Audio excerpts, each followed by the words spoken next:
Alright. I apologize for the delay. I had to check up on my grandfather. Hello everyone. Today we're gonna be doing a big campaign practice run. Feral Asmirian, But expelled from your mountain. You are instead wild at of heart just and me wild doing of the run mind. and Oh, trying to how do the it as fast as glory of the possible, Asmiri has faded. on top I sentence you to death. of seeing Say the your gameplay piece. today, I will answer any campaign related question in chat. And I will also draw on the screen what my thought process are. So this one is going to take longer than usual. I expect this stream to go hopefully 7 hours, maybe it's going to take 8 hours. But I'm going to try to convey both my knowledge about the build, how to level the build, and my knowledge how to do the run, how to look at the zones, and all the little bits I'm aware of. Now I'm going to put a caveat on this. I'm trying to make this as a mix of a stream and a video so it directly uploads to YouTube. And I don't have to just talk over my recording. But I'm mainly a PoE 1 player, so my PoE 2 campaign knowledge isn't as vast as my PoE 1 campaign knowledge. Sanya, in the description is a link that leads to my website where you can find the POB directly, a link to the YouTube build video, and a POB to the written mobalytics guide. Feel free to use either of those. Hey Warwitz. So, Don't let the Asmirian we're gonna be starting as Amazon. I'm leveling in Amazon, you can also do this on a Pathfinder. Pathfinder has a slightly easier Act 1 or Ranger. So to speak. On an Amazon we are basically guaranteeing a mule, while on a Pathfinder we don't have to. But I like the Amazon a little bit more than a Pathfinder, The Rathan here is stronger because I than don't dare kill imagine. my poison duration and I still gain a lot of damage. The more I look at it, the more I like the Amazon. Also because it is not just, hey, I'm doing the exact same build as several other people.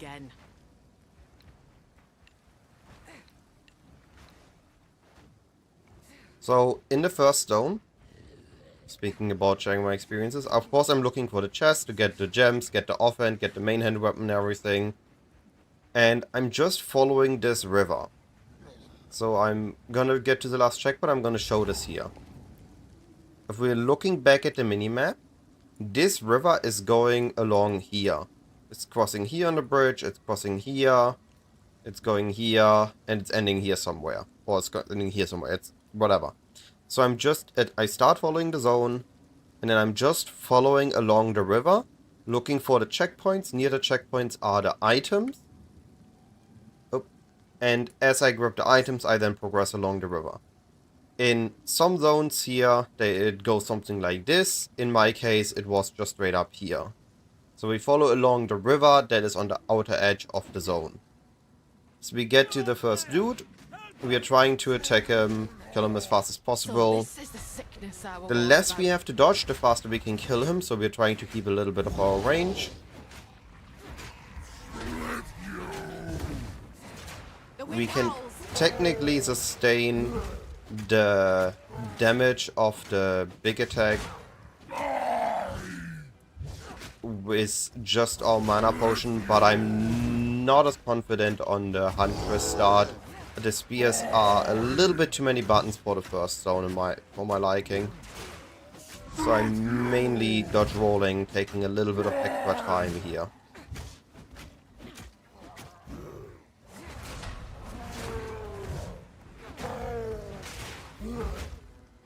That's the kill.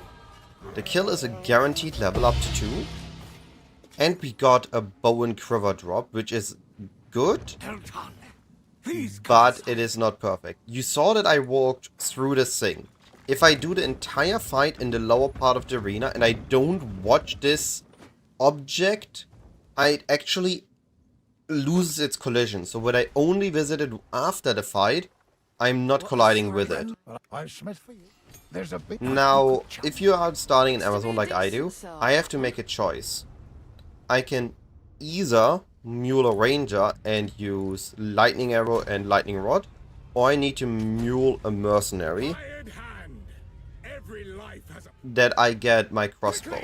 I really like grenades for the first 6 levels, a lot more than any other start, so I'm choosing to mule a mercenary. Spears till level 6 are an absolute pain, and I don't enjoy it at all. So this is the most major downside of playing in an Amazon start or a Huntress start. I now need to do the first section again on a build guaranteed, unless of course I get a crossbow dropped, which allows me to do this. I had a bow drop, I could have technically done a ranger from that point, but I still like grenades more, so I'm forcing the crossbow. So again, here you see me, I'm following the river. Checkpoint 1, had the gem. Now on mercenary we only get 1 box, we only get the gem. And then I follow along. There's again the river with a bridge. Sticking to the outer edge of the zone. Following it along on the river. And we're gonna see here, this torch indicates the boss checkpoint. And from here we repeat the same thing. Firing from the boss from afar, trying to keep our distance.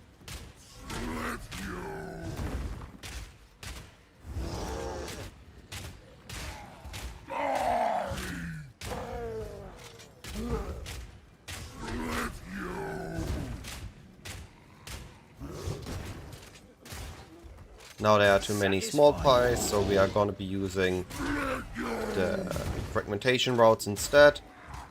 As long as we can clearly hit them, fragmentation routes will deal more damage as we don't need to first clear the small dudes.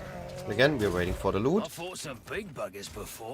I haven't touched the upper part of the screen and I should be able to walk just through here. Perfect. Now when I go to Renly, I'm getting a gem, but this is green, so it's a quest item. I cannot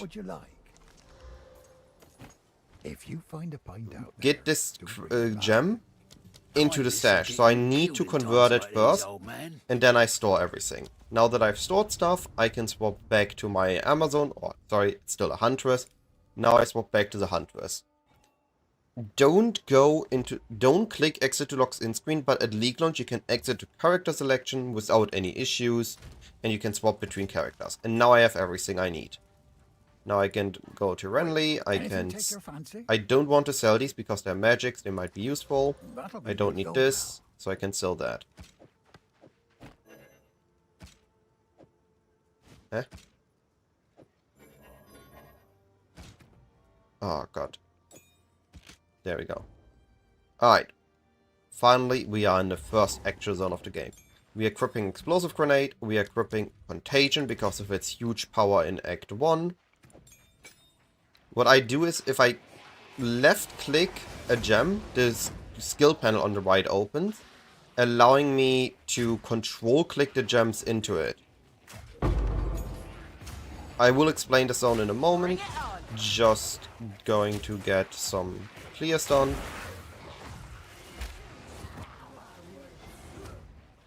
Hold on.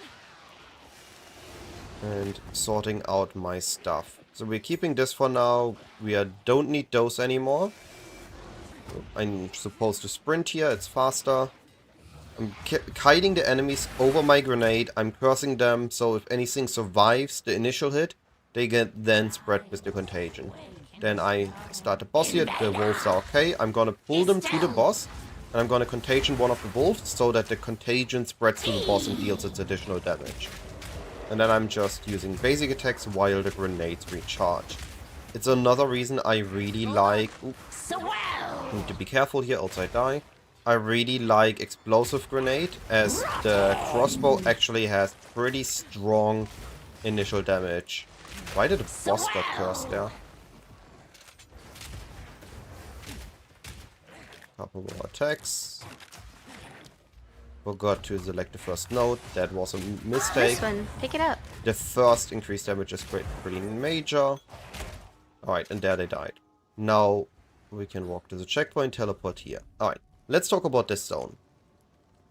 All I really do is I follow this outer wall until I see either this checkpoint. Let me clear the enemies here.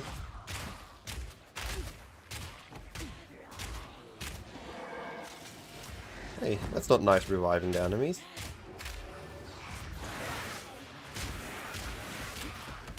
Alright, so I follow this outer wall here until I see either the encampment, which gives me a guaranteed level 1 skill gem, or I see the waypoint in the mud barrows. If I see the mud barrows, I just walk all the way over here, as they are opposite to each other. So I will see the mud barrows here and the campment here, and they're opposite. I know that the exit is here in the current layout variant, and the boss is going to be here. Next league, this might be slightly different, but I still know that the campment and the barrows are opposite. So if my campment would be here, barrows would be here, so the exit has to be here. If my campment would be here, then barrows would have to be here, and exit would be here. This is just a rule the zone follows. At least as far as I'm aware of it.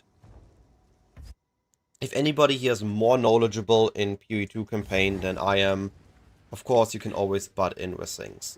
Now, this zone is gonna be a big diamond. Now I'm lacking screen space up here, so this is gonna be a big diamond with 4 points of interest. And all I really have to do is find the first one, and then based on that I can identify the others. And then the exit to Red Vale is on the minimap to the right side. So that means that Grellwood, Clearfield exit to Grellwood was top, and Grellwood exit to Red Vale is going to be on the right side, because it is like this on the overmap.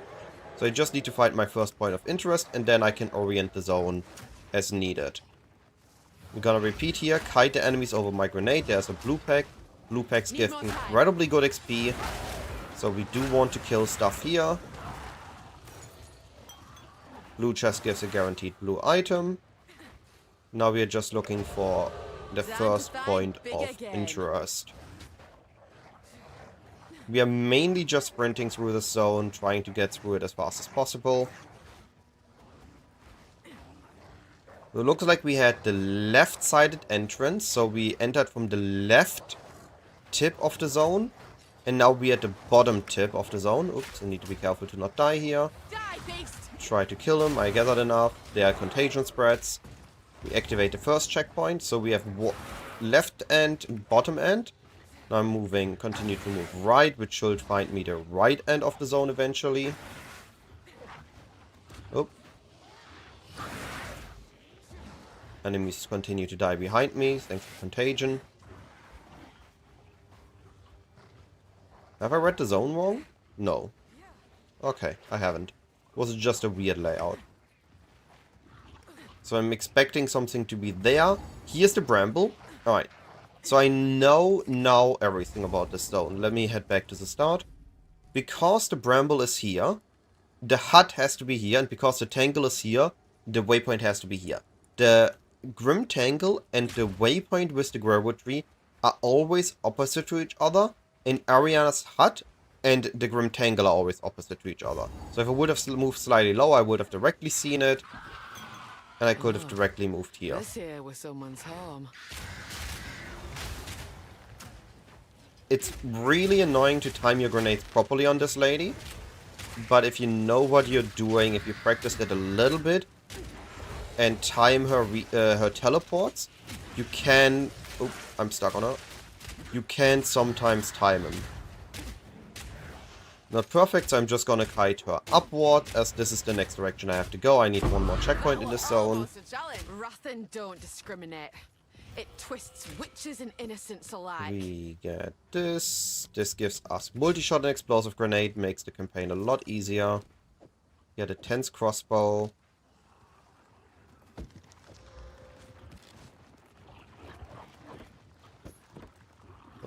Let me do this real quick. Grip that. Alright, and now we are just looking up here.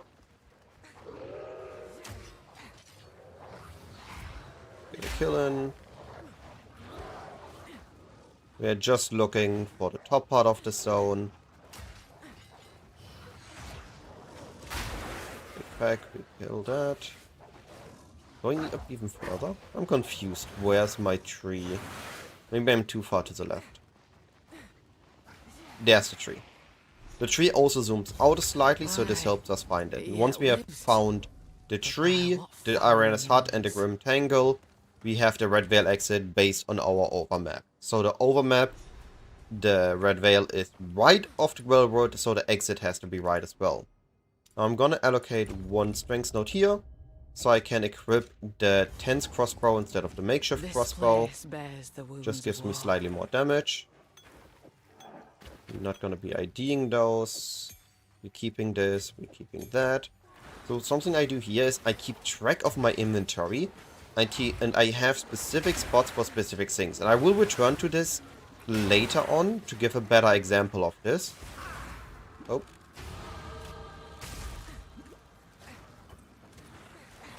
Because once I have more items, it's better visible. The refined arms guarantee to drop all the different tier 2 weapons. So I can guarantee short bow, I can guarantee a tense crossbow here. If I need to, if I don't have one already. I click on the refined arms when I see them.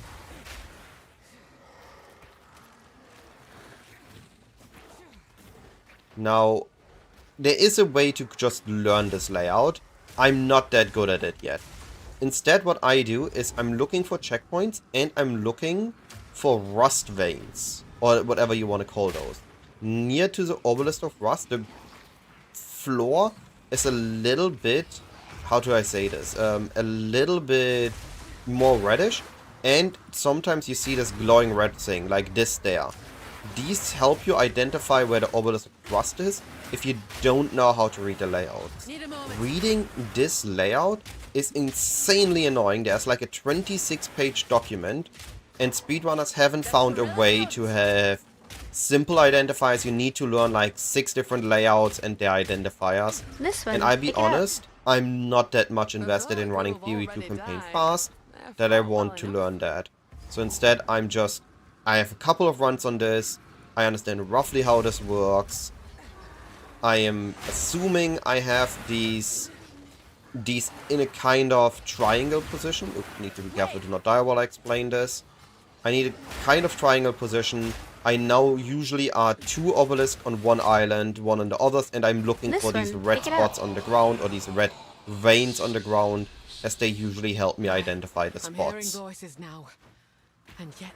And here I see those again, so I know there's one more here. The third one is guaranteed for the boss. So I'm just trying to clear out the boss arena a little bit, to not get surprised by more enemies. And then for the boss, because I'm using grenades, I'm trying to kite around the boss, so I have and throw the grenades very close, allowing me to have overlap on them.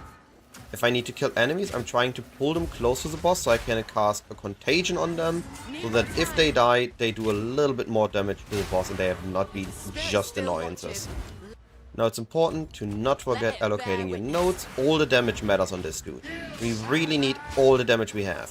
Having damage on gear and applying your nodes is the difference between a 5-minute boss fight and a 2-minute boss fight. Local has a really great video on that. Oh. You really want to have access to all the damage you can get your hands on. And try to get rid of this dude as fast as possible. Most builds really start to get some damage at level 6. Grenades have been, so far in my experience, the best build to have any resemblance of early damage.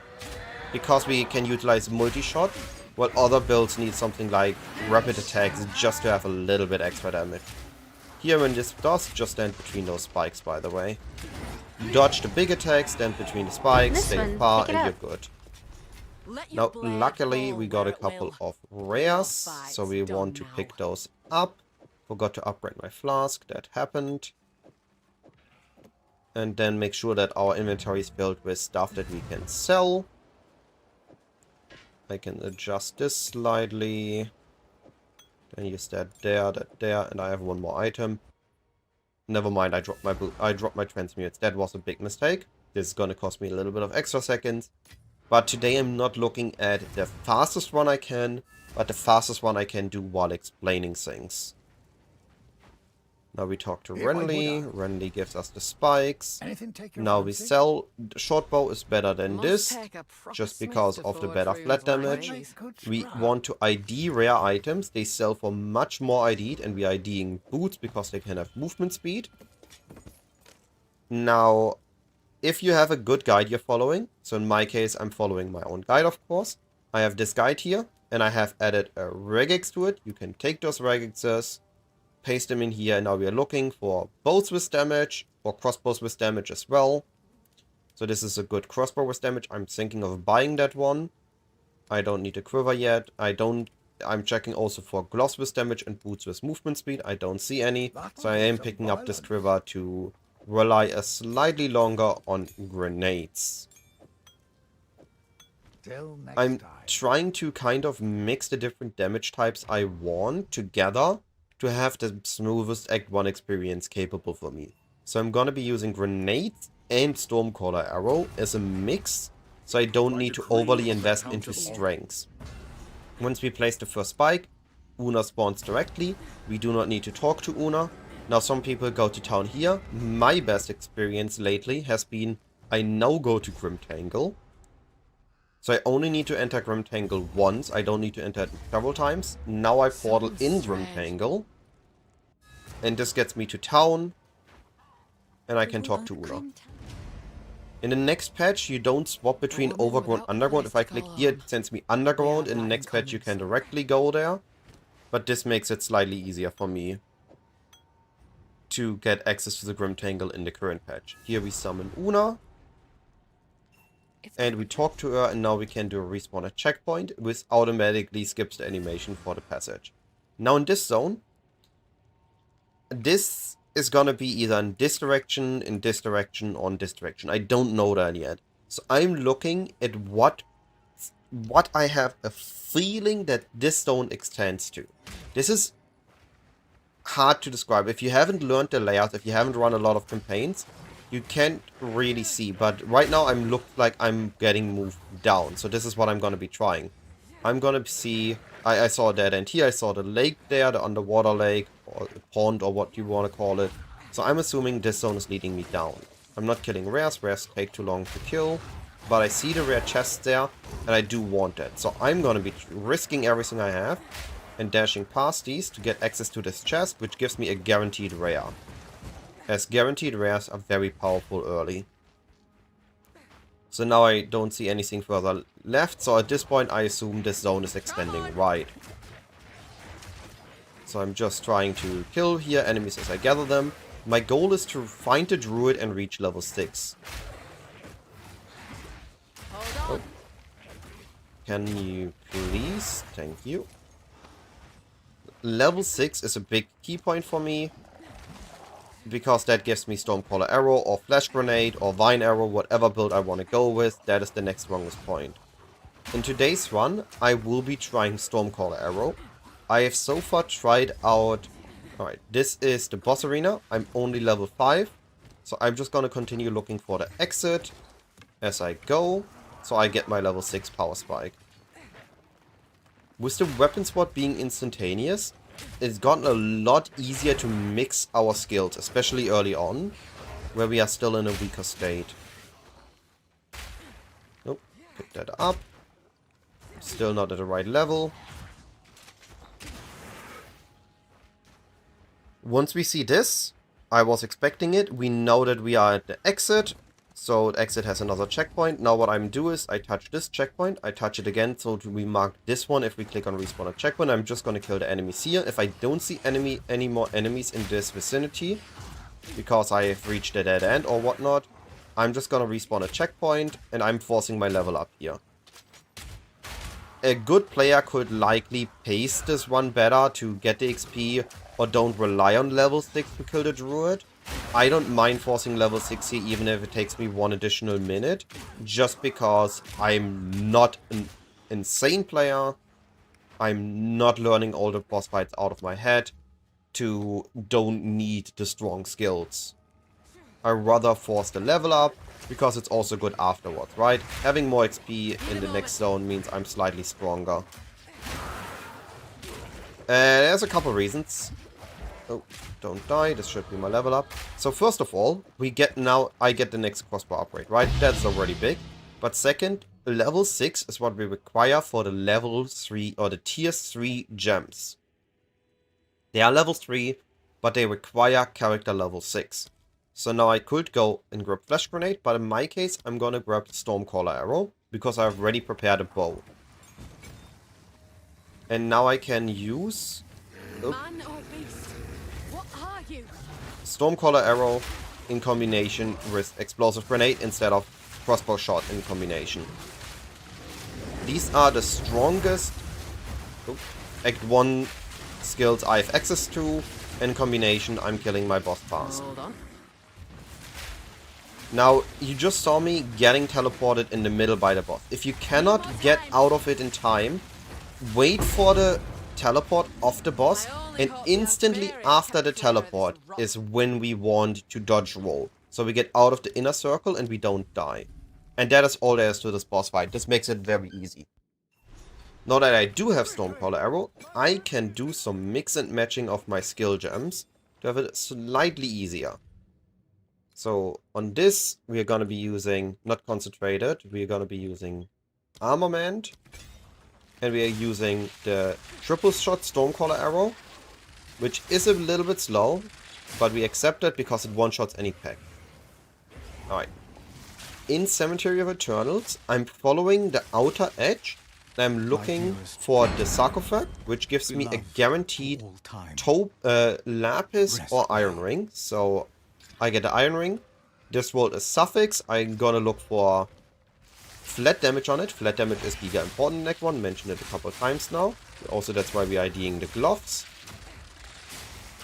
And we are just looking to get our hands on a bit more XP, the checkpoints. Filters on my profile. Kill the magic packs, because magic packs are good XP. Can combine our grenade with Stormcaller. Just makes the Act 1 clearing slightly easier. Oh, I got knocked down. I'm gonna die here. Wasn't careful, talked too much, happens. So we have the sarcophagus here. Let me quickly show this. So I'm following this outer edge. Because I died, I'm just going to turn around and follow the other outer edge. Sometimes not everything is in the outer. When I have the feeling I have discovered the outer stuff, I'm just going to check once through the middle and see if it's there. You could technically learn the zone and all its variants again, but we are looking here a little bit simplified. And instead of just learning all the zones, we are looking to understand how the zones work, understand the identifiers, and how to see it. So I see a fire here. Fires are usually near an entrance, and I see the entrance, and it's the crater one. Now I can do a slight trick. You see right now, this area zone is level 8. If I enter this, I force the other zone to be level 9, because I'm level 6. Oh, right. Sorry, we need to do a slight excursion. We need to talk about the level sweet spot. Your level sweet spot is 3 plus your character level divided by 16. So if I'm level 3, my character level divided by 16 is less than 1, so it's 0, is 3. I can be 3 levels under the zone and still get full experience in the zone.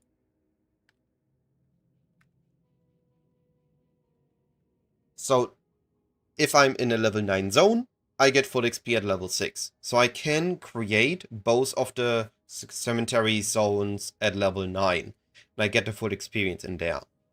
If I am too low, I get XP penalty. And if I'm too high, I get XP penalty. So I want to be in this level sweet spot. I don't want to go above it, and I don't want to fall under it. So I'm looking to keep my character at a level that I always get the maximum amount of XP in the zone, while I am in the highest zone available to me. How could I? Oh, I got stuck again in enemies. Let me move. So we found Praetors, we found the sarcophagus. Come on. We are now just looking for the mausoleum of the consort. See another fire here. It's likely gonna be in the middle. Checking the outer edge part. Haven't seen it. Could be there, actually. It's not. Sometimes it's an alcove. There's a magic enemy. We are killing magic enemies. They give good experience.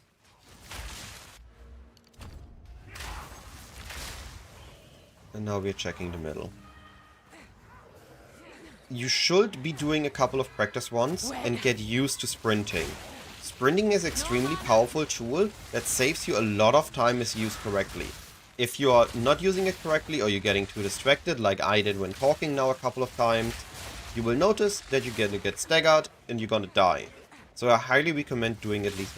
Wow, there's a lot of magic attacks here. I know I'm overkilling because of that, but I really want that XP. Alright. And there we see the Tomb of Consort. And now when we enter it, we notice that its zone is level 9. And keep this in mind, in a little bit we're gonna have it again. Tomb of the Consort, we are gonna be following one outer edge. So I'm gonna be following here, go something like this, or I'm gonna follow here. If I notice that the zone is something like this, going... Let me assume this here. So let's assume the zone is going like this. And I never really touch the middle, then the boss room is gonna be in the middle, otherwise it's gonna be at the lower edge or the outer edge of the zone. What the heck did I do there? Huh? Can this go away? What is this? I don't need it! Thank you. What was that? So I saw this is a dead end there, so I don't need to continue in this direction.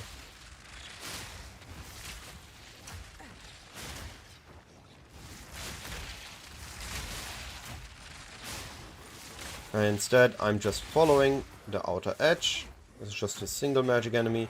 The knights are really hurtful, so I don't try to avoid the knight. Here's a checkpoint, Haunted Treasure. It's a guaranteed rare chest, which is guarded by a rare enemy.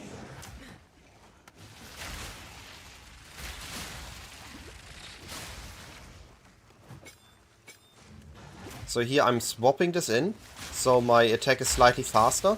I need to time my attacks while he's attacking me, else he's gonna fire a ghost skull at me, which deals damage. That he has temporal bubble is a bit annoying. I should have maybe just reset the fight, but I already got to half-life. Might as well finish. Wait. So whenever he's holding his shield up and not attacking, he will basically fire a projectile at me every time I attack him. If he gets hit by multiple projectile attacks, he will fire multiple stuff at me. But if you're careful and time your stuff, you can kill him without him fighting back. This is white, these are magic, this is white. Oh. Need a moment. Is there... No, there wasn't a rare chest. I thought there was a rare chest. So now we are just looking for the boss room. Wait. Guaranteed magic chest.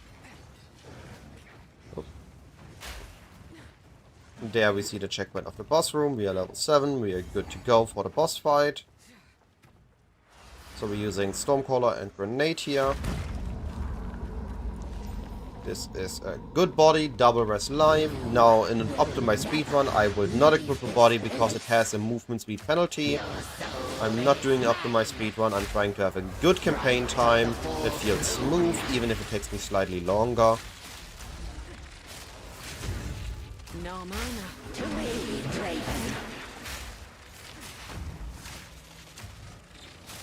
Now, after every couple attacks, she's gonna do this teleport, followed by a melee attack. We are trying to either make her teleport back to her original location, or we are trying to wait with the grenade throw until she teleported and throw them then. But other than that, it's really just dodge the attacks, attack when she is attacking, so you maximize your damage.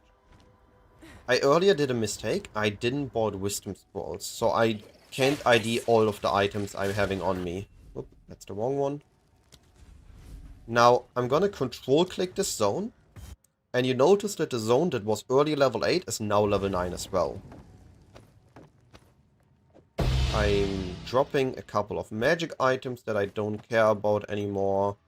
Just to have a bit more inventory space. Don't need this. I want to sell that later. We're keeping that level 1 gem. So we can guarantee Poison Burst even if it's lower leveled in case we don't get any other gem.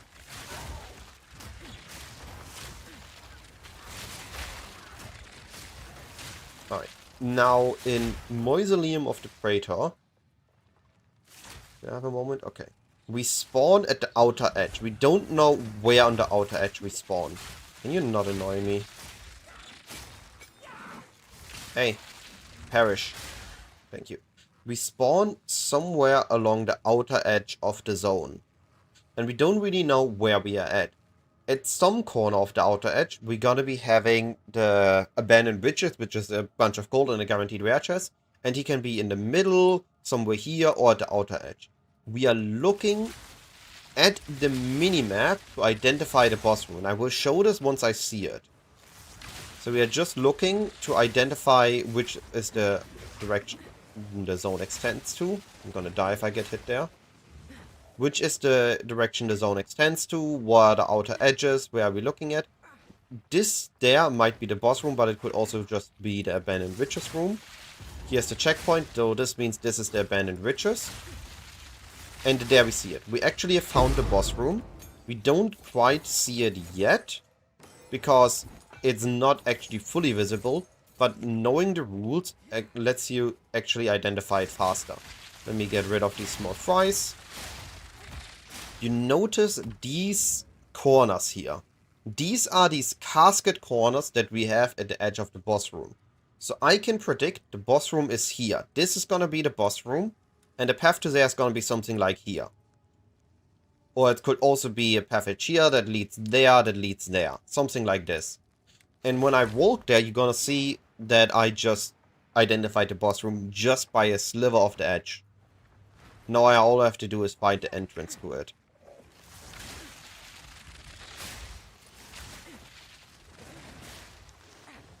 Also trying to not get heavy stunned, and I got heavy stunned the moment I said it. Do I survive? Okay.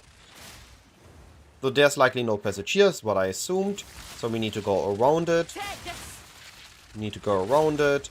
And as I enter here, I turn up, I see the checkpoint, and here's the boss room. And here you see what I mean. These are the statues and the sarcophags, which lead exactly to where the boss is. Now we are repeating the same thing again. I'm IDing the belt and the helmet. Best boost right now. We're trying to keep the boss in one place. When he does the attack, we can do a dodge roll. When he does that, we go away.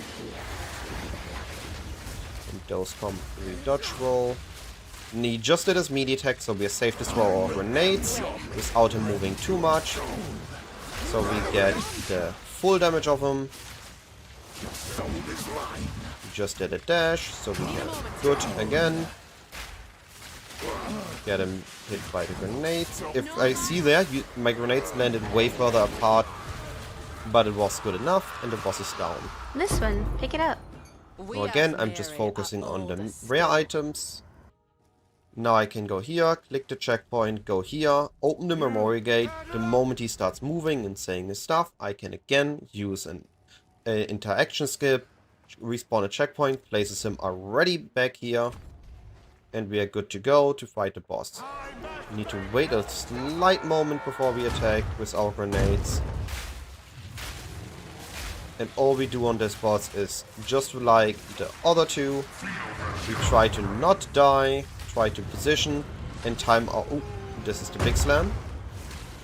Try to hit our grenades by positioning him on top of them. And the other time, we are just running away from him. My grenades are ready again, so I throw them. I positioned him above the grenades, and I got him easily. Waiting for the... Pick it up. I'm not picking up the ring, because the ring forces me to wait for the revival. I have enough gold. Hello. And I'm just gonna buy the wisdom scrolls here. But I think it's charming. ID the rare items. Sell these, I don't care about. That is a helmet upgrade for me. That is not movement speed. That is not upgrade. Sell the rare items and I can buy even more wisdom scrolls. Alright. Just faster than dealing with her. So here we have a quiver upgrade and we have movement speed boots. I prioritize the movement speed boots. We still don't have flat damage gloves, so I get the quiver upgrade next.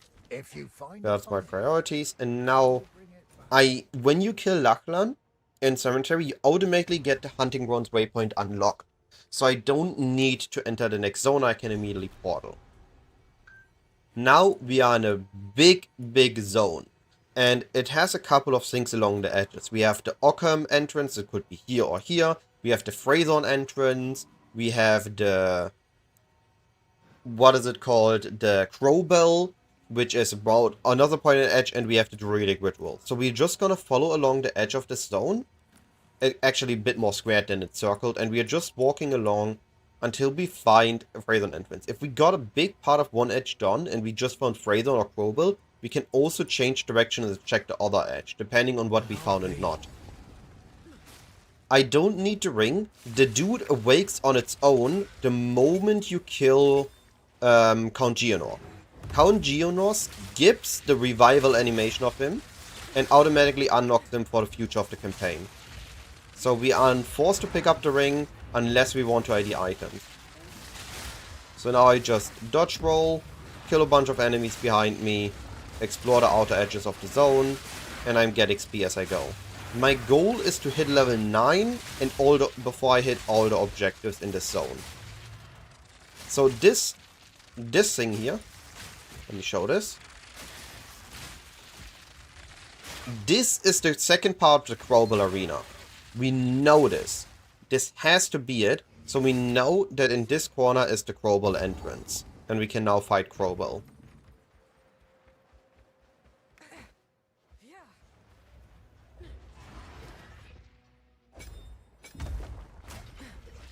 Again, we position the buffer boss with the grenades. And then while the grenades reload, we can basic attack with a crossbow if we have a good crossbow. Or we can use Stormcaller Arrow. I use a mix of the two in this run. So far I like it, but I have to see how it ends based on my support gems. Once he's big, we are firing our grenades again. Position behind him so we don't get hit by the big attacks. Oh, bad position. And once we see Arena here, we know that Crowbell will not take further damage. And walks to the next arena.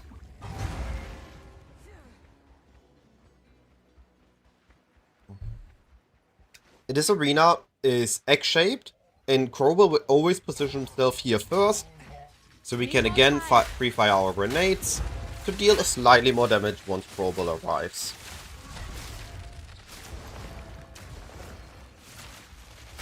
That should be the Crowbell fight. This one, pick it up. There's no beast alive. We have movement speed boots at this point, but we don't have gloves. I think... no, we can use them, but they don't have the mod we want. We ID the helmet. The helmet is not better than our double rest helmet. So we just continue to follow the outer edge.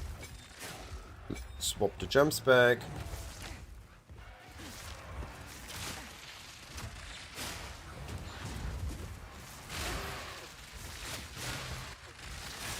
I think if we are looking purely from a speed perspective, what the heck happened there? I would be better off just using Explosive Grenade. I personally am a big fan, not a full fan, but I like Stormcaller Arrow. I wish they would nerf it, buff it a bit again. Sorry, my room got slightly too warm. Now I activated Phrazon. I'm going here and hit the waypoint. I'm level 9. So when I'm done with Hunting Grounds, I will be entering Phrazon and then we're entering Ogham's village and then Phrazon after. So I'm first grabbing Phrazon. Now, for those following me along on Amazon Poison or on Amazon with the bows, we noticed that this node does nothing for us. However, these small nodes do something for us. We are accepting that this node is bad for us and taking this path because of the small travel nodes. It's a slight downside of my by GDG intended build, but it's still better than just taking the 12 nodes. We have one dead passive point right now, which is okay. So I'm just looking for the Druidic Ritual now and the exit. So we follow along the outer edges of the stone. Here's the farmland. So wait, that's a skill gem drop.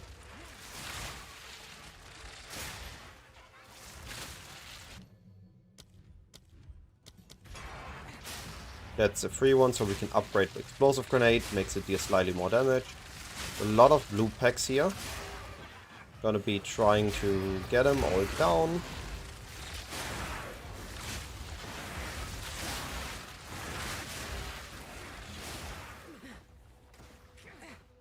I might have missed the Druidic Ritual. Either it's in this corner or it's up there. Right, I think I missed it up there. This is too close to the spawn, I think.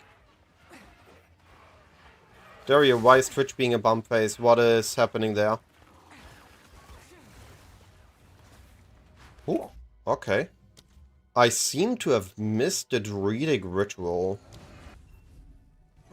I'm surprised if it's so close to spawn. Straight to it then. Oh, it is right where I stopped looking. Wow. Okay. Need a moment. So this is a guaranteed rare, which will drop a guaranteed support jump. Clean kill. I had people had that issue the other day as well, but I couldn't seem to fix it on my end. Now, you will notice that this is an area level 12 zone. If I am not level 9, I'm outside of the XP range for the zone, and I would get an XP penalty and would have to do Frey Zone first. I'm doing this zone first, because it is slightly better optimized pathing, but I can only do this if I reach level 9 in the previous zone. So if we don't kill enough in hunting grounds, we don't get the level up, and we need to walk a different ordering of the initial zone. Here we have a magic enemy, we're killing them.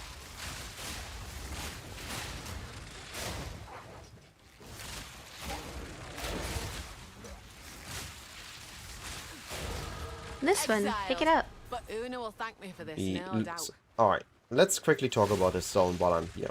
We are walking the main road till we hit the blockade.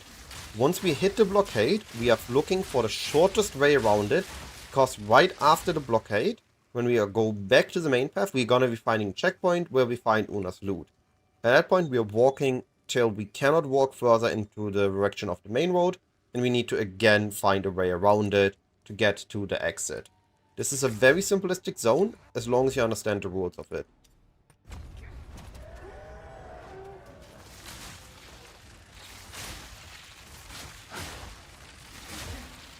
So here we are, our block is pathed, we are going to find the quickest way around it, and continue to apply the rule of following the path.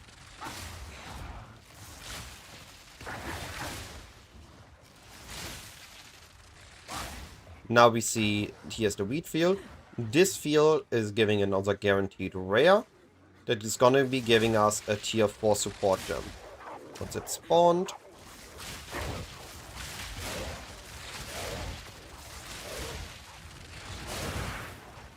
Need more time.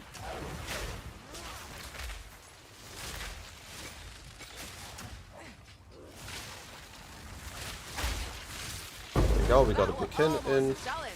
Alright. This T4 support gem is gonna come in handy. And once we have this cornfield walkway, we know that we have reached Oakham Village.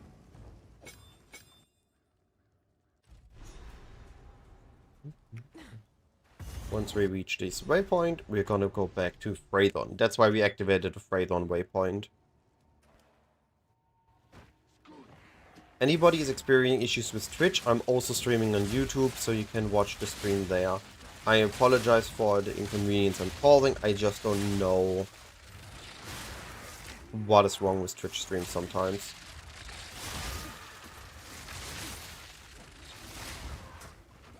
I'm stuck in enemies, I might die here. They don't die in time. Yeah. Stuck in enemies, couldn't roll forward, couldn't roll backward. That's so much fun. I love when GG does that.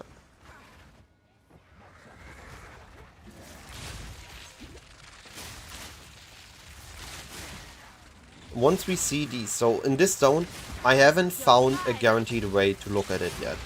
But once we see this white markings on the floor or the checkpoints, we know that we have found a ritual altar. We need to do 3 of them to be able to activate the last one and kill the boss.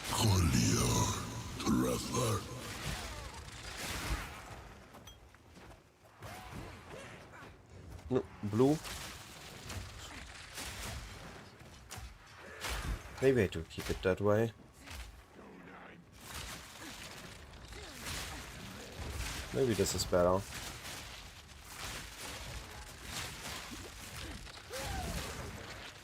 Attacks faster. There's a rare chest if I can get through this. Rare chest again. Even if it's a basket or other type, it still means a guaranteed rare. Rare means guaranteed gold in Act 1. They're good to have. I'm upgrading my flasks here. I'm seeing the retro circle, checking the checkpoint. Refills my flasks. We're trying to time flask upgrades either in town, or when we are close to a checkpoint, or level up. Once we hit level 11, we can use the next bow base, and we are slowly transitioning out of grenades.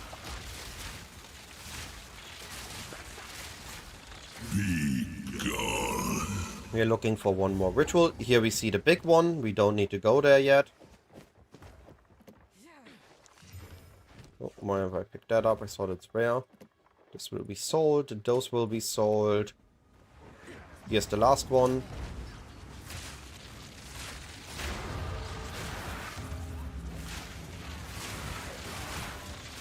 Alright. Let's review what support gems I want. Multi-shot, armament, concentrated effect. Yeah. I can grab that.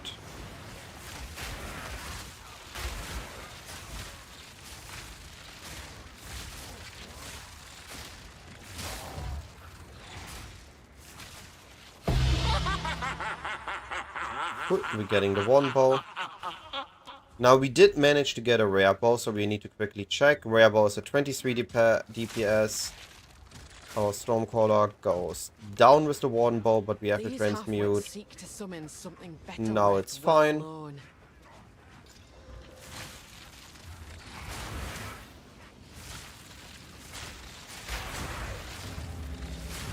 We still don't have flat damage on gloves. This is one thing I still want to fix before I go into the final sprint of the act.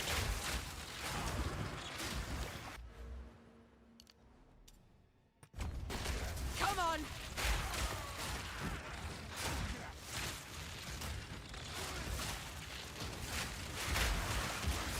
Clear the last spellcaster. That should spawn the boss.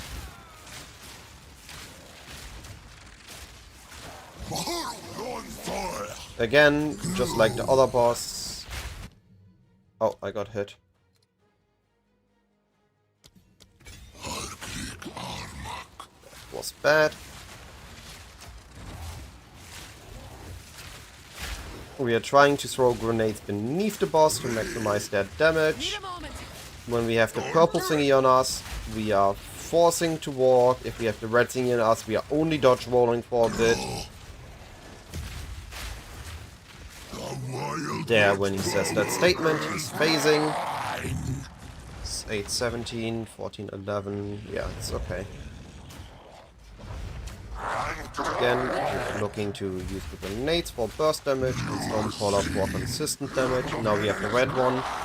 I'm not moving unless I'm dodge rolling.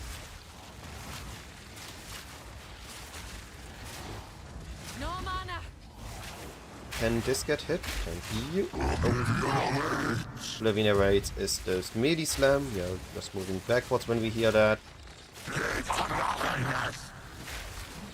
And that should be it. This one, pick it up. Rare helmet. Check this. We are no longer needing a crossbow. These are not flat damage, so we take this. Summit tells So me. I have to make an option now. I could go with the Plague Bearer, but I personally like Wind Dancer more here. How can I help? Wind Dancer just gives me more lenience when I'm sprinting. It can be more greedy. This helmet is worse. Now we're looking for a better Warden Bow. He's not offering a better Warden Bow, is he? 24, 24, no. He is offering movement speed at a very high price. We keep our current one, and we are still not seeing any damage gloves, so we don't buy gloves here. Then we return to Occam Village. And now we are just moving along the upper edge. So now we have these poison notes, which don't do anything for us quite yet, but that will change once we hit level 14. We have enough damage till then with our current setup. However, we are dropping concentrated effect. Contagion is no longer something we will be using until we are getting back into our poison state of the build, or into the poison, not back into. For Occam Village, all we really care about is following along the the upper edge until we hear our quest item drop. Now I recommend using a good loot filter for that, and you will notice it in a moment for me. As I walk up here, I'm gonna eventually hear the loud voice line. If I don't hear it here, we will be returning once we see the final checkpoint. So we saw this is the boss checkpoint. So instead of going with the upper line now, we're going to go down.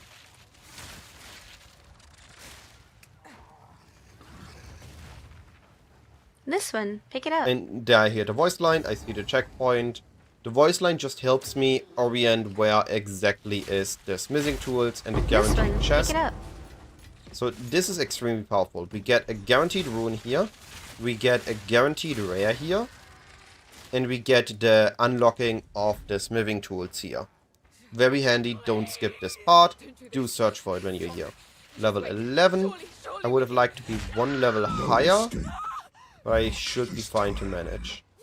This body armor gives double rest. You had your chance to kill me. Now it's my turn.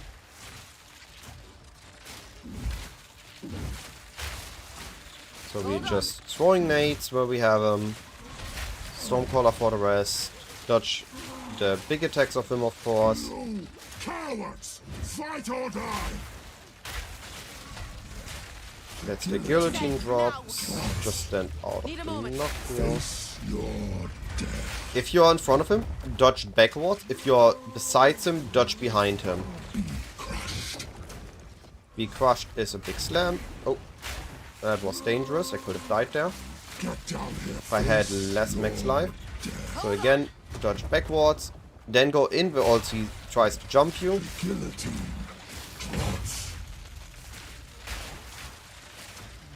Get down here. Justice will be served. Need a moment. That should be it. One more attack. Throat out. Once he dies, we immediately sprint up here, click the lever. Who should have hanged? But this were just Once the lever is pulled, we can walk back and loot everything he has to give. Then we talk to Latus, and we enter the Main Ramparts. Now, Main Ramparts is level... Wait for it. Level 14 zone, so I need to be level 11, and I want to get to level 12. At the end of the act, before fighting Geno, I want to be level 14, because this unlocks Toxic Growth, so that is my goal for it. Unless I have a really good elemental damage bow, that is what I'm aiming at. If I have a very strong weapon, I can fight the boss at 13 with Stormcaller. As next league, I can then just force... Where is it? Freezing Salvo. But if it's not, I'm just forcing level 14 and I start using my Poison Kit with Toxic Growth. Now, as I walk through here, I'm just really following an outer edge. I'm walking a U shape. I will explain on this a little bit. Once we see everything, I can actually visualize it. Because then it makes sense. Of course, we are seeing a magic pack. We're killing a magic pack.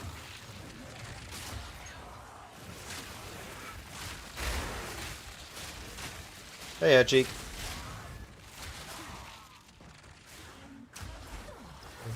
Oh, come on. I dodge rolled, but I got stuck in the enemies. I dodge rolled past them, instead I got stuck. How unfortunate.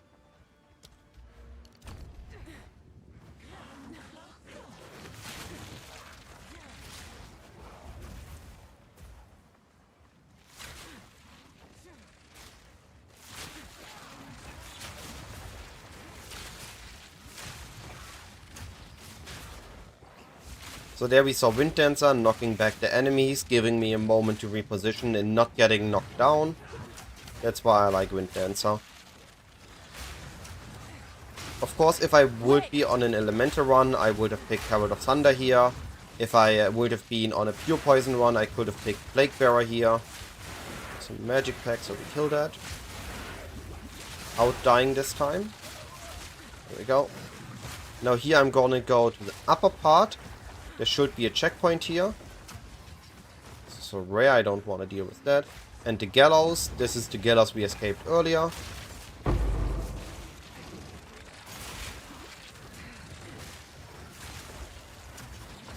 There was a magic pack, so I'm trying to pull that into the grenades.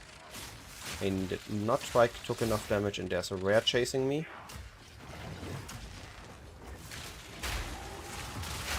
No, they take no damage whatsoever. Much rather just skip them. Another rare.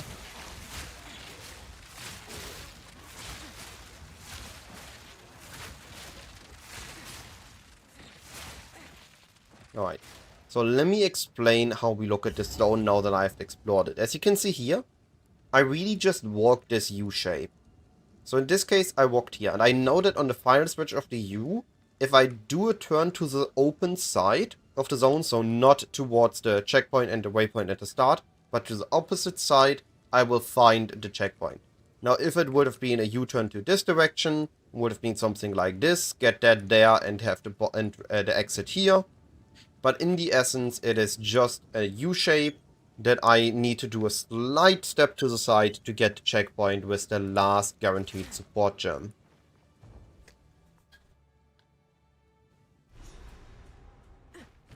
Alright. The ID the rares. Inventory is a but stick his head on bit a pike. stacked. Unnatural filth! Damage could be slightly higher. I still don't have any damage on gloves.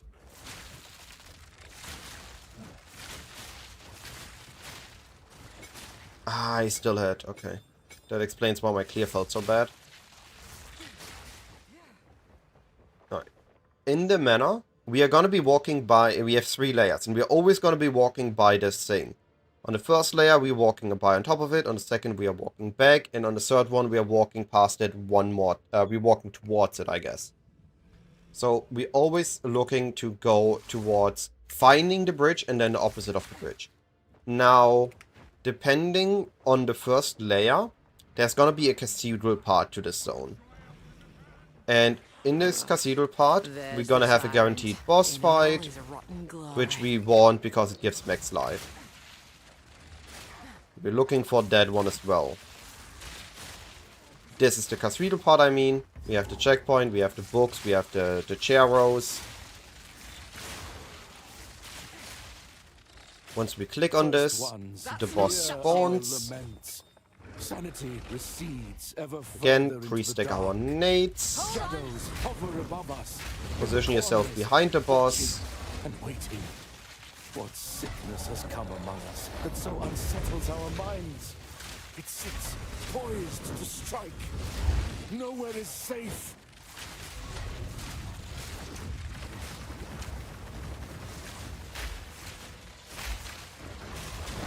If I would have had better flat damage, the boss fight would have been a bit easier. I do not, so the boss fight takes a bit longer. all is about to change. We're gonna be having a lot of damage in a moment. Need more time.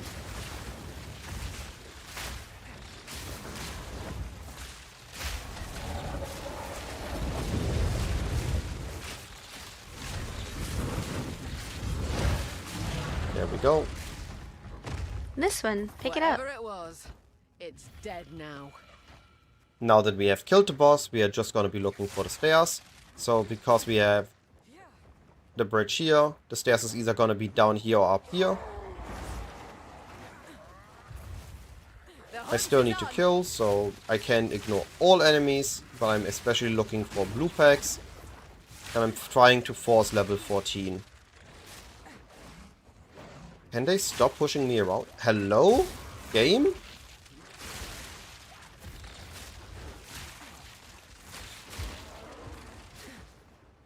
Stair should be here.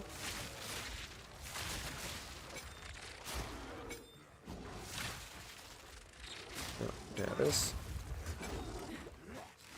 Don't want to die here. That would reset me a little bit.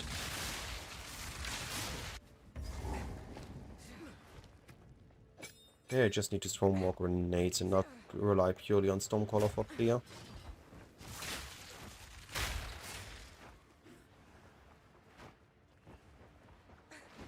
The doors are not the correct passage. The doors are leading to side zones, giving us a little bit of lore, a little bit of RPGing, reading through his personal notes and stuff. We're just looking to find a bridge in the first section and find the exit in the second section. So here's the bridge again.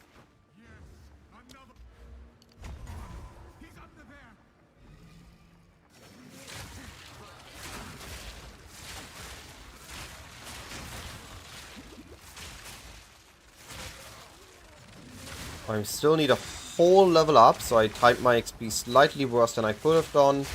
So we likely need to reset some zones. Unless I'm getting a big XP push here from a double blue pack. But lately my luck here has been pretty slim.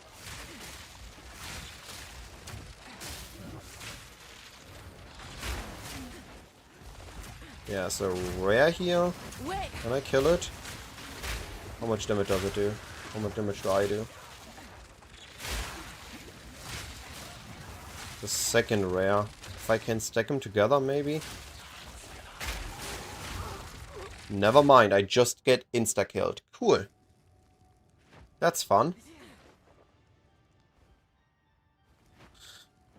That is no fun.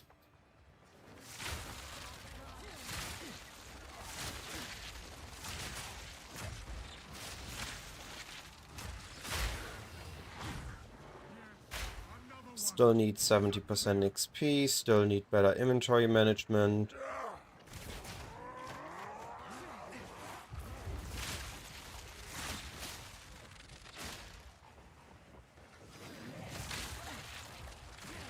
Right, there we go.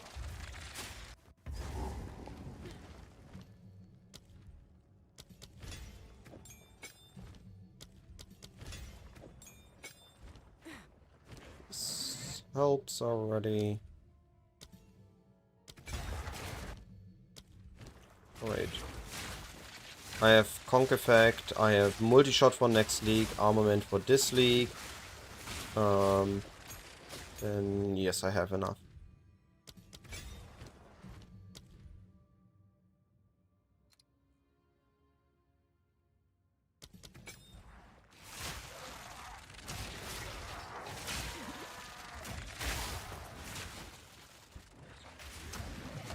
You're mine.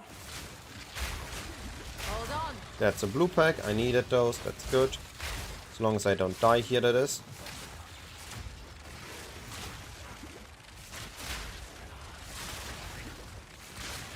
Blue pack didn't move with the rest of them. Hold on.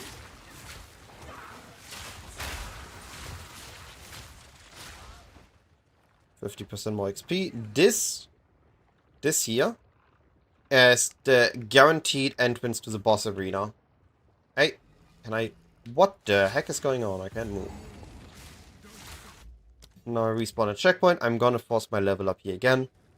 this is not the most perfect speedrun variant. I do this because I am not paced my level correctly and I really want to force my level up here. So I'm just going to go back and forth in the zone, hoping for blue packs. And killing enemies, hoping to get my level up. Need a moment.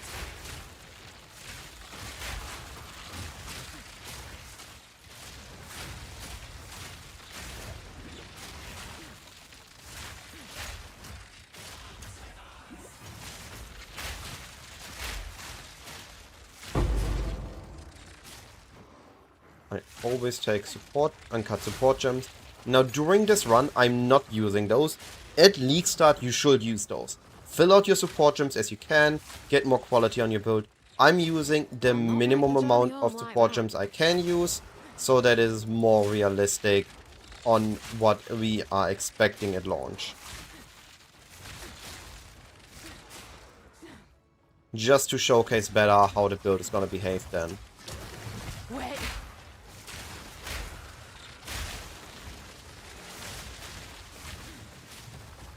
That takes too long to kill.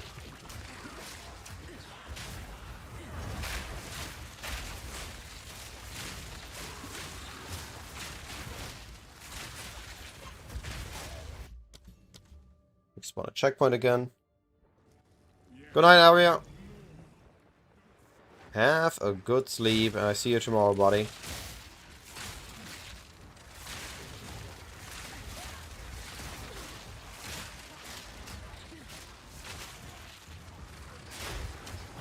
This might be enough if I kill everything here.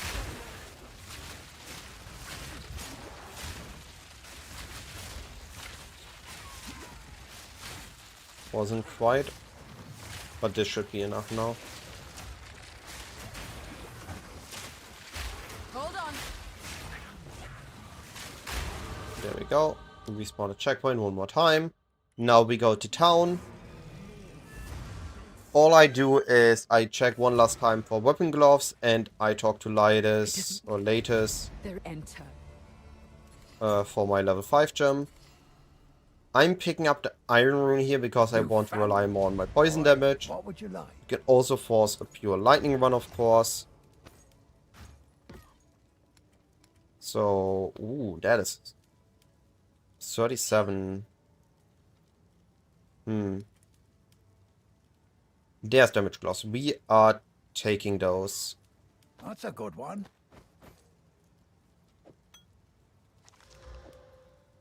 We already have a greater life loss. Stick Alright. to the carrots. That's all we had to do here. Now we fight the boss.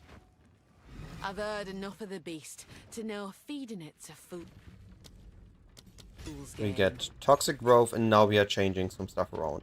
Toxic Growth got links to Concentrated. Next league we're likely multi-shotting. This time I'm using Elemental Armaments because I have a bit of fire damage here. I might get some other elemental damage. Then we are swapping in our gems.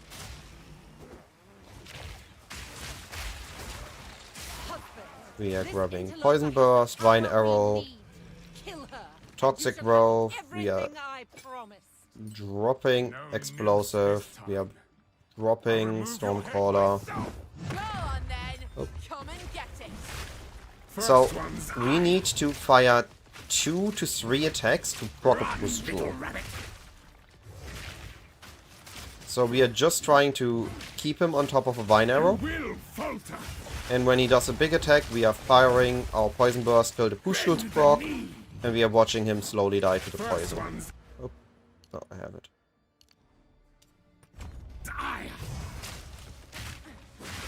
Now there is a neat thing next league. We can fire more push shoots. So if he's doing anything big, we have more time to pre-stack some powerful push shoots on the boss.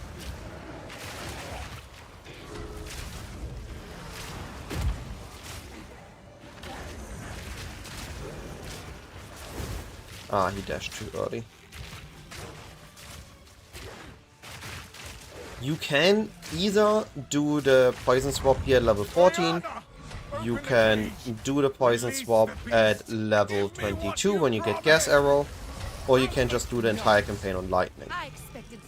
I like the poison skills, they are very satisfying to use. I like to use them early. So I am forcing the swap here at level 14 right now. There is likely, depending on your perspective, a correct answer.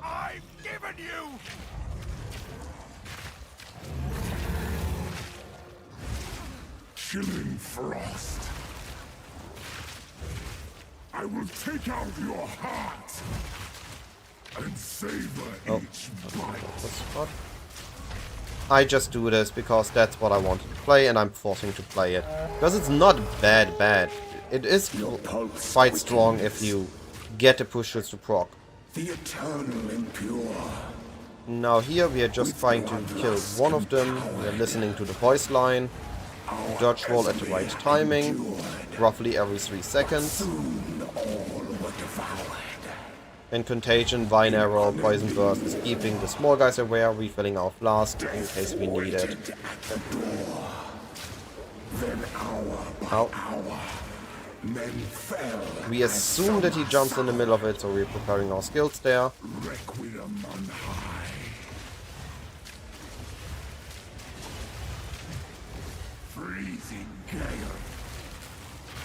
Again, right now we need like 2-3 attacks to proc our pustules. Later on it gets better. How did that hit? Seriously, how did that hit? I was next to it.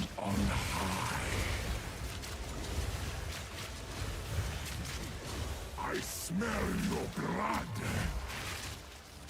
and I am ravenous. Desolation.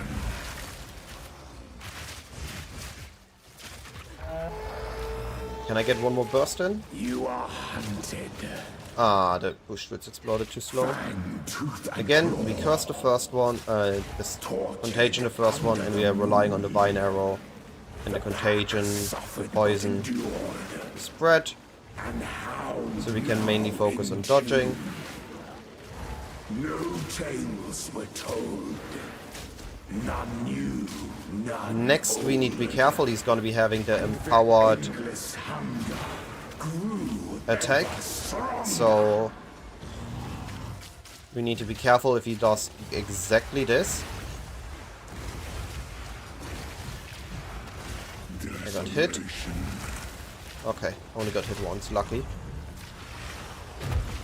We cast this, attack. This is a good opportunity to do damage. And that should be it. Could have been better if I had better damage on my items. I didn't got damage on gloves, I got minimal damage on quiver and minimal damage on the weapon. But yeah, that was the act. The boss animation just takes too long to do its stuff, so I'm skipping it. We can finally. Here's what I got. So I can't buy these bows anymore. I'll find I talked to Finn. Violent stranger.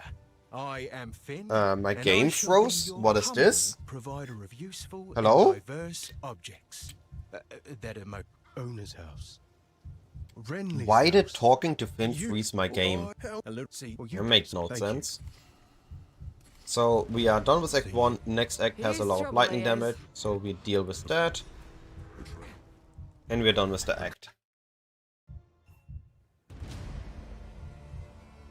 Well, Back to Now we can unspec this. Instead apply it here. And we are in the next act. I was hoping that I get a Regal dropped at some point. I didn't, so I will need to force a Regal ASAP. And also keep an eye out for anything that helps me make a better bow. Maybe some Exalt, maybe a Researcher Strongbox if I get lucky. But now we are on poison damage. And we are relying on our Pushul's Fault to deal with all our enemies. We are forcing blue pack kills, otherwise we are just attacking with Poison Burst. With Contagion we attack again, that kills almost all white packs. After level 90 is a bit late for a swap. Like, I want to play poison. That is my whole idea. And if I swap so late at level 90, then I basically played grenades and not poison. You can do it. It is an argument for optimized gameplay. But that's an entirely different build then. And I'm basically swapping in the poison build once it's done. I have all the gear prepared and I'm on a higher level. Instead of, you know, playing it. So in this zone, we are just looking at which direction the zone extends to. And then we are looking for the long passage here. There's a lot of small of these alcoves. Also, it's good to kill the scrubblers. They are tiny, but there are a lot of them, so they do give decent XP. We're level 14 in the 16 zone, so we're doing... Oh, wrong button. We're doing okay on XP. If you don't need to kill the hyenas, you stick to the outer wall here. That will not trigger them. I do want to trigger them, because again, I'm caring a little bit more about my XP right now. So I'm just using poison and contagion to skip them. Whenever he dashes, he fires these spines.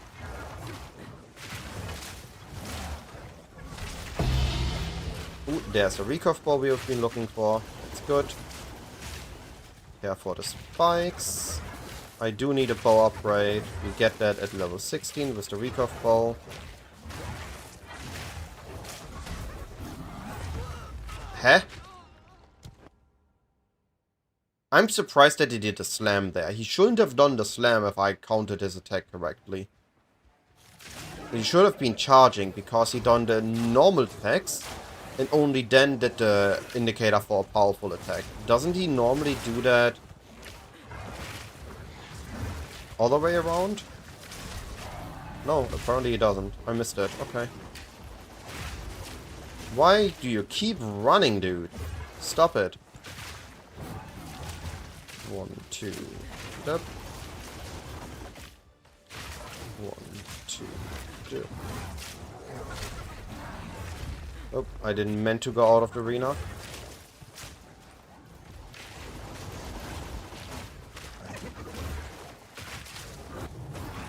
I do need a better weapon. Maybe I should have bought the bow instead. Act 1, early Act 2, I mean entirety of campaign. It all matters about your damage. So the better your gear, the better your campaign. It is absurd how important your gear is for the campaign. Comparing it to PoE 1, where all I really care about is have enough resistances and need like 2 weapon crafts. The gems and the passive tree have so much power in PoE 1, it's insane.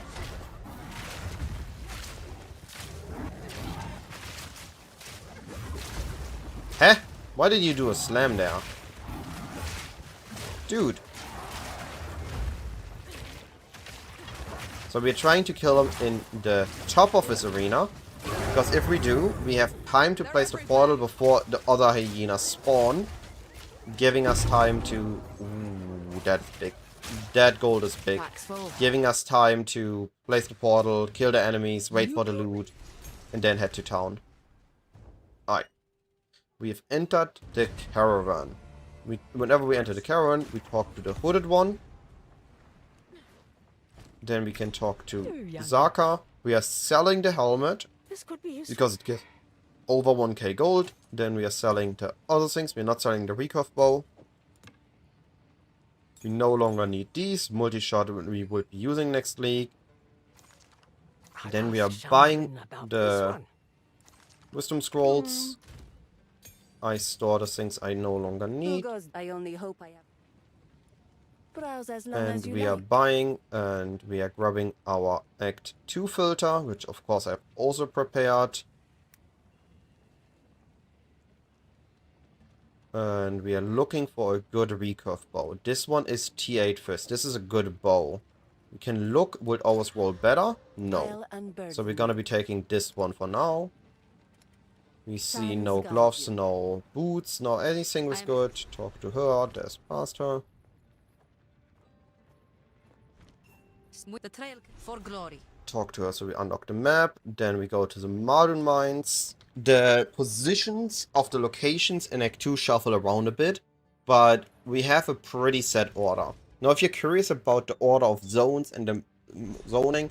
I've made in my written guide on the layouts, I added UE2 layouts. While I don't have all the layouts yet, I do have added the optimized campaign pathing as far as I'm aware of them. So we can use those and at least know the zone order we need to do of zones. Kill, spread the contagion. This zone is really great for XP. We get a lot of XP in this zone. Once we get level 16, we get our bow upgrade. I'm still looking for rares to regal shards, unless I get something dropped here. So here we see a mess. Oh, I'm stuck in a corner. This is too much density. I need to get out of this corner. As I said just now, we need rares, so we are killing the rare. Rares are more likely to drop rare items. We are killing the enemy over the push shields we are firing. Now, one great thing about Toxic Growth is, if you look here, these that are glowing don't get overwritten by other ones. Now, next league it doesn't matter because we are firing next, but if you're practicing this time, always trigger your push shields first before firing new ones, so that you can stack them up better on top of the enemy, having a better overlap and resulting in better damage. Upgrade Poison Burst, upgrade Vine Arrow. As for the layout of this zone, this is a giant snake pattern. Now, I'm gonna show this once I'm at the exit. But for now, I'm looking to always get across to the opposite side of the open zones. And then I'm just looking for the checkpoint to unlock and progress to the next section. And I'm just following this S pattern. Now I'm in the open zone again. There I think I saw a blue name, so we are killing here. Get the XP.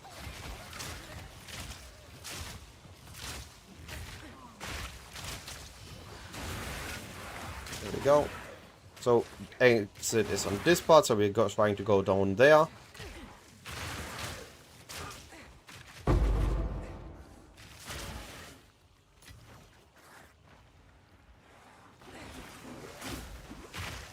There again, Wind Dancer saved my ass, otherwise I would have gotten hit there.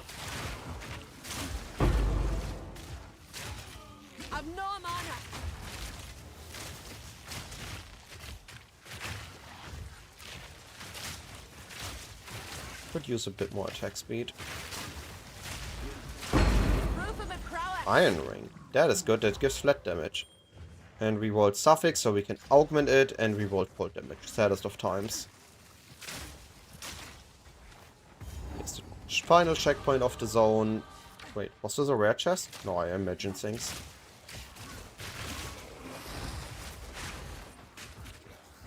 Just one more rare here.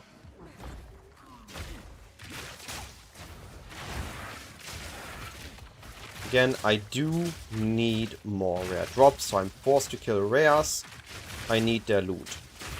Normally I would ignore rares if I don't need loot, if my gear is good at the current stage. But if my gear is bad, I'm forcing to kill rares, so I hope that I get better loot from them.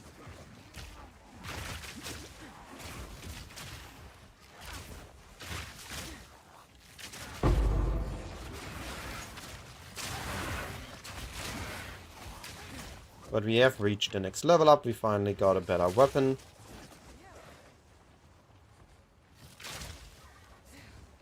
And we're entering the next zone. So normally I would regal this weapon, because I don't have a regal yet. I'm not yet regaling it, but I am gonna be using an iron rune on it, because I got a few additional ones. So we're using one for now, so I'm likely using a second one at the end of the zone, depending on what loot I get so far. If I get something better, I will swap that in, otherwise I'm using that iron rune, second iron rune on that bow. But this is just because I have excess Artificer orbs. Normally you don't have this many Artificers orbs at this stage. I got lucky on the drops.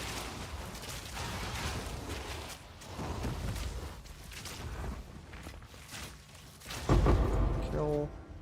Varnished crossbow we can use, but we can sell ID the rare weapon. Another blue pack. The hunt is on. Our damage got so much better. You already noticed that I'm now only needing 2 attacks to clear the pustules, meaning that is 1 attack less time I'm spending to clear packs with this.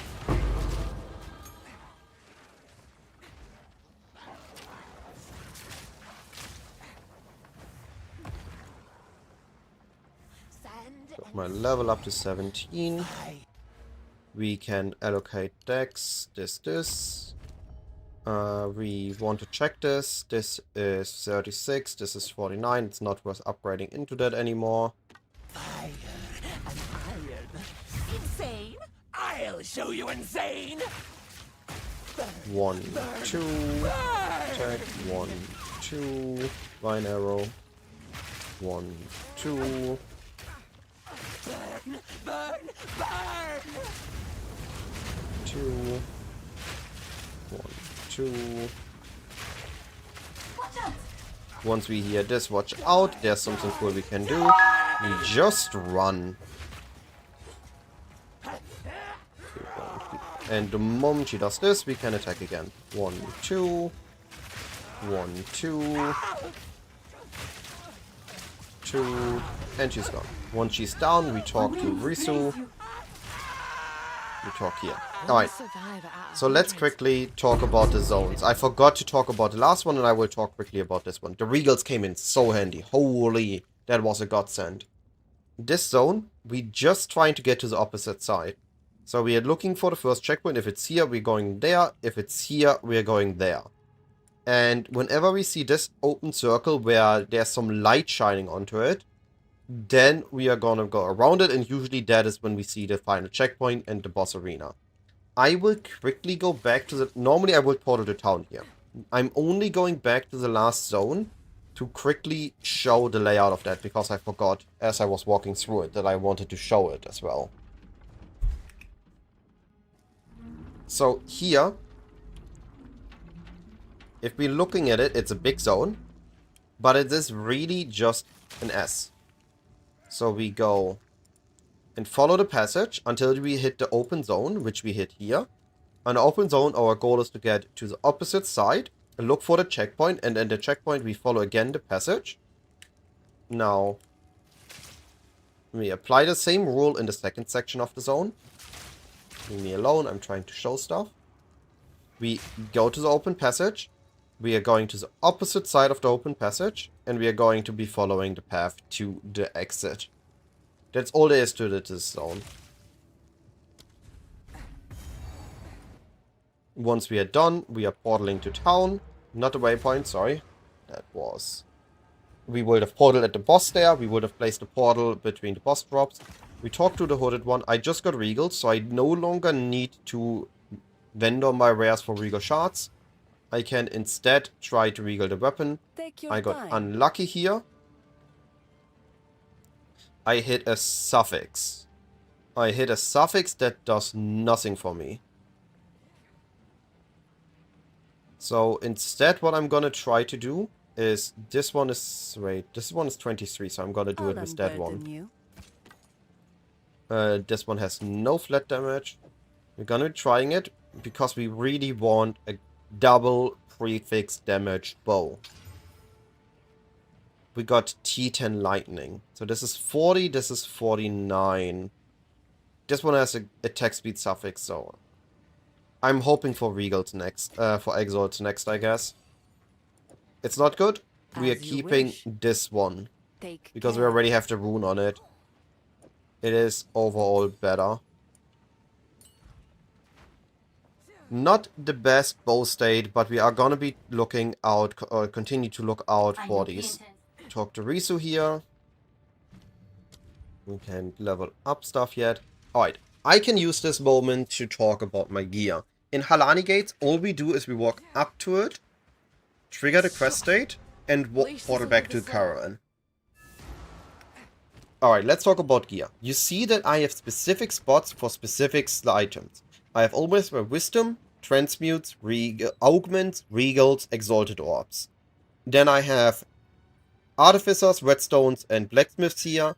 I have alchemies, alchemy shards, regal shards in here. And then I have my runes that I can use, so any flat damage and resistance runes. And then I have my gems here. So my first 4 rows are usually for my utility items. And then I have gear. Stuff that I want to sell, like if I want to sell the gloves, I'm putting there on the right side. So I'm keeping stuff that I want on the left side if I have space between them. Once my inventory gets more full, I need to be a little bit more mindful of it, of Finally course. some shade. I'm sweating like a stuck pig, I am.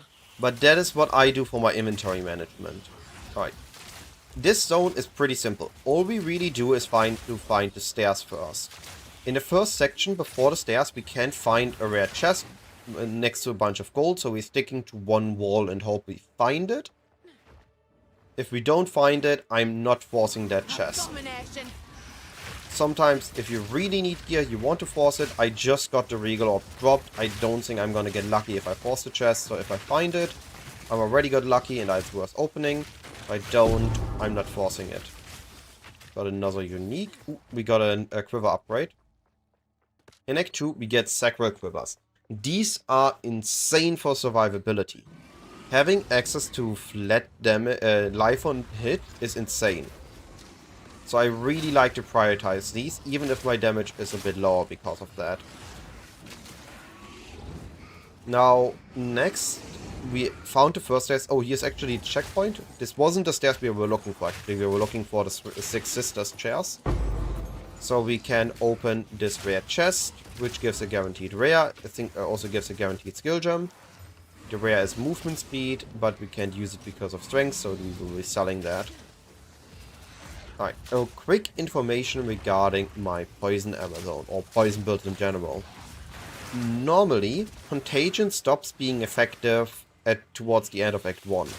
However, because we are poison build, contagion also spreads all other damage over time effects on an enemy, including our poisons. So for us, contagion is just a slightly inconvenient Herald of the Plague. So we do want to use it, even if we need to use it manually, until we have Herald of the Plague in Act 3. Oh. Saddest of times. Do I survive? I survive. Alright, here's the stairs I was looking for. Once I find these stairs, Who are these lasses then? I'm gonna be Where looking they at the are from walls buttons. here. And on the first intersection, we're gonna see these seals. Let me clear the enemies and actually show you. Hello Betsy, how you doing? Alright, so you see these seals. This means that if we turn left here and follow along the walls with these seals, we will find Barbala. Now I started actually skipping her, because the fight just takes way too long.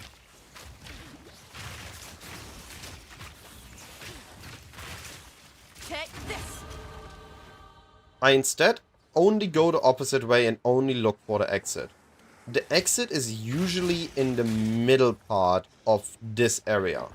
So I'm never trying, if I can take an option that doesn't lead me to what I think is the edge, I will take that. Once we see the checkpoint, once we see the light coming through, we know we are at the exit of the zone.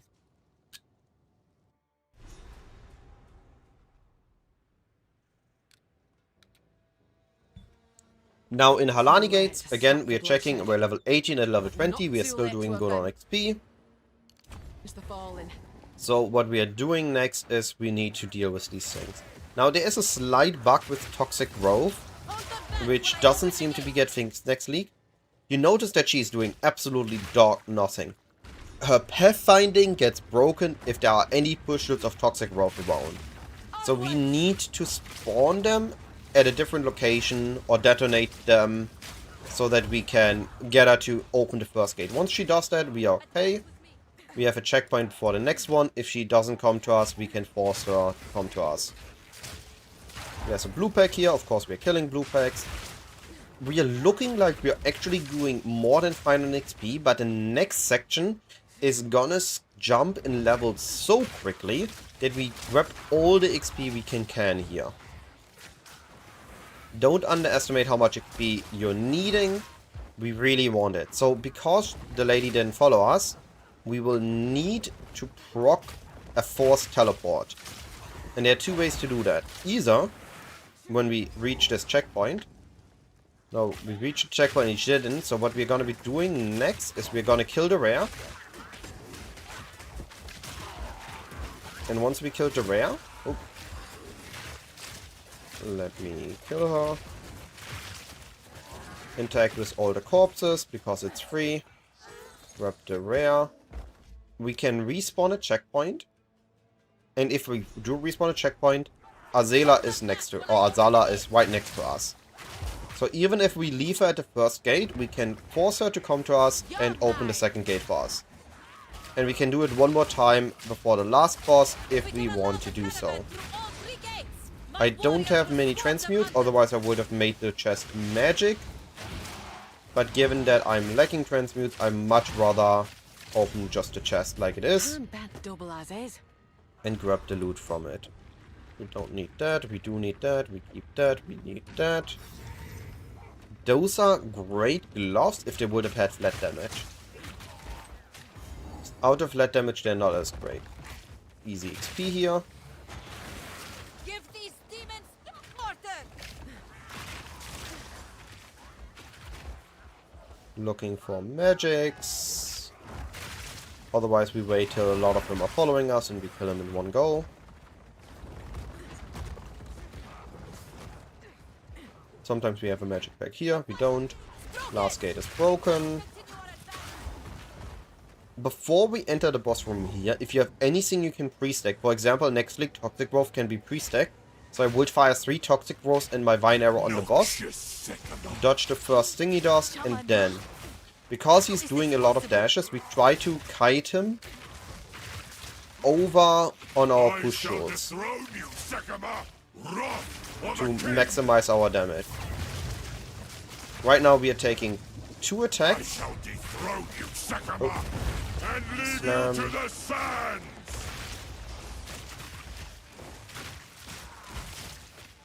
I got a bit lucky with life gear, so I have an easier time on him. And also we have Focus Charm, helping with his lightning damage. There you saw it. I didn't took as much damage because I had the dead one keeping me safe.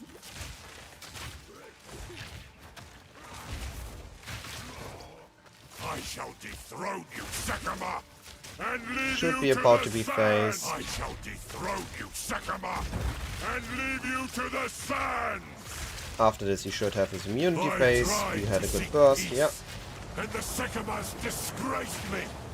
We cursed the first one, and from there we are relying on our Cajun again. We choose Just war. killing all the crabs, sand crabs, garabs, I guess, for us. We shall finish this. Once he is phasing, we can walk up here, Make haste. He must not escape. open the gate. Now, before I quickly go down, again, let's talk about the zone. You see here, it is just like the Mountain Mines. We are just following the passage. Whenever we can go up, we go up. Whenever we reach a checkpoint in the gate, we go sideways, and then we repeat the up. That's all there is to the zone. We are just following the passage. Whenever we can move to the top right, we go to the top right. Maybe next league it has changed and we move to the top left instead of the top right. It doesn't matter. Just follow along the zone on this one to get to the gates. Once we see return to caravan, we can portal. We don't need to do anything else here. When we are in town, bullet one identifies the items. If you are the Chambrin selling the browse as long as items. you like. I shall put Sell the this rare, to sell the use. gloves. Wait, this one is 6 and attack speed. This one is 4, but life on hit. I like my life on hit. Alright, checking if there's an insane item here. Checking for quiver, boots, gloves. Nothing there. We do get a life flask upgrade. That is important. And Zaka always has a gem reward here. This one is especially important. Level 7 is when our build really starts to shine. Ah, yes. Fight. Except crest. We don't really need to do it first, but it better shows. And now we have order here. So we are going to be going with Deshar into Mastodon into Crown of Stones. So we have 1 2, 3. Again, the position on your map might vary on my map. We are doing this shaft first because it gives us the most XP and gives us a big chunk of additional items. We get a magic ring here, we get passive points here.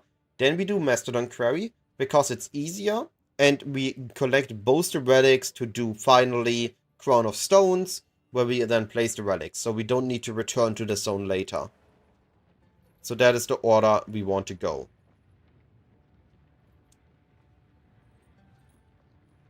I think Lightning Spear just lacks a little bit of coverage compared to before, but it might still be good. It also got its damage slightly nerfed. Like this. Easy job, But with that. Lightning Arrow also changed, maybe it's better again. Alright. Come on. Admittedly, I don't know the exact reachwalk path, but I know what I'm looking for.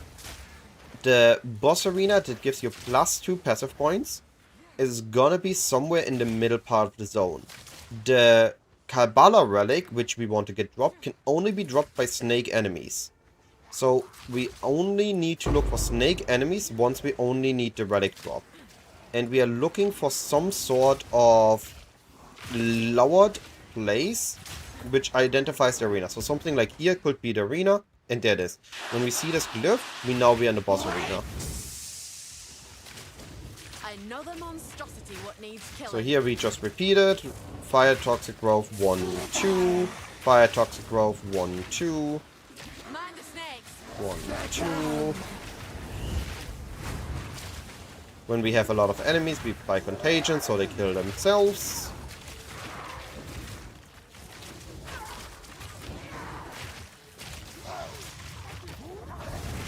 When she does this, look for the opening. 1, 2. 2.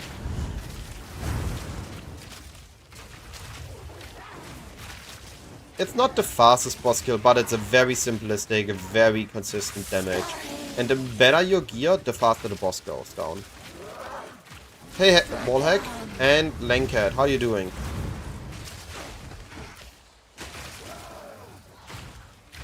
Need mana. And it's gonna be getting a lot better in a bit. Once we have Gas Arrow, the damage is gonna be so much more insane. Just wait a little bit. This one. It's gonna get so much better in a moment. These Alright, sands will so we suffer have your poison no the longer. passive points. Now that we have the passive points, we are finally gonna be using our weapon set 1 and weapon set 2. Now I'm gonna show you a trick here. What you need to do is you do Control plus Shift plus left click and Control plus Shift plus right click, and watch what happens. If I do Control Shift left click, this is the weapon set 1 point. Now watch this. This is insane. I have not seen people do it yet. If I do on the same node Control Shift right click, it changes into a weapon set 2 point. I can freely change the nodes on my tree between normal allocation, weapon set 1 and weapon set 2. So we allocate these on weapon set 2 and these on weapon set 1, because we don't have anything else to do with weapon set 1 for now. And then we need one more strings node here, and we're gonna be moving on to our next nodes. When I noticed that we can override our own nodes, that felt so insane. Like, I've not seen anyone do it yet, and it's such a handy feature. Alright, so this is the direction of the entrance. I moved in the wrong way because I was focused on explaining stuff. But now that we have the passive points, all we really care about is getting to the opposite side and getting the Kabbalah relic. Ooh. Another recurve bow. Maybe?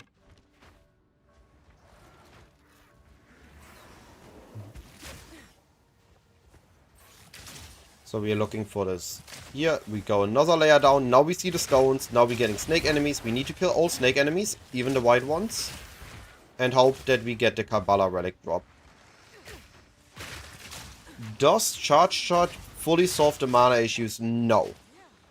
It only resolves 1/3 of it, right? We're consuming 1/3 less mana. Because every 3 attacks we recover. It is not a full solve. We still need to chuck Mana Flask. It's not just an answer to everything, but it helps a lot with it for the duration of Act 3. And we just need to spam it to kill our bosses in that part. So again, we are looking for the snake enemies to get the Kabbalah relic. Here, these enemies. This one, pick it up. We got it twice. Hilarious. Alright. Now that we have it, we can continue. We are level 19. We still don't get... How did I get knocked prone there? What projectile hit me? We should be in level... Now, very important. Do not level up Toxic Growth. Only level up your other skills.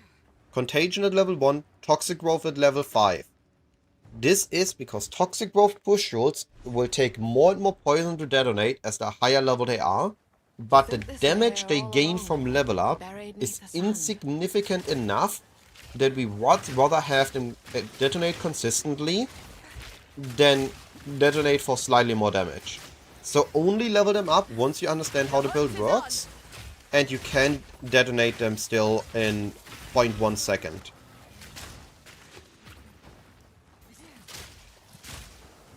You actually can level it earlier on Amazon than on Pathfinder because you do more damage on an Amazon.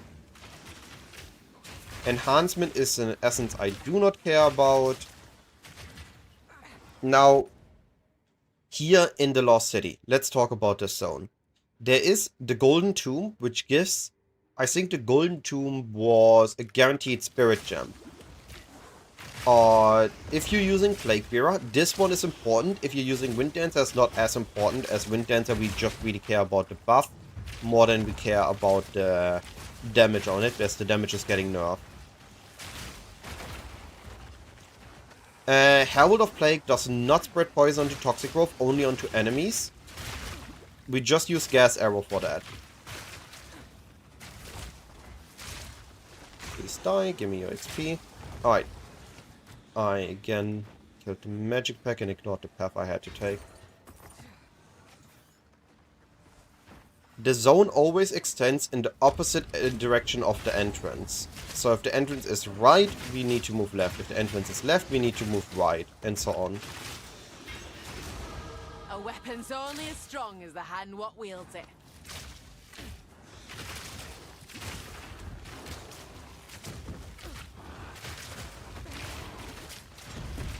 I'll not make the journey all Okay, night. I'm low on transmute, I'm not bothering with that. I'm bothering with that. I have augments, I'm not bothering with that anymore. That can't be an upgrade. Keep the level 7. We don't need the level 6 gem. Can't do anything with it.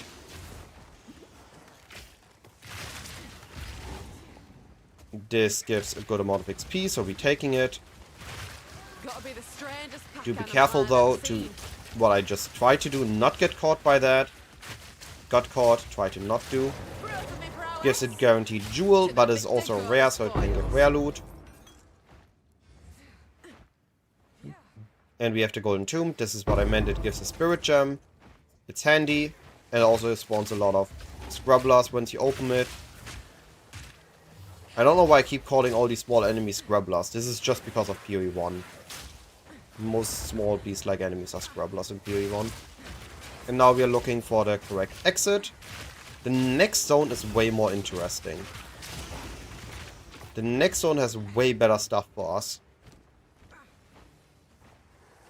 But exit should be around here. Please let me pass. Alright, so this is what we're looking for. Let me show you this better with the whole map.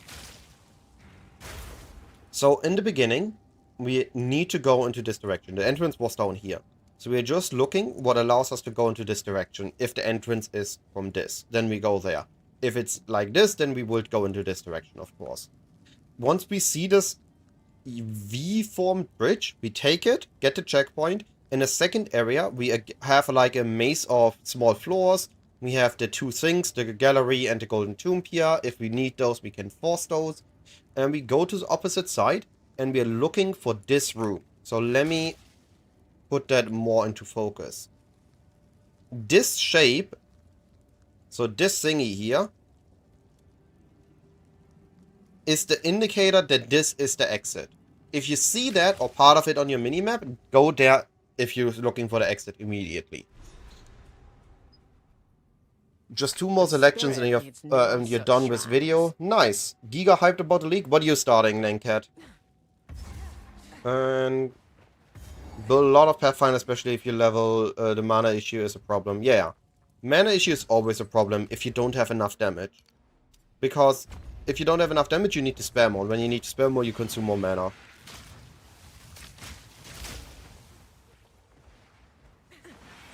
I mean, even if Herald of Plague spreads to the pustules, that doesn't really matter, because we're all proccing them with our gas arrow immediately. Here in Buried Shrines, we really want to get the Elemental Offering. The Elemental Offering can be in the first area, so we are looking for one corner. And we are going to go into that direction until we have these bridges. And these bridges gonna be our indicator for which direction the zone extends to. Let me get rid of that. Alright. So, one thing, the sarcophagus or the elemental offering is in the first section, and the other one is going to be somewhere in the second section. When we see the bridges always have a guaranteed magic pack, and are the direction the zone extends to. So if the bridges were this way, the zone extends that. Because the bridges were there, the zone goes into this direction. That is what we are orienting with here. Now, these soldiers are a lot of them, but they are coded to not give you as crazy experience. Now, because we are Contagion Build, look at this satisfying clear. Look at them all falling. It's still good experience for us, and it's very easy to clear it all. Oh, I got knocked down. Alright, we cleared it. We finally got our first T2 support gem. Now, next league, this likely is gonna be getting put on Multi-Shot 2 because of the change to Toxic Growth to maximize our single target damage. Now this league, we are gonna be using this on Poison Burst Arrow Bursting Plague, especially because we do not get our... what's the name? Our Herald of the Plague early, and we can't grab it on a Pathfinder Ascendancy. I find it very important to get Bursting Plague as early as possible, as it helps with our clear in Act 2. Arcane is something we don't care about. This gives spellcaster stuff. So we are looking for the elemental offering still. This is a magic ring. We definitely can upgrade our iron rings. They give us near nothing at this point. I mean, it's still flat damage, not dead. Daguten, yep, we are using lightning in Act 1. I like poison at the end of Act 1 at level researchers. We are definitely taking this, so we are IDing this. We are augmenting this. We only have one regal, so you shouldn't be regaling this if you only have one regal. It already has a prefix, so if it has a good prefix, we open it. The suffixes on boxes makes it harder, and the prefix makes it more rewarding. The moment it has a prefix, we don't need to do anything further to it. If we have many regals and exalts, I would always try to get it to 2 prefixes. But only if we have the currency already. On the first one, we need to be a bit more stingy. For me, poison gets enabled at the end of Act 1, really. I have my regexes at the in my written guide, in the build section. You can find a regex per act. Once we find this part, we know we are in the boss arena. When we see this, we are at the boss zone. Now I'm gonna activate it, but I will be going back because I still can grab the elemental offering for a guaranteed magic flask. Guaranteed magic ring. So we are following the outer edge until we find it. Should be around here somewhere, as we had that in the first part. So I'm pretty sure the offering has to be in the second part. Apparently I was wrong. So we have another bridge with guaranteed magic pack here. And the offering can be also both, or rather both can be in the first section. Unless the offering can be at the not the edge, which that would surprise me even more. Alright, here we see the book. This is part of the offering. We have doors. I I want lightning the most. So we are grabbing lightning, get a magic topaz ring. Ideate. This is a prefix. We have the augment, so we can get a suffix. What happened to my music? Alright. Now at the boss, we can already target the boss while he isn't actually doing anything yet. So attack the boss as soon as you enter the arena.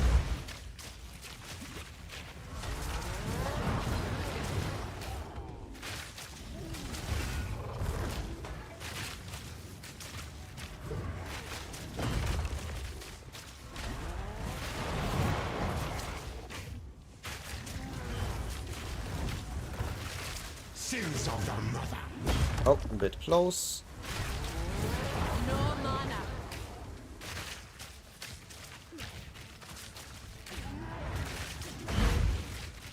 We are very close to dealing crazy single target damage. We just need one more level.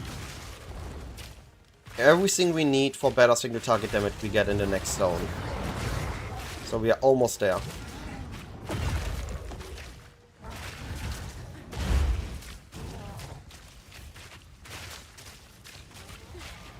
I've no mana.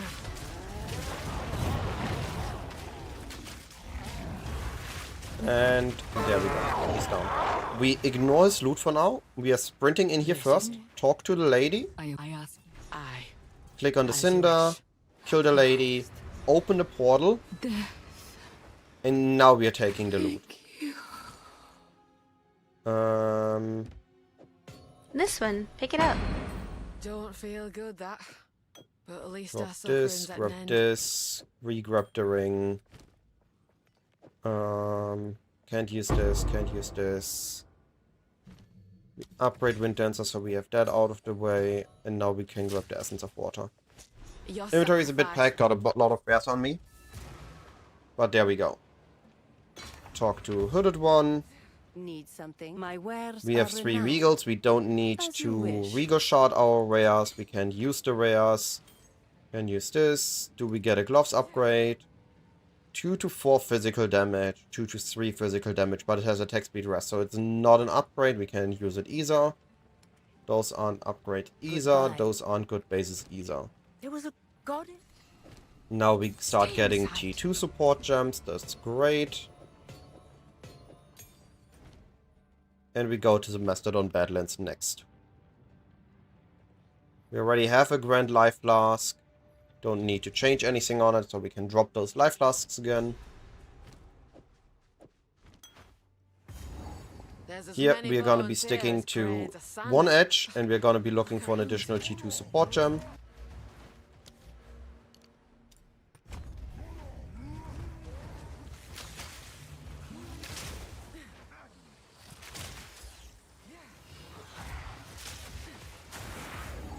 This is not it, but no. I'm just gonna go back to the start. The support gem is usually in the first section. Usually here, near the start. So I'm just following the other wall now.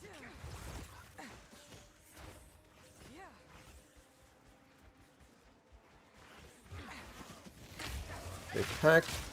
Can kill it for XP. Now, where is it? Here it is, right? Yeah. This rare effigy is dropping a guaranteed support gem. The rest is bonus, but it does drop a guaranteed rare as well. Level 21, we are getting there.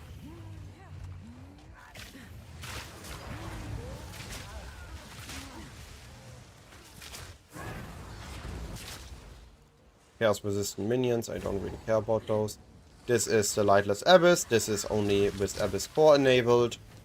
So I'm ignoring that part. Did I saw magic? No, I didn't. Okay.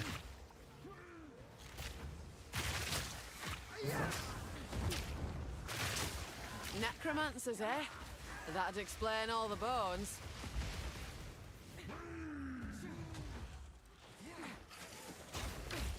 I don't think Incursion will be worth doing in campaign. Unless we already know the rewards. Oof. Wow. If we know the rewards of it, then maybe. But we don't know the rewards ahead of time. But if you see your streamer get guaranteed 5 links somewhere, maybe consider doing the same thing at the same time. Maybe that is giving a guaranteed 5 link. It was with Abyss, we don't know if Incursion is gonna be the same. There we go, Bone Pits. We are about to level up. We are 21 in the 25 zone. Now, earlier, if you remember, I said 3 plus your level divided by 16. Because I'm above level 16, I can be 4 levels under the zone without being punished. So, being an additional level under here instead of just 3 levels under is fine. And I'm getting my level up in a moment anyway.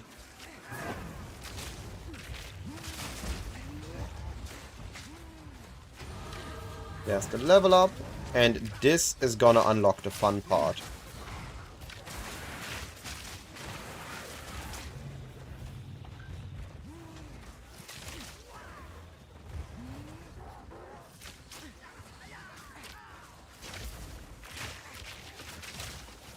So we need, in this zone, we need to kill the hyena enemies. The hyena enemies, just like the Kabbalah clan, are dropping the Sun clan relic. So we are killing those because the relic gives us +1 charm slot. I'm gonna go to the boss room. If I don't have it by the time of the boss room, I'm gonna reset the zone a bunch of times. This one, pick it up.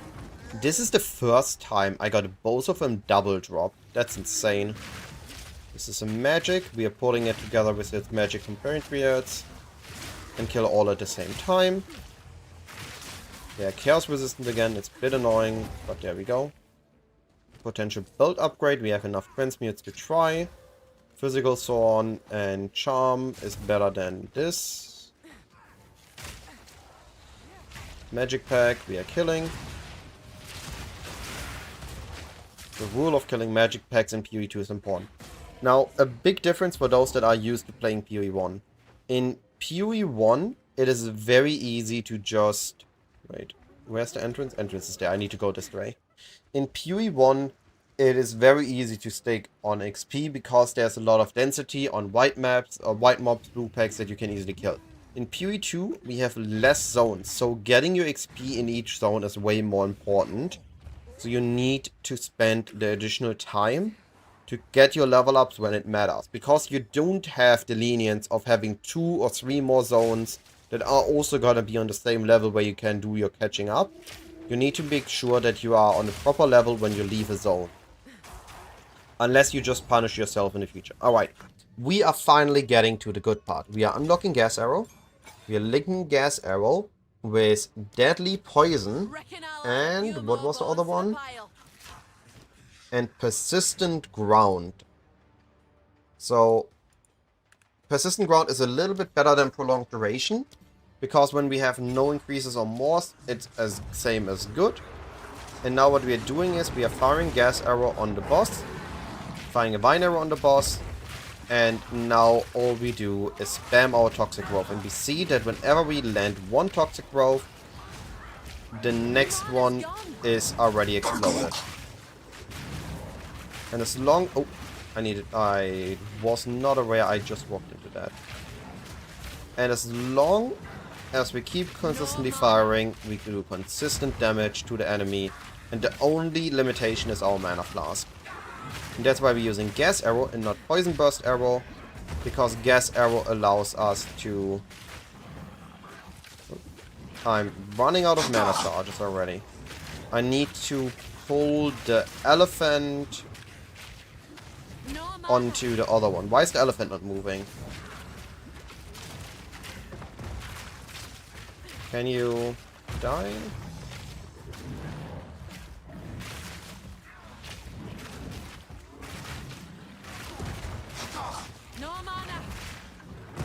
I'm very annoyed that I did not got them to overlap. So now I need to deal with basic attacks until I have my mana again, which is really annoying. The elephant just did not move at all. Need mana. Now just the beast. Okay, we got mana from killing the dude. This should be enough to kill the elephant.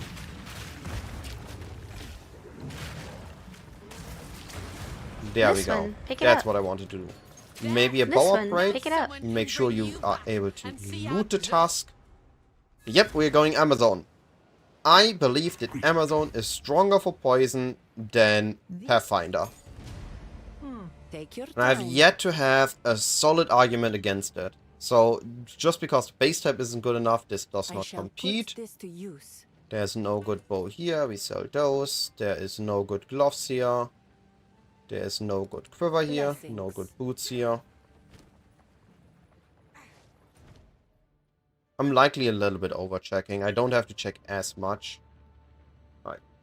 Now we get Vine Arrow Prolonged Duration. Again, saves us a little bit of mana.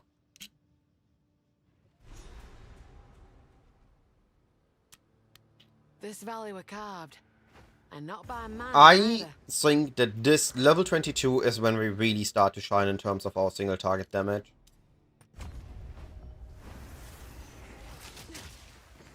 Also, Amazon is a little bit more unique and a little bit cooler than Pathfinder if everybody goes Pathfinder. Then we are the cool kids by not going Pathfinder. It's basically the Pathfinder is Daniel, Amazon is the cooler Daniel. That's what I believe. Alright, we grab this checkpoint so we don't have to walk back here. And then we are just following the outer edge of the zone.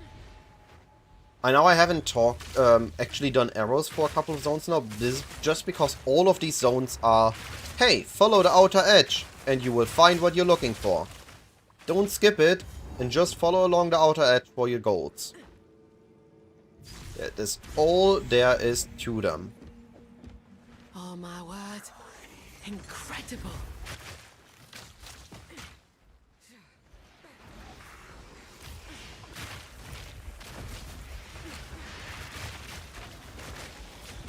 What is the rare? That is the rare, okay.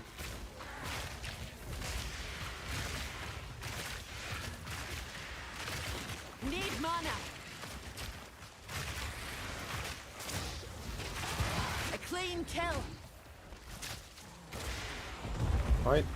This should be the passage to the waypoint. When you see a bigger passage next to the Titan Graves, this is what leads to the waypoint.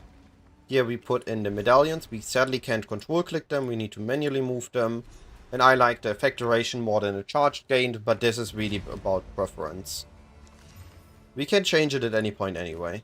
The helmet is not an upgrade because it doesn't have resistances.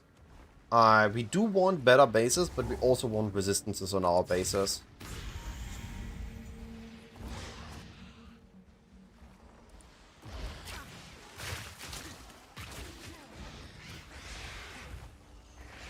And we are looking for magics as we walk along the outer edge of the zone, looking for the checkpoints.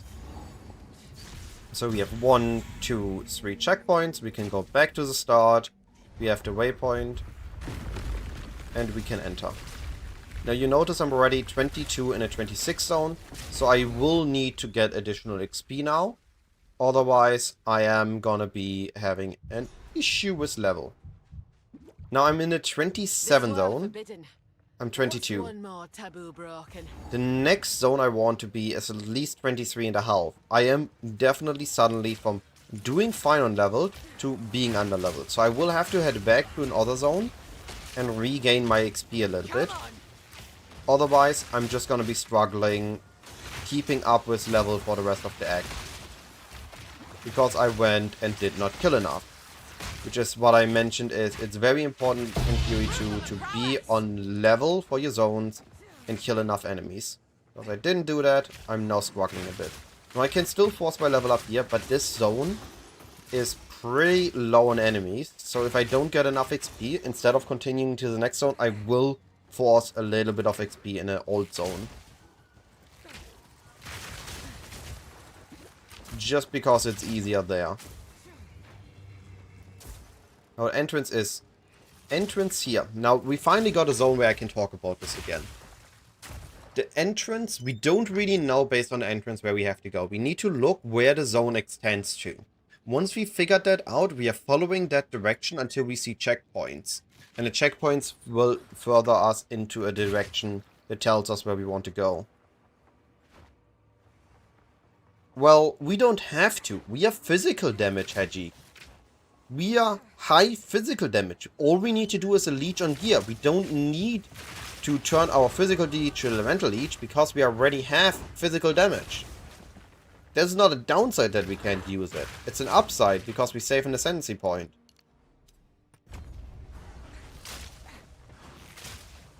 Alright, so we see now a checkpoint. We have the bridge here. And this assumes that we are going to continue to the left direction to get to the boss. I did dodge roll in time. Nice. Now I'm also still looking for blue packs and additional XP. Again, otherwise I'm forced to go back because I don't have enough.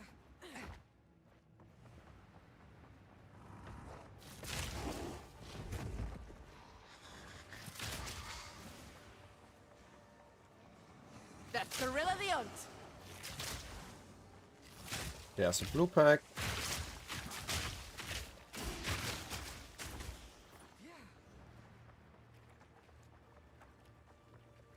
This is the boss checkpoint. Here's the boss fight. I've seen it all now.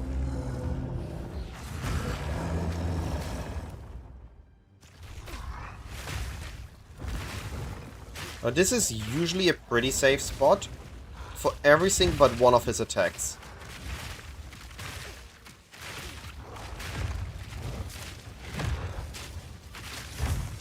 Need mana.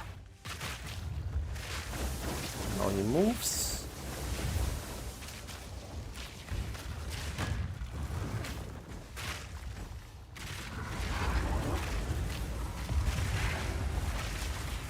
I'm gonna have mana issues again, am I? Mana. Holy.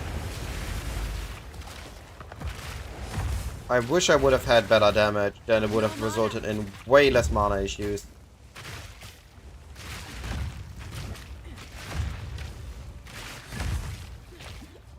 No mana. Here we need to move. My mana's gone.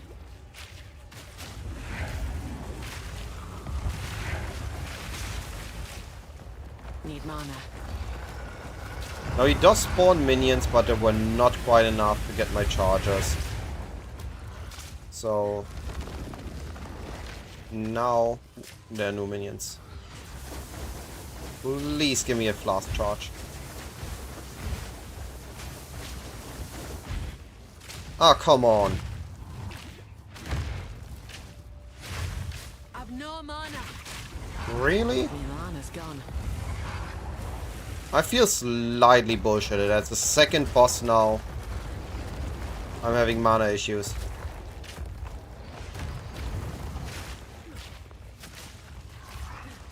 No mana. This is the attack where we can stand right next to him. If we do that, we die on that attack.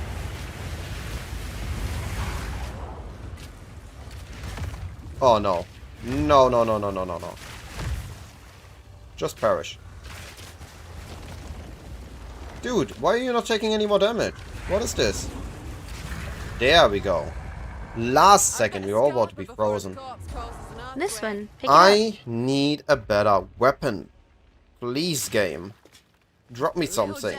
Give me something. Vendor me something. I'm already struggling because of XP. At least give me a weapon. I really roll load on my flat damage. I have the minimum flat on gloves. I have the minimum flat on quivers. I have no additional flat on rings. I'm really rolling low on damage. Who goes there? My And this is the wares are difference renowned. between a good campaign and a bad campaign. A good campaign, you As you got wish. a lot of flat damage on your gear. A bad campaign, you didn't. That's all there is to it. Look at this. I found a random bow of the vendor that does more damage than my rare bow. That is how shitty it feels. All right. Take Okay. care. Now we are good. If my finger. We just regaled T7 flat on a TC7 physical. And suddenly we are good. That's all it takes. Now you're gonna notice that the next boss is gonna be easy. I promise you this. The next boss is gonna be easy. And all it took was a weapon upgrade. Out between us now, Jamin Ra. I am hesitant.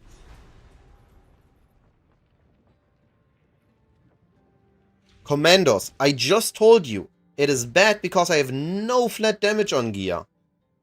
I had a really, really bad damage bow. That is all there is to it why I had bad damage. And it would have been the exact same on anything else. If you don't have damage on your gear, you have a bad leveling experience. Now I need a little bit of XP.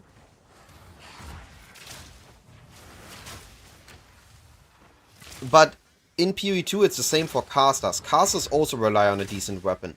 You don't need as much as attack builds, but casters is honestly, in PoE 2 all builds rely on gear. That's at least my experience. I did not skip my Ascensi, I skipped by Bala. Come on, give me a magic pack. Where are my magic packs? What the heck? How did I got shoved there? Okay, here's magic pack.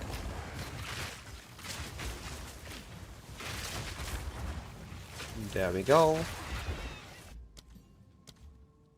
Respawn a checkpoint. I show you in a moment. We are fixing our Sensi in a moment. Oh, that magic pack doesn't respawn. I saw the magic pack respawns. That's good to know. Alright, we need a little bit more XP, so we are forcing the other bridge, the other magic pack. And then we can continue.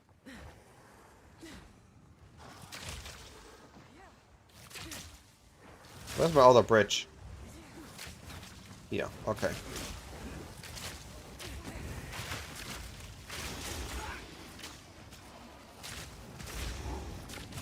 Alright. Let's continue. Disha. So, I earlier skipped Balbala fight because I was in a weak state and Balbala takes along and my main damage comes from Toxic Growth, which I need the boss to stand at least somewhat still.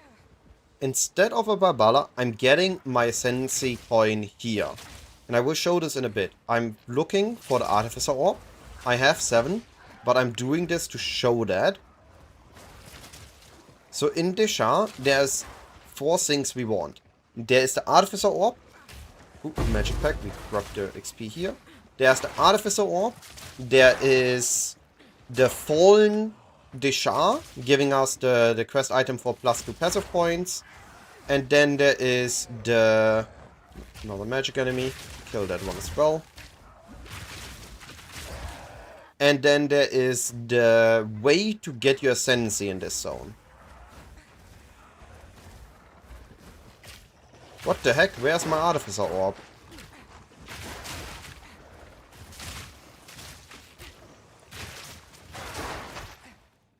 Alright, I guess it was on the other side after all. So until we find our things here. When we see this green Gale, Ghoul, or however it's called, this arena has a couple of corpses in gold, but it's an ambush of 2 rares. Always 2 rares, and they're always causing Shield Ground, and I think it's Lightning Storm. But once we are... oops, there we go. Now I do damage. What the heck? How did I got one-shotted here? Alright, let's do this one more time.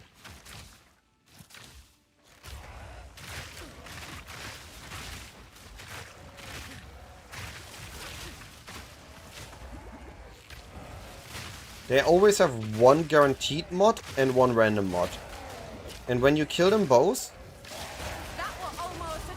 they drop a guaranteed Jin Baya at area level 28. So this is how we get access to lab. We don't get it from Balbala, we get this one.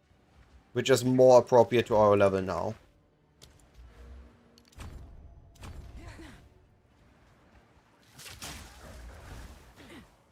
Fair enough. If that's what you think about the build, I cannot convince you otherwise.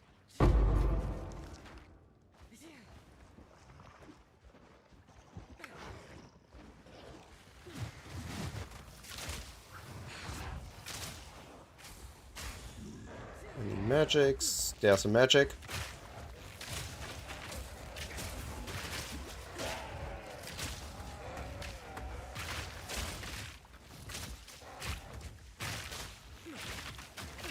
There we go. Cross. I hate when bosses or rares dodge roll half a map out of our damage. Leafeon, I appreciate the follow.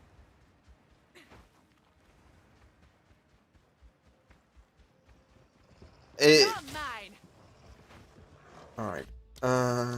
Respawn the checkpoint. We are on the far side of the zone. Alright, now that we have the two things. So these two things are in the first section of the zone. So when we start, we follow the wall till we find one, and then we go and follow the wall till we find the other one. Sometimes we find both on one side, can also happen. So we're looking for the Artificer Orb here, and for the green bile area to kill those two and get our Baya coin. Now that we have this, we are looking to get the Fallen Deshar ladder in the city. So we are looking around these spires for this Fallen Deshar. I got giga This lucky. one. Pick it up. This can take time. You might need to full clear the zone. But also, we want the XP in the zone anyway, so it's okay if you need to full clear the zone. Take your time in the zone, don't rush it, because if you get rushed, you get ambushed by too many enemies at once. And just look around all these spires until you have this final ladder of the Fallen Deshar. Once you have it, head to the opposite zone of the zone where you entered it from. So because we entered from here, we are looking in this direction. And what we are now looking for... Magic pack, we kill those. Oh cool, we one-shot the magic pack. We are looking for 2 flames. So it's not here. So we are looking up there next. The correct tower that includes the... I'm stuck. That's what I mean, don't rush the stone, else you get stuck like this. The slam... Not gargoyles, what is its name? Vultures, they really hurt, so try to not get ambushed by those. We're looking in this direction. Can move further in this one. We are looking... Oh, come on. Alright. We are looking for the 2 candles that identify the correct exit.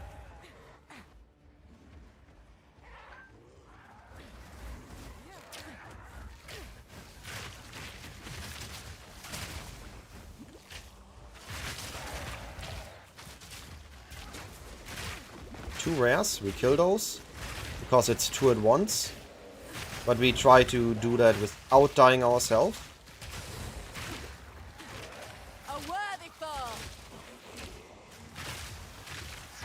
Leafeon, I will read your message in a moment, just trying to get to the exit and explain the zone. Can you perish? Thank you. Where are my... What is this zone? I never had one this big and weird. Bad showcase. I guess it's a good showcase and a bad one at the same time. Shows that I don't know nearly enough about this game compared to PoE 1. But shows that what can happen here.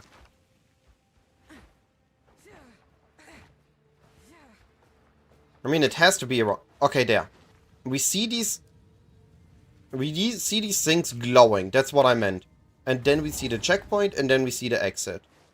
Alright, so if we look at the zone again, once we have all these things, we see that the first part again, we check for the thing in the first part, we check for the 2 rares in the first part. Once these towers starts, so all these towers, here, here, here, here, here, here, here. Likely one there, here, here, even here, here, here. The Fall in the Shark can be at the seat or at the bottom of any of these. We need to search everywhere in this zone. I had once where I had the exit was here. Let me clear this up. I had my exit here, and the Shah was somewhere here in a small passage that was going like something like this. And the rest of the zone was here. It was insane. The Fall in the Shah can take quite a while, so you need to find it. Look at all the feeds of these towers until you see it. And then you can enter the Path of Mourning. I know what you mean, Hedgig, but fight against the Shah takes way too long. Alright, Leafeon, let me take a look at your question. You saw your MOBA guide, it looks fantastic, so many details, you're going to give it a try? Glad to hear that, let me know how it feels for you when you try it. I will be playing it a lot, I have big plans on Amazon this league. The ID boots, chance for better movement speed, we can roll 15 and soon 20 movement speed. So we're level 24. Again, Arcane Box, we only care about the XP. We do want one more level up here, maybe a second. Alright, I will respond again after that.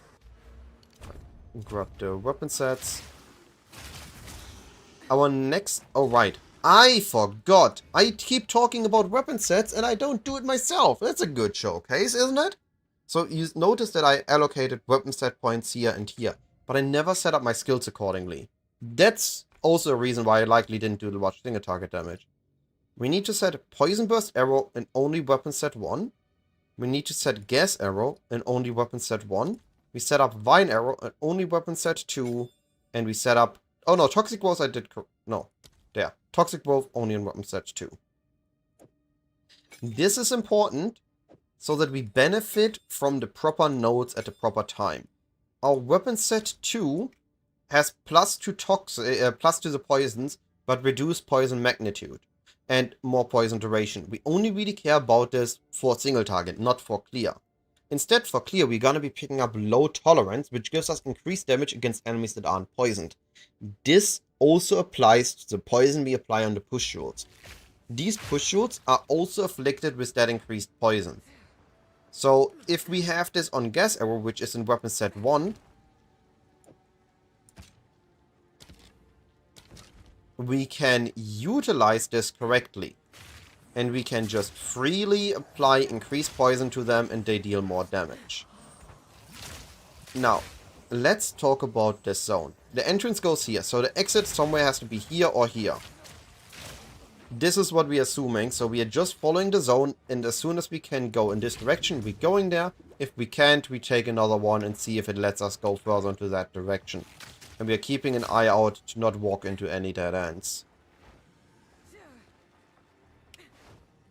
Right, Leafeon, glad you're trying out the build, hope it's as much fun for you.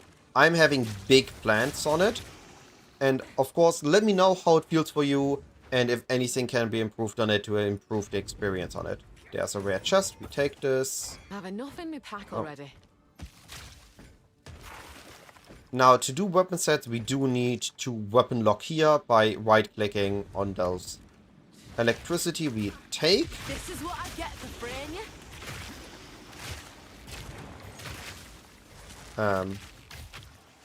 Why are you not getting poisoned? There we go. Find myself a big one. I wonder why I don't do damage. First was the weapon, but the weapon set was also a blunder. Another dual string bow. Take those. Don't need this. We don't need those. There we go. I don't think they do anything. And the reason of that is the wording. Oh, wow, that's massive. We got a lesser. We got an early lesser jeweler orb.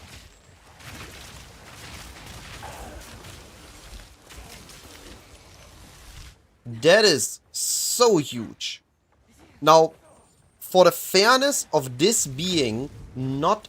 I want to show you the ideal best case run, but I want to show you how this goes. I'm not going to be using it.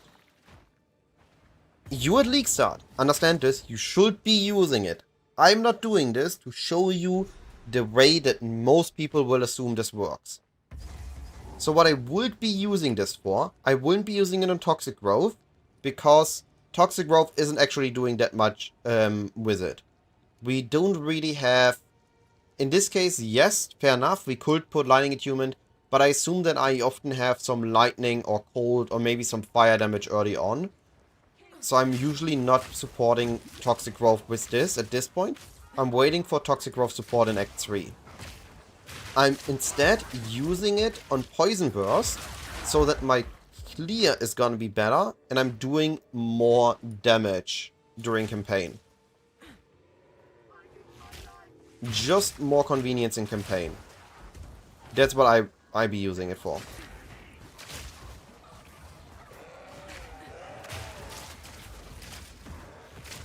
Yeah, that is actually a good call for things like launch. But here we already see that our clear is getting quite a bit better, with better damage, with actually using the correct weapon set. If we can get another level up, this would be massive, but I don't think we can get it in time. Unless I need to full clear this zone before fighting the boss. Why are you not taking any damage? There we go. But yes, we have a couple of options. We can link it to Poison Burst Arrow for better clear. We can link it for an T1 gem on Toxic Growth for better single target. We can link it to... Honestly, no, those are the two options.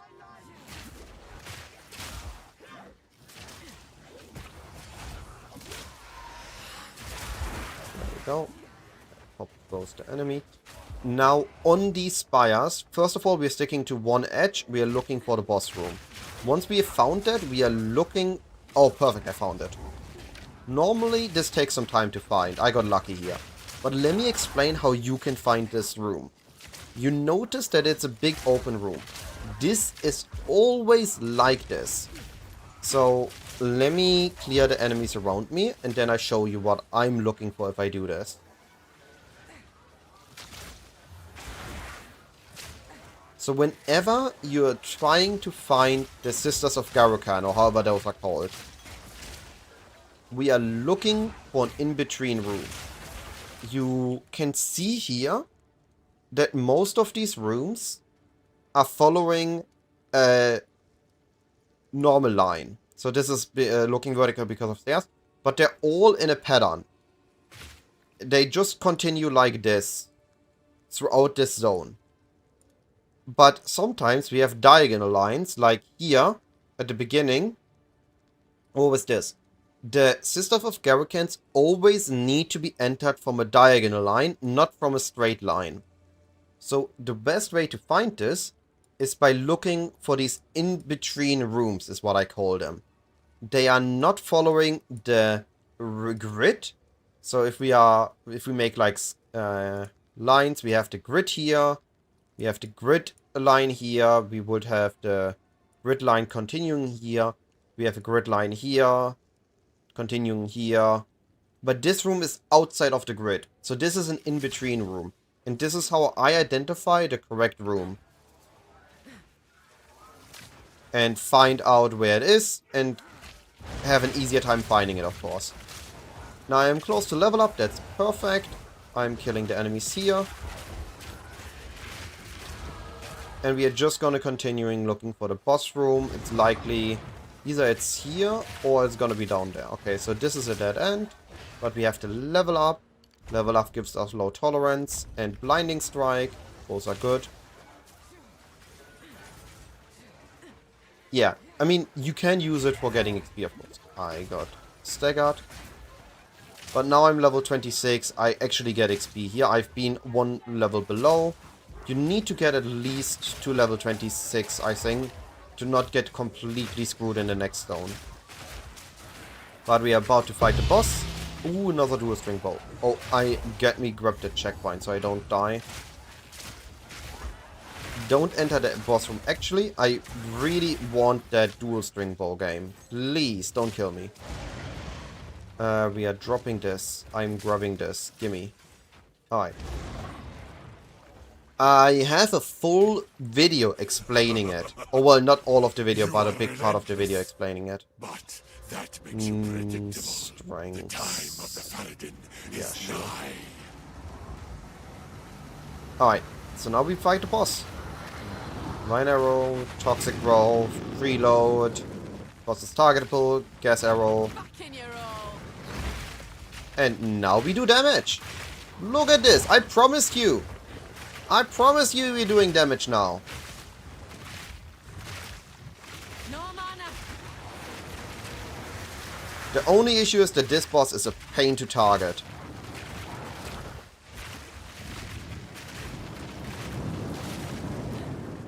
I'm no mana. My filters on my profile, but you need to get the... Hey dude, why are you not taking any more damage? No mana. Alright, something went wrong here. Because I keep... Oh! Am I doing fire damage? Why is... He's exploding the gas clouds. He is causing ignite because of his burning ground, and that is exploding my gas clouds. No wonder that happened there. Normally I burst him before he places all this burning ground.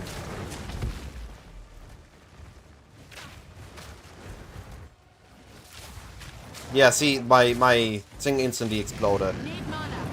That is annoying, but I did my damage. There we go. I'll not make the journey home like that. Alright.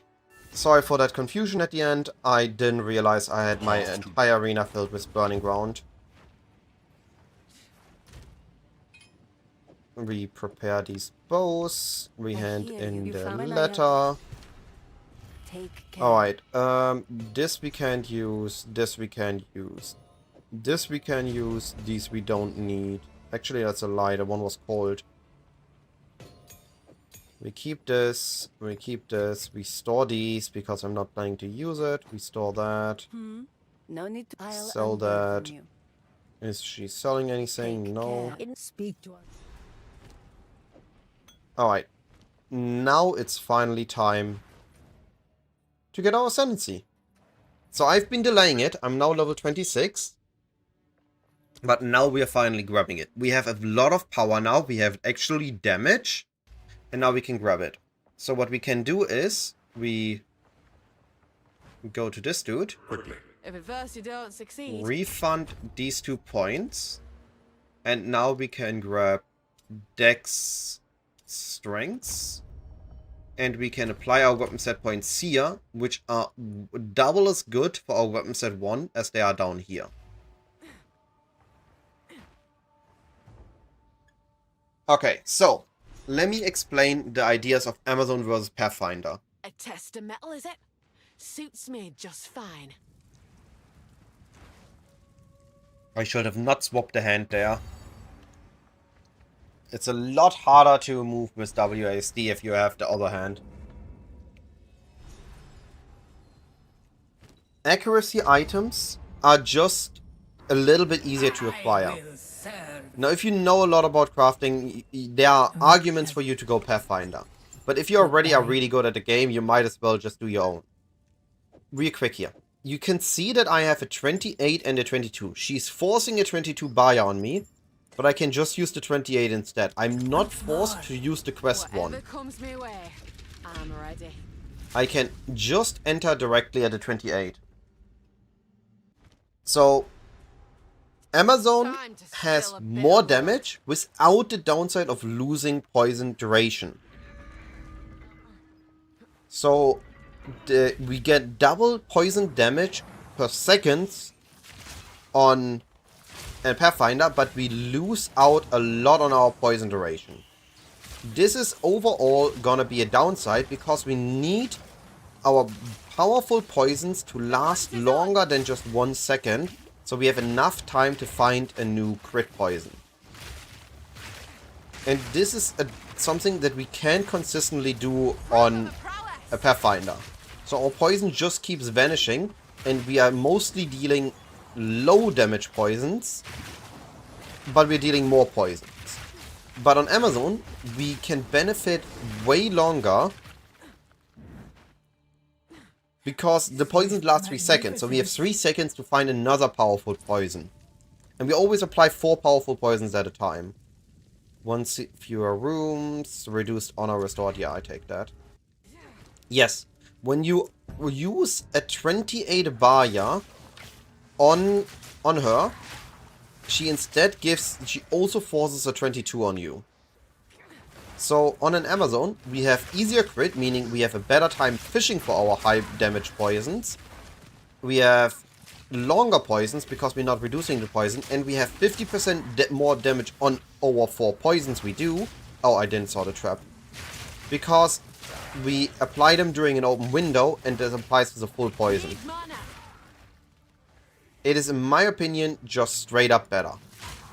We also have Elemental Surge, which got reworked and we might be able to use for some shenanigans, which isn't gonna be the normal Pathfinder poison, because we are not gonna be using Poison Burst Arrow, we are gonna be likely using Spiral Volley, which is a personal favorite skill of mine in PoE 2. And we have the option of going Ritualist once we no longer need... I don't need that. Once we no longer need the damage from the Amazon. And instead we want quality of life, we just can go Ritualist, we get an additional ring, we get the buffed Headhunter thingy Ascendancy node, we can get better charm uptime. I think Ritualist is stronger late game, unless they find a...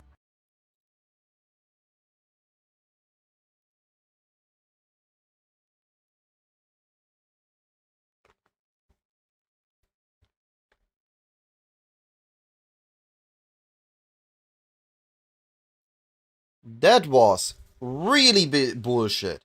Losing exactly when in lab. What the actual?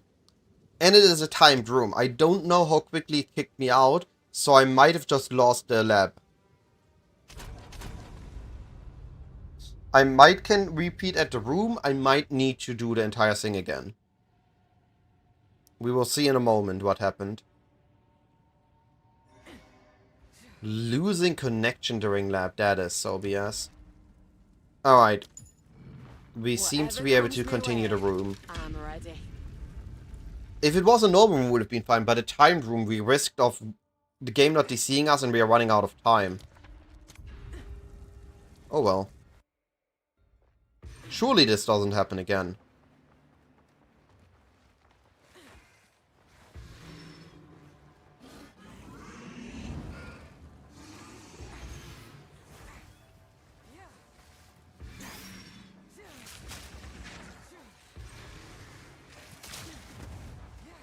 We don't expect too much on here in terms of XP, because we are mostly getting normal and rare enemies.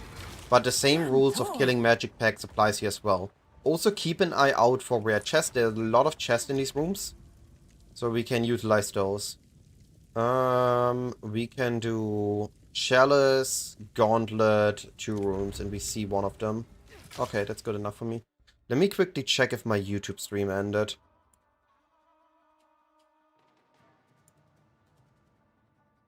No, I still be fine. Okay. We are still fine. Alright. Same single target loop.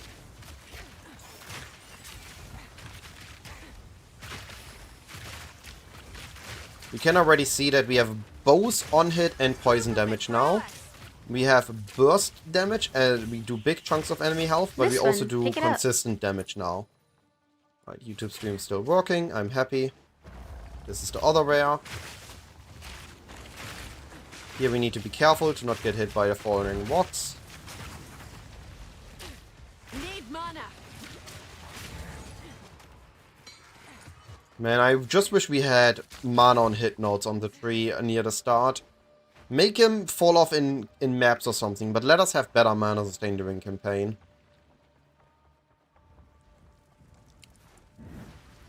Relish your mortality. Alright, what we got? Affliction results in additional affliction, but ritual, we might as well just grab this. No, I do want the key. I think I am going greedy and I'm going... Rewards are unknown. I know this reward. We have 1 random reward and we just don't get another affliction. Yeah, that's okay.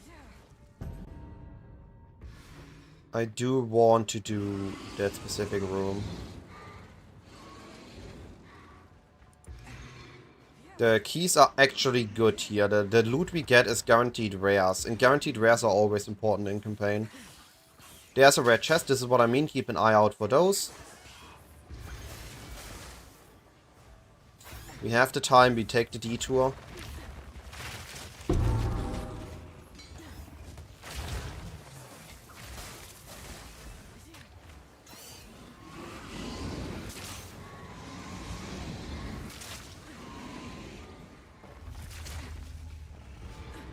Stand tall.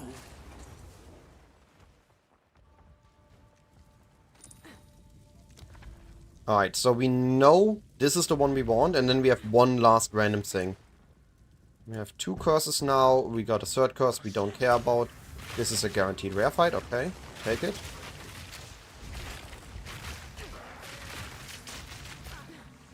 My internet stopped, yes. The Twitch stream should be running again, no?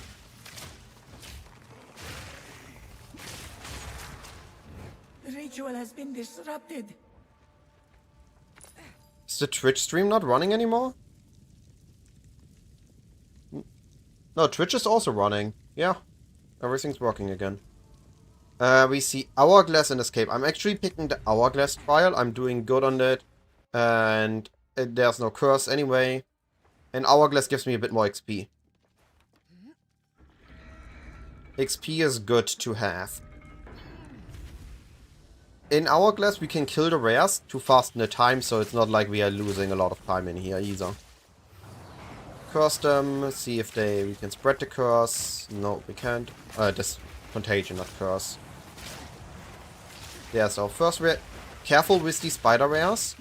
They can burst you if you get stuck in their spider spray, web spray. Razor, second rare. If we time it well, we can kill 2 rares on this floor each time we get here. Oh, am I fast enough? Yes, there we go. Mana Flask upgrade, yo! Swift magnificence. Alright. Boss fight The time. foe ahead is formidable. Gloves? No. Wait, actually? Dang, it's fire damage. We are at a point where we use gas arrows, so we cannot use fire damage. Fight this enemy from afar. It burns. Need mana. But we actually do a lot of damage now. No mana. I should have upgraded my mana flask earlier. That would have made a lot more sense. Already halfway died. Out for the slam. Oh, careful about these. These indicate falling rocks. Ah, yo, dude. Just perish. The fight's over. Alright, no good things here. Get our Ascendancy. We take the Amazon. And our first note on the Amazon Ascendancy is skill speed, predatory instincts. This is OP for us. Trust me on this. My ancestors' strength courses through me veins. Ought to come in handy. And now This we don't one, need the pick it quest up. buyer because we have it done, right? Let's plan. I am Buy this older one. than that Store these, assuming we will need them later. Upgrade the mana flask. Oh, that's colossal. That's the next upgrade. Alright, and now we have 411. We have gold royal and gold gloves. We need good gloves. So normally I would prioritize royal, but I much rather need gloves right now. So we are hoping to get good gloves here. Then silver, we have royal armor helmet. Our armored helmet both need upgrades. Helmet needs more upgrades, so we're taking the helmet here. We got unlucky on the helmet. And then we have 4, so we're just opening everything. Then we store our rare items here. Take the rare items here. Take out as many of them as we can from our inventory again. We have our Sensi confirming, and we are leaving. Now, here we go to town. I will take the look at Diggy's video again. I assumed that he gets an early video in again. He's been able to show us a little bit of the new stuff the past couple leaks as well. Post 1 and 2. That's a pretty good weapon if I would go spear, but I'm not, so vendor it. Also, hi Gon, how you doing, buddy? Don't need those. Take those. Talk to this dude. No need to rush. And we got unlucky on the gloves. We got unlucky on the helmet. No gear upgrade for us. We are level 26. Any gear upgrade on the vendor?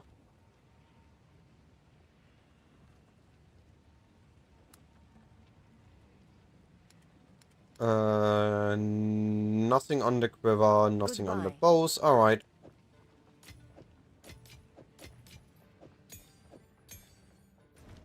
And now we are finishing the act. We are 26, almost 27. We should be able to finish the act at 28 and a half. Which is a good level. 29 would have been slightly better. Alright. Dreadnought is a very linear zone. Just move in both zones. Just move up. If you can't go up, well then we go up and then go right, go up, go left, go up. It's whatever. Just go up, and if you can't go up, go into the direction the game forces you. Take this. And on the zone, all we really care about is having a safe progression. The more you die, the slower you are, so much rather go a little bit slower, overkill in this zone, than rush through here and get surrounded by enemies and die. Again, keep an eye out for rare chests. And be mindful of your positioning.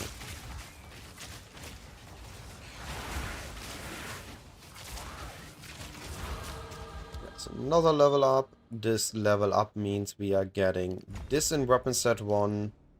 And now I do something cool.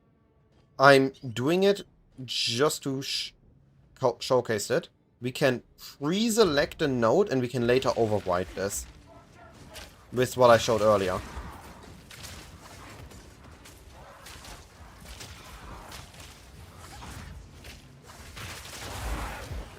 Again, I'm taking my time here. I'm much rather run the zone a little bit slower, but safely, because the moment I knew it. The moment I move slightly too fast, I get surrounded. It is a pain zone, and now I need to walk again. So I would have saved much more time by walking slightly slower than taking one step too fast. This zone is very quickly punishing. You just saw it. One tiny mistake. I didn't even have time to correct it. I immediately got punished for it. You overstep for one moment and you immediately get punished. Can I please move? Holy, this temp bubble. Aye. Dude. He's jumping on top of me. I don't have time to put... What is this? I can't move. My dodge roll took 5 seconds. Ah.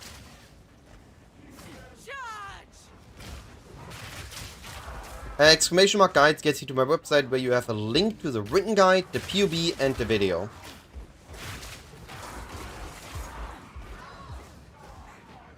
It's my all in one place for every content I make. You can find it all on the website.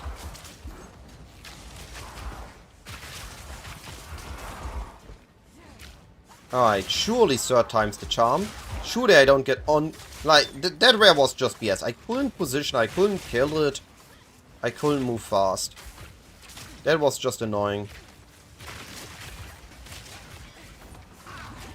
And I'm stuck again. Are you kidding me? This zone is annoying. But it's exactly what I meant. It's so punishing. You don't position yourself well, you don't take your time with killing, and you instantly get punished over and over again. And even when you think you're safe, it turns out you are not. You still get punished.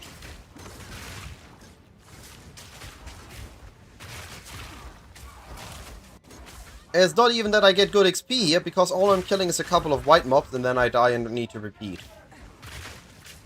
I would at least get a lot of blue packs. Why am I lagging now? This is really a bad time to lag game. I'm already annoyed by chain dying here.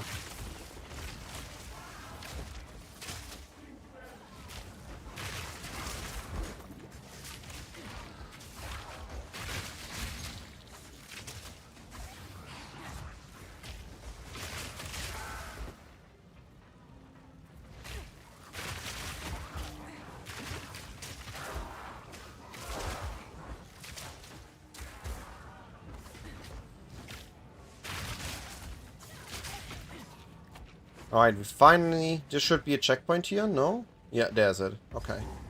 Finally reached one checkpoint out of, I think, immediately heavy stunned. I love it. This zone is way too punishing. Holy.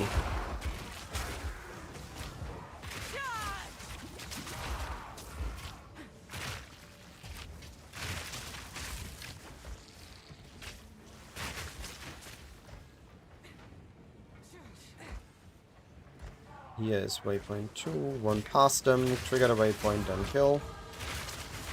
Alright, we got our level 28.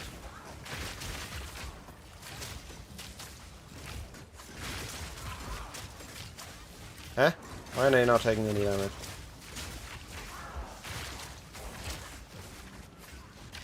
Hello? Take your damage! What was that? I just wanted a solar amulet. I'm so glad I picked up this waypoint. Explaining by example, yeah. Don't get tilted, this is the next good example. Alright, I want to use this. I have a point remaining, and I can just overwrite this. It is so convenient. And now I could technically do this. And I can extend my pathing by one zone, because I don't have anything to put it in yet. This is not convenient on travel nodes. You should not be using this on dex nodes or int nodes, but it is very convenient if you're if you're already on your next cluster you want to allocate. Yep, overstepped again. I'm surrounded. They take up so much space. You can never dodge roll past them. It is insane. You really need to be careful in this zone.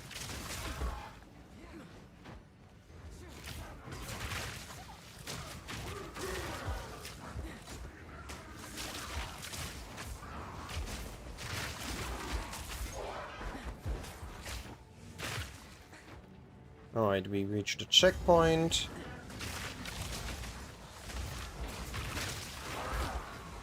So, once we get to the top, I'm gonna do the big weapon craft of Act 2. I have an Exalt, I have Regals, I have an Alchemy. I'm gonna be using almost all my currency here, because we're gonna be using this bow for quite a while.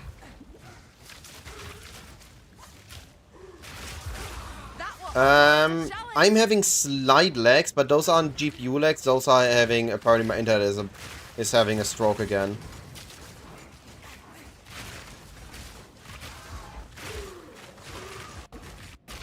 Now here's a cool thing, you saw that the red took... What the heck is going wrong here? Look at this. What the fuck is going wrong here? Why is my internet dying? Rares die incredibly quick now that we have our Sensi. Our single target is gonna be so much better, because all the poisons we apply, doing an open weakness, apply for the full duration of the poison. So we have 50% more poison damage if applied during an open weakness, even after the open weakness closes. It is insane how powerful that node is for us. And it's powerful right now. The double the poison DPS is neat. It's okay in campaign, it helps, but double the poison and 50% more damage on everything we do is just much more insane. Because we're actually doing on-hit damage for campaign. We are not just doing poison damage, we are a hybrid build. We're using both hit and poison damage. Oh, almost went out of position again. Glad I catched it this time.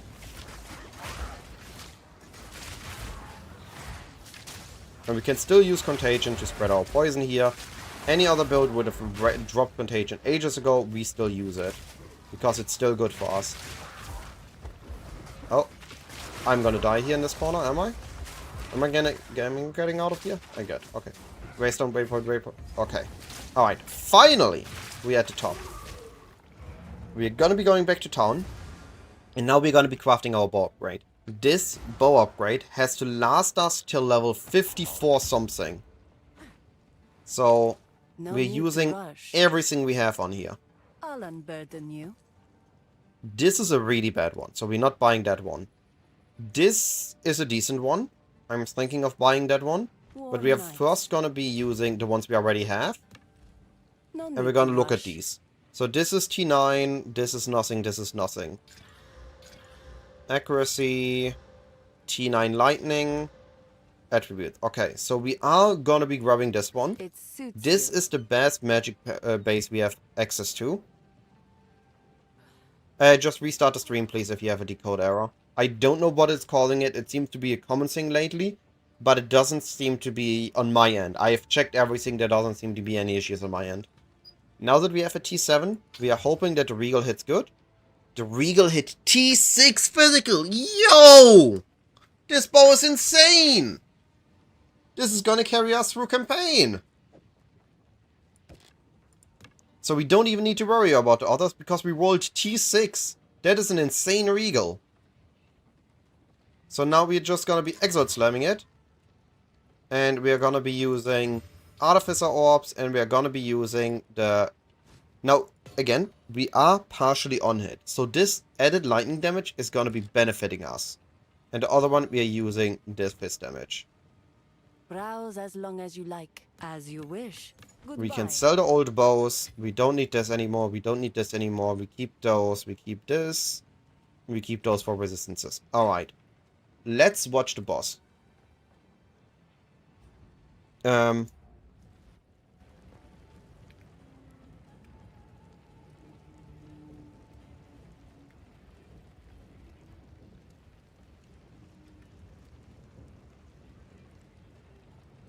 Alright. Watch the boss. You again. It's gotta be so much The better. fool under the hooded one's sway. This Do is... you even And nextly, this is gonna benefit us even more because Toxic Growth will be able to utilize additional arrows next league, allowing us to fire additional projectiles which cause additional pustules.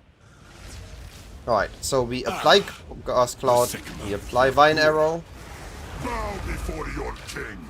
the Americans do not bow? and now we spam. We skin them. Submit. You are finished. The era of the Pharaoh. I want to get to an open weakness, there's gonna be so... Why the heck are you aim locking me? We are the storm. Once we get to the open weakness, they... Oh.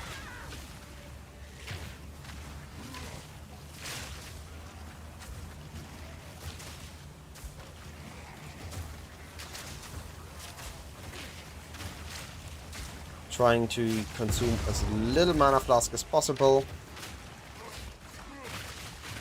I've no Alright, mana. there. Big chunk. No For mana. my people. We're running out of time. Not insta phase, but insta get it to second phase. What are you doing? My queen. Take the beast.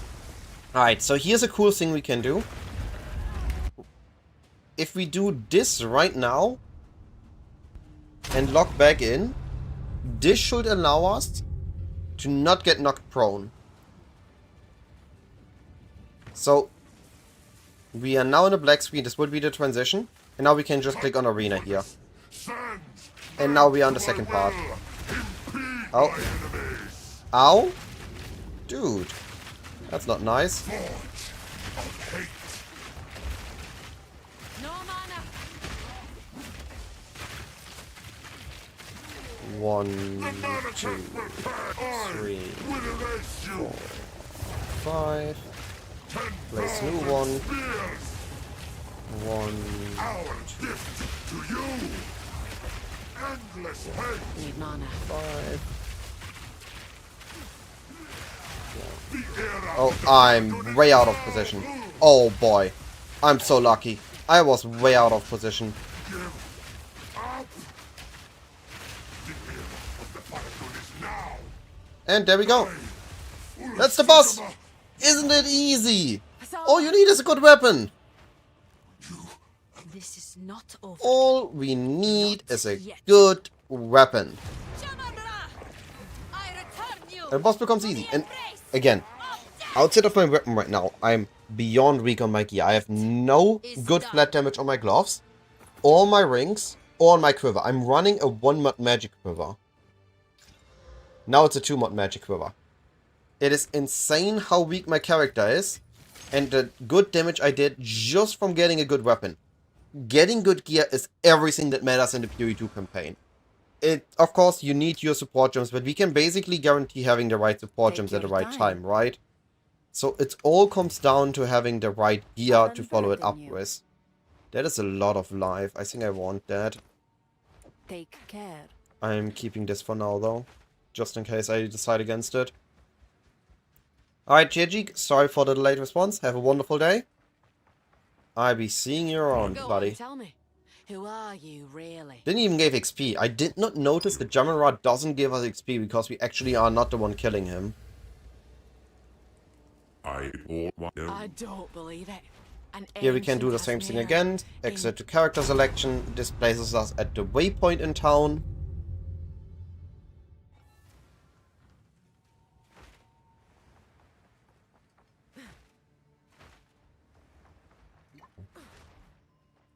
And then talking to Zala sends Yes, us until to then. the next one. Alright. How bad is my time right now? What is my play at? I know I'm spending a lot of additional time explaining things. 3 hours, yeah. Okay. Alright, let's talk about this zone. This humidity. We are starting here. The Spirit exit is how I somewhere in miss this the cool corner. breath of the mountains. There's also either here or here, depending on where we find the exit. If we find it lower, so if we find the exit here, then the our encampment is here. And if we go there and we find the exit, then the encampment is here. The encampment gives a guaranteed... Oh, wow. I could have leveled up my gems. That would have added a lot of damage. Well, that's good to know. I don't know the exact position of it, but I know the rough direction to get. And the Eric Campfire has a rare chest that we can open after killing 2 rares. That gives us a guaranteed level 4 Jeweler Orb, which is the one we are going to be using. Of guaranteed falling for a lesser Jeweler Orb. That's what I wanted to say.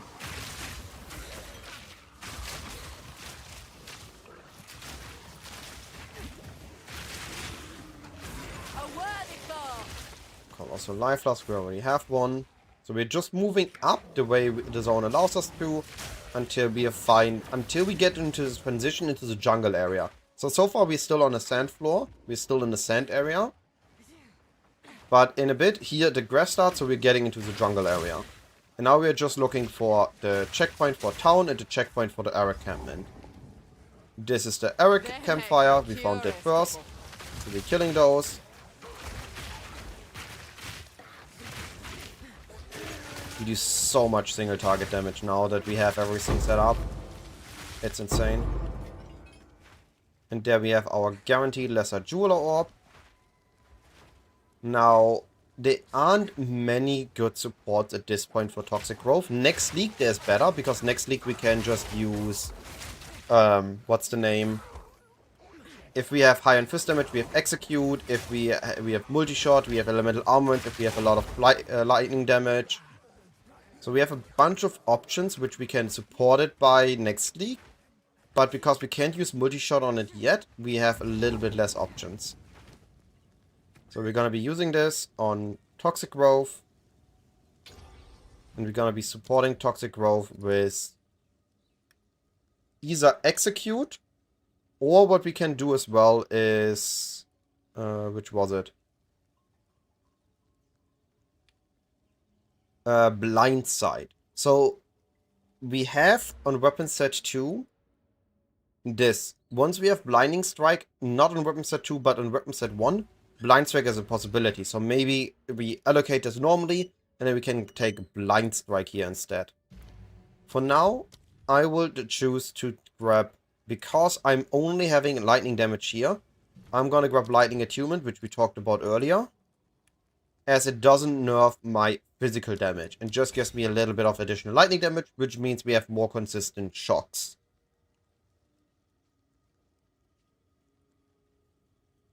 Alright.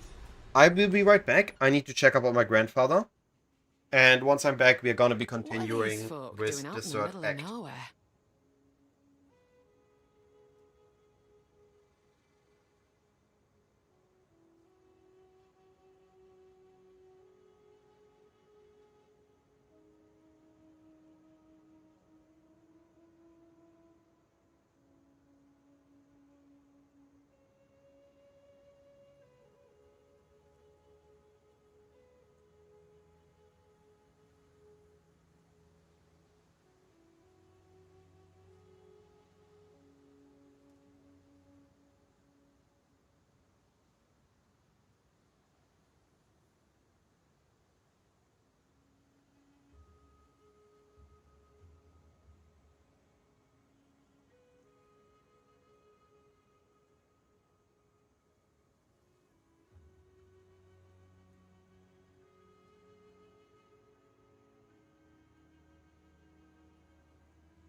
Alright, I apologize for the delay.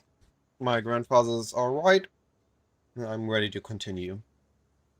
Hey, Primus. Also, Grey Rim, I appreciate the follow. Thank you, buddy. What I can buy? Pragmatism's all well and Dr. good. Oswald here. That was something else. You're not take She's it sharp, out. that Dr. one. Zerfi. Could come I'll in take useful. it. We use the Staunching Charm. Keep your eyes shut. And we continue. Alright, let's talk zones. I have the layouts, and I have the This optimized here pathing. jungle thrums with life. So what zone to do when, but I don't have all the layouts yet. I'm not that knowledgeable about this. So in this zone, it's a big square. We are... No, to be fair, it is more like a big square like this. Everything in PoE is like this. It's always slightly tilted. So we're entering from here. And along this border, or this border, we're gonna be finding two things. We're gonna be finding the desecrated corpse, which Surfy rewards us with a rare belt. And we're gonna be having an abandoned encampment, or an encampment that is in distress, where it's a guaranteed rare, and a right chest that gives a guaranteed rare equipment item. I don't know the order of them, but you get, there's 3 encampments, and you get a guaranteed rare helmet, gloves, and boots here. It's really, really handy, and we want to get those upgrades. Hopefully they are life resistance gear or damage on the gloves. Then somewhere in the middle, we're gonna be finding a monkey, waypoint, and the what's called the tombs. And they have 6 spots where they can be. So they can be in any of these 6 spots. So what we're doing is we're going up here. Let me use a different color for this. We're going up here. We're checking this. We are looking up here. Exit is gonna be here, the waypoint. We're gonna check these things. We go down and we're gonna check here. That's how I usually run this zone. There might be a better way, but this is based on what I've learned. What I found the best way to go through here.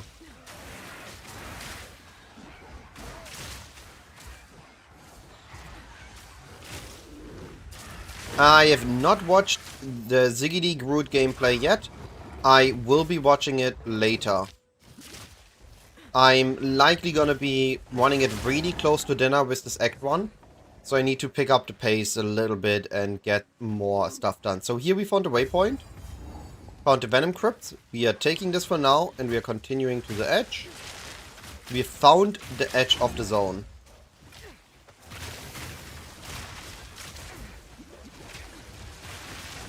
Look at this. Look at this damage. Rares just get burst. That's why Amazon. This is why we do Amazon. So much rare damage. Alright, this is the big arena. This is the monkey. Ah, you're a big one. Now, as long as I don't do anything stupid and get hit. Look at this! We just had a crit. That's why we do Amazon. Now, the crit was lucky, but the damage was insane. That's something you don't get on Pathfinder. No way Pathfinder can kill the monkey this quick. Sorry, big fella.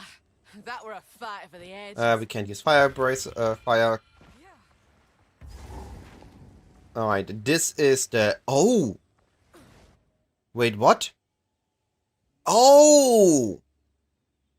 Sorry, I just learned something. Normally Infested Barrens is more like here. This time it's here. And this is why the exit is facing to the right. So this is also based on the overworld. I never had an exit to the right here. That is completely new to me and I did not know that. I understand how it works. I instantly understand how to look at it. But I didn't know that could happen. Small monkey. Oh! Pack's full. Another lesser jeweler orb. I'm gonna wait a little bit before I start using those. I'm just basing off the guaranteed. Oh, and because it is tilted, the jungle grave is on the upper edge. Alright, so we open it, summon Zervi, have some dialogue to go through.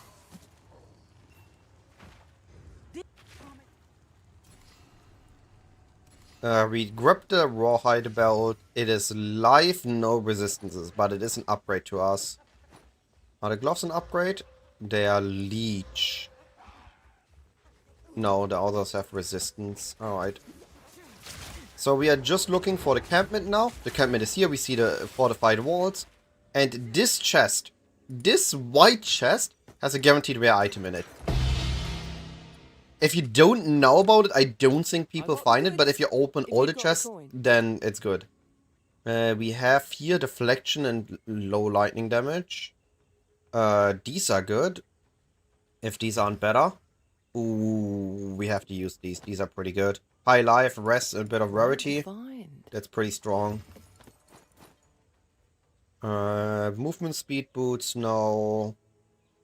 Good body armors, no. This would have been good, but this is just better stats overall. I'm skipping the flat damage. Alright, this means we have all. We have Venom Crypt, we have the Exit, we have the Monkey. But yeah, I do notice it. So, our objectives were here, here, here, here, and these two were dots. So it was just tilted, but that is really good to know. I did not know the zone can be tilted. Alright, then we enter Venom Crypts. And depending on Venom Crypts is like a big circle. So we have something like this. And then our quest thing is either gonna be somewhere around here at the edge or in the middle. And we gonna find it out based on how the zone leads us.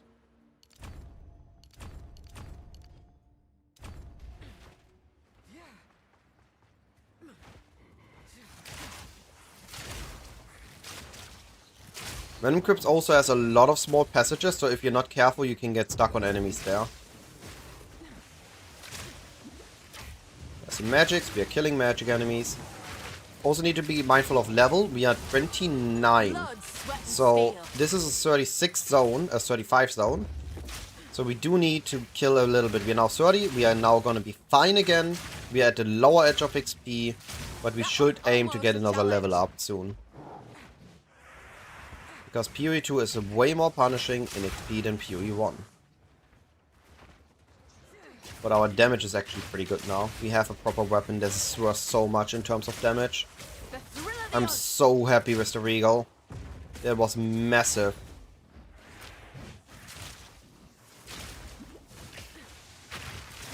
I hope I can get this lucky on the Regal at launch.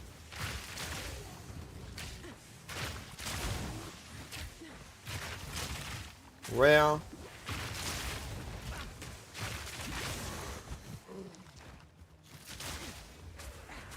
So we are at the outer circle. We're noticing here that we keep getting dead ends. If this is also a dead end, I'm starting to believe that what we are looking for is going to be in the inner circle.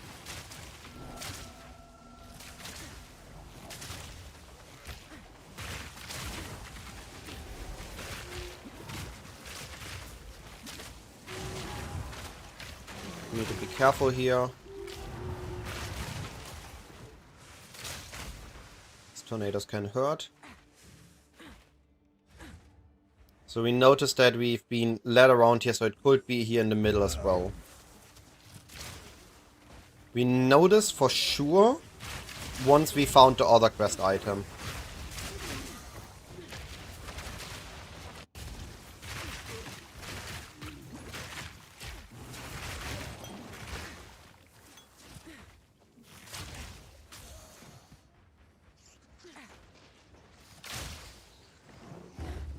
Not quest item, the other checkpoint.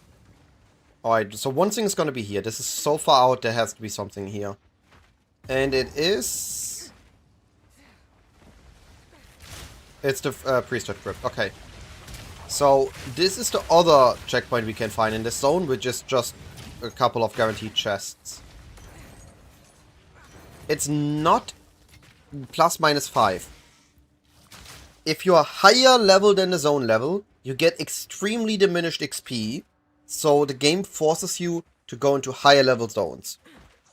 I showed it earlier, if you're lower level, it is your character level divided by 16 plus 3.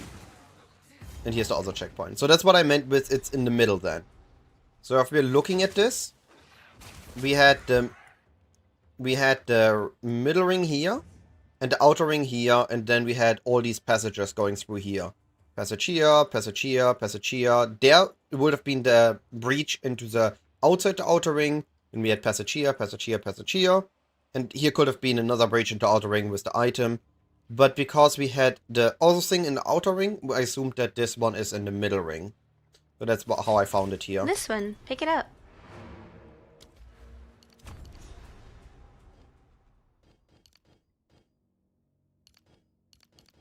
Oh, I misclicked this one. And now I need to wait another level up. I didn't actually meant to go to town, I meant to take the checkpoint. But now that I'm already in town, I might as well walk. I actually have a full inventory. That's okay then. I like the Iron Threshold, so that's what I take. We upgrade to a Colossal Flask. I lost my life. Yo, that is so good. Those gloves are good. We have life, rest, and lightning damage. It's less life than here, but at least we have a rest on top. Movement speed? No. Don't think I'm gonna be using that anymore.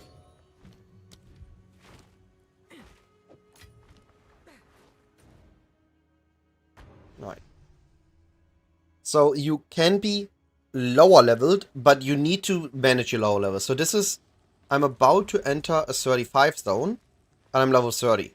Now, if I divide my level 30 by 16, that is 1 with some almost 2, but it's not quite 2, so we are rounding down. So I'm 1 plus 3, which means I can be 4 levels below the zone. If I am 1 additional level below the zone, I'm only getting 95% XP. I'm getting between 5 and 10% XP penalty. I don't know the exact number in PoE 2, in PoE 1 it's 5%. Now this means that because the zone level is so much higher, this is basically negated. 1 level is what GGG is barely allowing. 2 levels below and you should not be in that zone because you get so much less XP. But 1 is fine and we are about to level up, so we are good. Again, let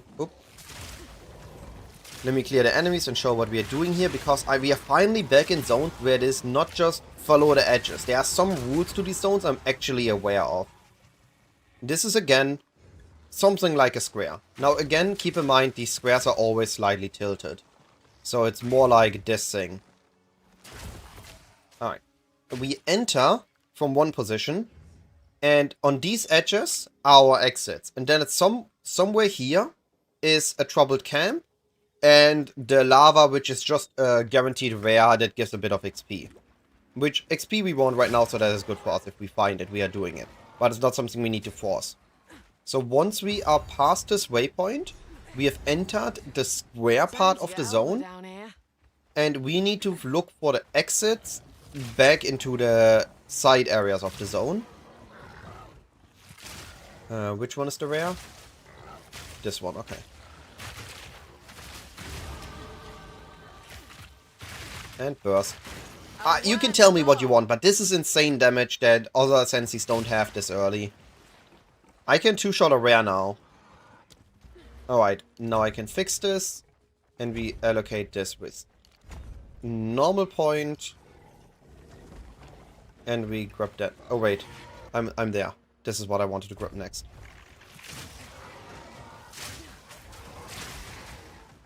There's a checkpoint. I missed that.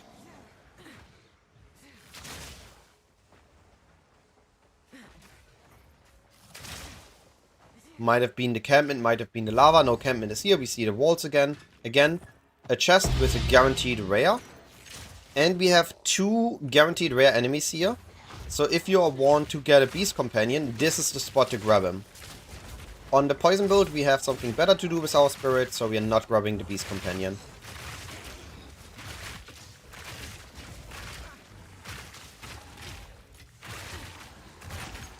And also check the vendor. He is offering sometimes a good bow. In this case, we have no good options, so we are continuing on. But we got movement speed boots, which is nice, so we take those.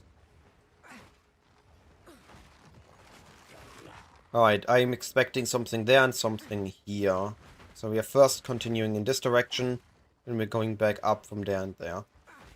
Here we see greenery, so we are out of the inner circle again. And once we see these plants, we know we're in the wetlands. These purple plants indicate the chimeral wetlands.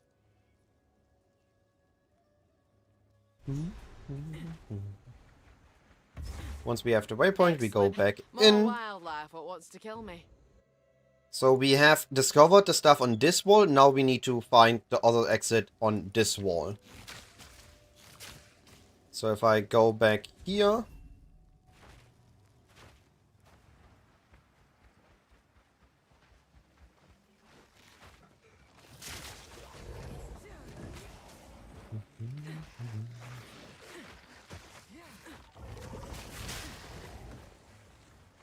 We know this waypoint was here. This is the nest what I meant.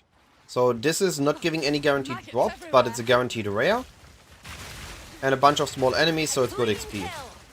Also a couple of blue packs, apparently. I didn't know about the blue packs. I don't know if those are guaranteed. It's still good XP and we nearly need XP now. But I'll be showing you another XP spot in a moment that is actually insane.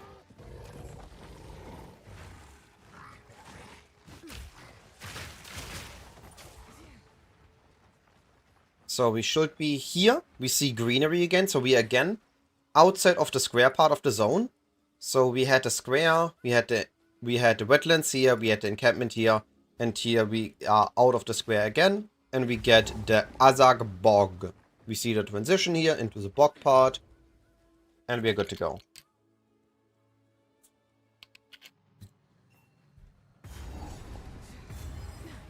These Azak give tribal life a bad name.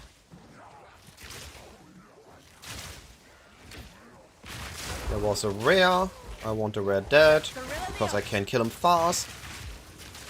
Look at this. Look at the amazing damage.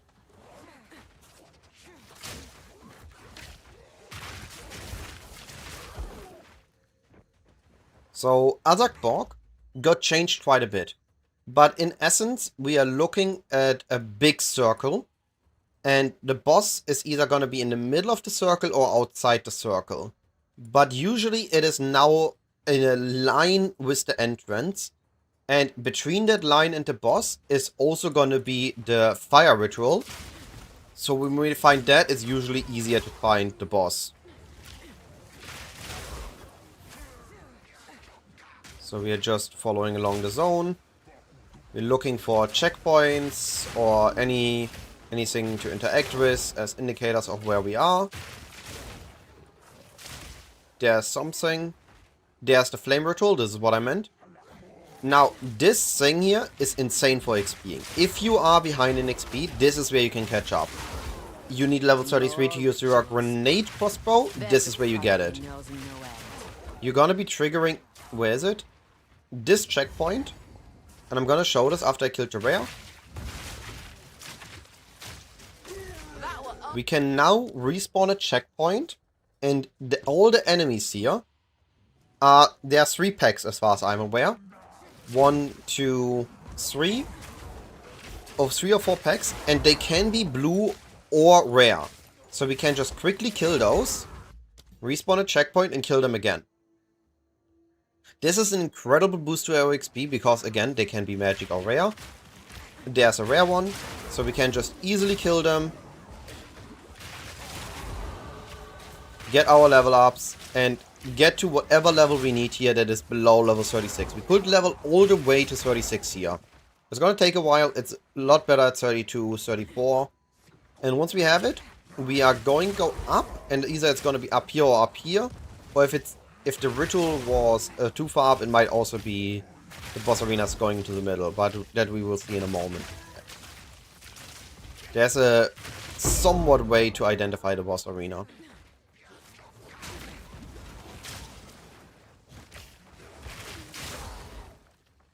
So this is already going too far down. I'm about to respawn a checkpoint because I don't believe I can be this far down, this far right.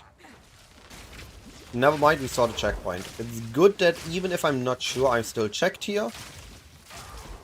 Another blue pack. We get a checkpoint.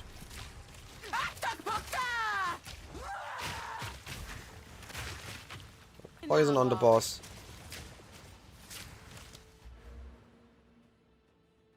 Oh, we already got this.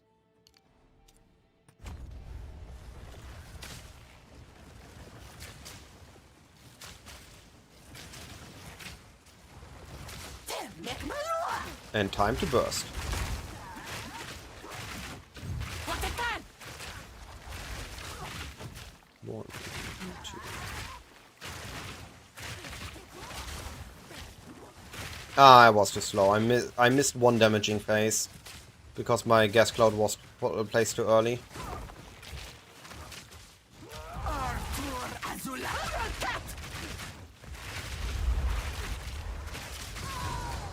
But yeah, we do damage. Now that's This the one, cool pick what it I'm up. boasting about. Spirit watch over us. A more disgusting sight I've not seen. So now we can pick up Herald of Plague, but we need level 36 for it, because this is a 36 zone. If I would have had a Spirit level 8 or 9 gem, I could have now already used it. Because I do not have it, tough luck for me. I just need to continue without Herald of the Plague for a little bit longer. Now, Chimera Wetlands. We want to follow the 2 walls. We are gonna follow the wall 1 till we find the entrance. Let me please move. The entrance to the Trial of Chaos. Go in, get out. But sometimes, depending on the league, it's shuffled and it's swapped. And then we're gonna be fighting the boss on the left and the Temple of Chaos on the right. If we find the boss first, we're gonna go in, grab the waypoint, enter back from the Chimera Woodlands entrance waypoint. If we fight the Trial of Chaos, we go in, grab the waypoint, but we can leave because it doesn't lock behind us. Big XP here.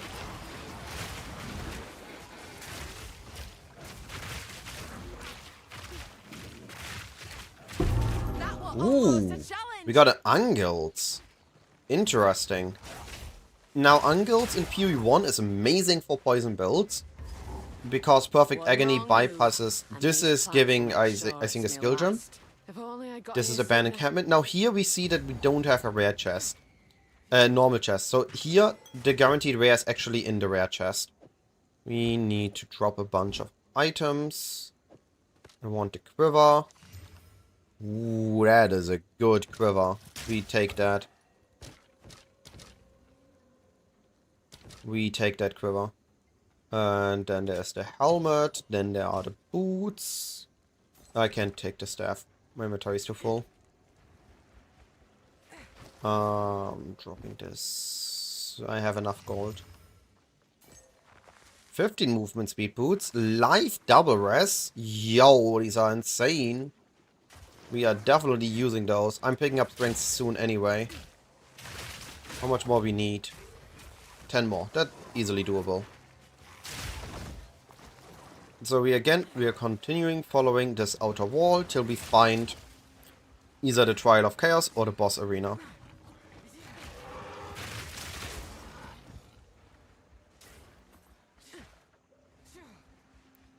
So 32, almost 33.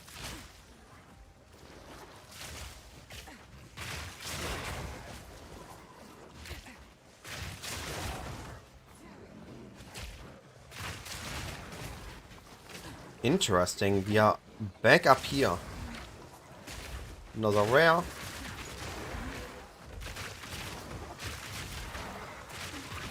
That was almost a challenge. I do want to check it just in case, but I don't think it's an upgrade. Especially in next league it's not gonna be one, because again, next league we can fully benefit from a Gemini bow, twin bow and dual string bow on Toxic Growth.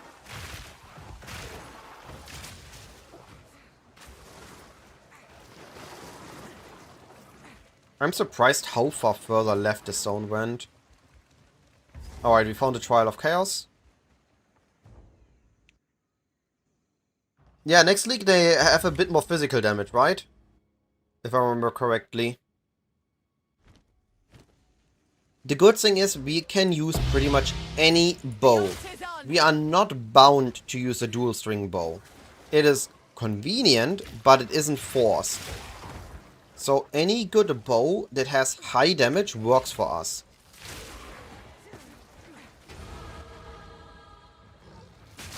Sadly that they nerfed the chaos part. Oh, I got heavy stunned.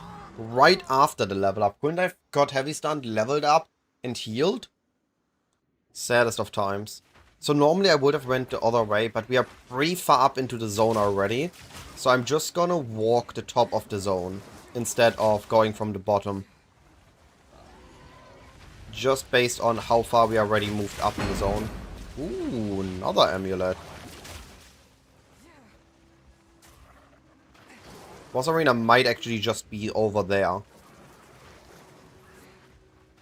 Did such a massive turn left because the zone was connected inside the flower field, not before it. Normally it's not connected through the flower field. Oh. Almost got hit there. Leveling filter is on my profile. I do need to clean it up. I accidentally made a second filter with the same name. Use the one that is older. And to get the sound file, either make your own filter with any Berlini sound file and download a filter blade, or on my Discord, tag me and I can refer to you the point where I have the sound file. I'm gonna put it in a better place after the stream.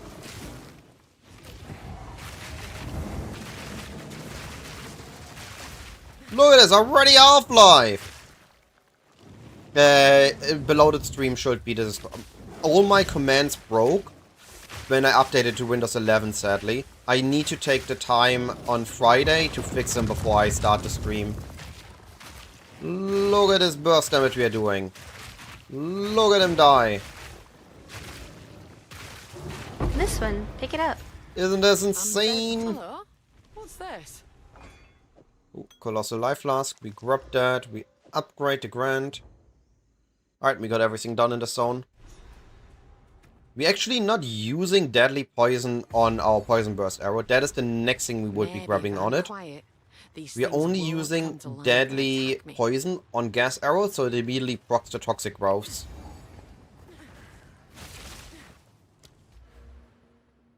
Alright, we want this part for Weapon Set 2. And we grab this part for Weapon Set 1. I'm using Pierce right now, yes. Once I have the Poison Spread, I don't need Pierce anymore. Or if I have an early Falling, I would also keep Pierce. Pierce is just convenient. So we can apply Poison to the correct enemy that we use Contagion on. Once we no longer need Contagion, which actually I haven't been using for a while, without missing it, we don't need to use Pierce anymore. Because the spread of the Poison Burst keeps increasing with level as well. Alright, we can use this now. This takes another couple levels. Alright, let me talk about this zone now that we heard it. Alright. Let me explain this. This zone is a series of connected tunnels. Now we're gonna be having... I'm gonna simplify this. We are gonna have maze, arena, exit. And they're gonna be connected. They have these connections. But the connections are locked. So these connections require the quest item, which is these soul cores. We need these small soul cores. Now, the quest item for the first gate is somewhere in the first zone. Somewhere here or here on sides is it. Use a filter with a loud quest item sound to find them easier, as you hear the sound before they appear on the screen or the minimap. And then in the second part, there are going to be 4 of these. There's one room that has a rare chest, which we are enforcing, and then they have the boss here and the exit here. So we need to find 2 more minimum to get both the boss, which gives you permanent fire resistance, I think, and the exit, which leads you to the next zone.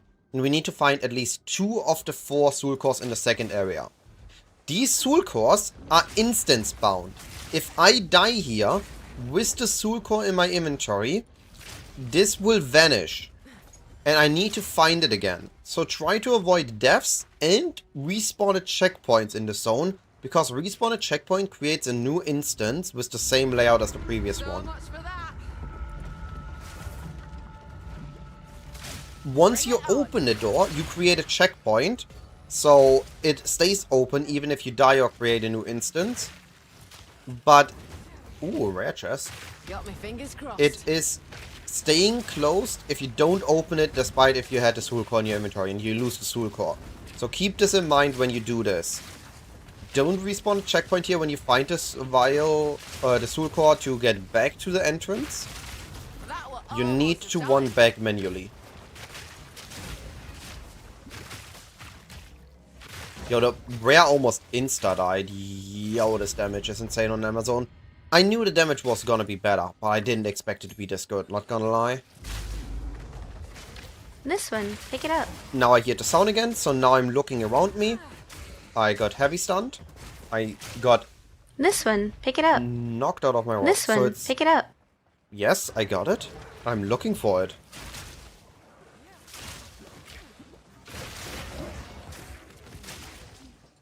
So it's likely over there. This one, Or up pick here. it up. We are looking. There's it. So this is This one. one. The journey Pick it up. home like that. Dropping this. This takes up too much space. And now we're looking for the other one. We heard it over here, but we are already a little This bit one, further pick it away. up. Alright, we heard another one, and there we go. We always hear them before they appear on the screen, so it's good to have a loud filter sound for quest items. The main exit is going to be at the end of this red tunnel. Now it's sometimes broken, like here, so we need to go around it. And the side boss is going to be in one of the other corners, depending on where the main exit is. The exit is very far left, so the boss is likely up there in the other corner. So we're gonna checking that one next.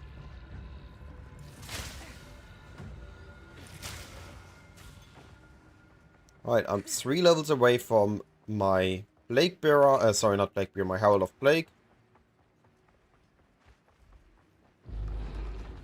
And here we have the boss room.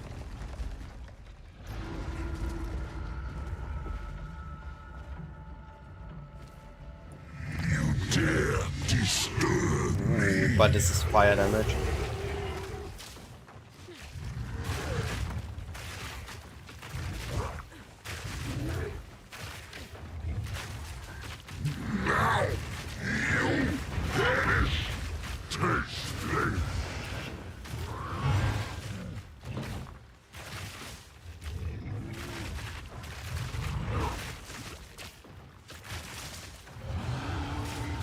This one, pick it up. Have Ooh, enough in the rare camp cultist already. bow. That one I'm gonna check out. No. And there we go. So here we had the second zone, the 2 exit at the top. Because this one was facing left, we knew this other one had to be right, to be in an area where it had space to spawn. And we're gonna be repeating this here. I think I'd much rather have the Stellar Amulet. Ooh. Yo. To be fair, in trade I would have likely sold it now because it would +1 spell. I could have likely got a bit of currency for it. So here in the zone, it's again, welcome to another big square. And there are gonna be these lines, power lines going here and here. And these generators have to be powered by medium soul cores. These soul cores can spawn at some place around them. Now, we're gonna have a trick, which I'm gonna see if I need to use it or not. And I'm gonna showcase it once I'm there. So for now, we're gonna be following these, The dirt with you. roughly the power lines on the ground until This they one, take the pick it curve. up. Alright, here again, we had our filter. Pick up the item already. So we can look for it. We found it. And just like the small ones, these are zone-bound quest items. Means if we die or reset, we get This them one, removed pick it from our up. inventory. Yo, this is so insane. Where's the second one? Where is it? Is it here? No. Oh. Wind Dancer saved me there from a heavy stun. This one, pick it up. Alright. First of all, I'm quickly gonna place this one. This needs a bigger soul core. The little ones won't do. Reckon it's working. Alright, So we the other applied the This first. one, So we pick it heard up. it. It's likely down here somewhere. Open the door? Hello? I clicked the door like 10 times. What was that? Alright, there it is. So now we can't do respawn at checkpoint, right? This will remove it from our inventory. What we could have done if we didn't found it, we explore this area around here. And I am gonna force it. I have one, but this isn't a speed run, this is a showcase run. So I'm gonna be exploring the area around here. We assume I didn't got this, okay? Just assume I got unlucky and I didn't got this. And I'm showcasing you how to get it.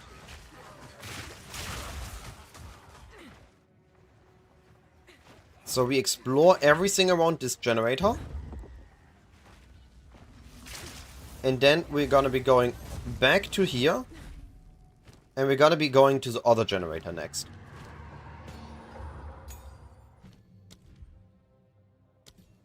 Again, keep toxic rolls at level 5. If you're following my build. So we again looking at the ground, see where the runes go. Here they are. They're taking a curve here, we can skip that. We know it's going up eventually. Oh, strongbox.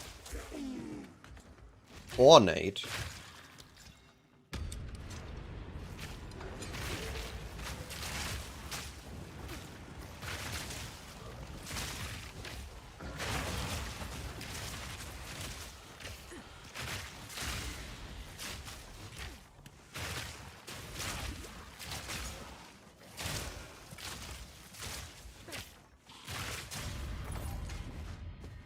Nice.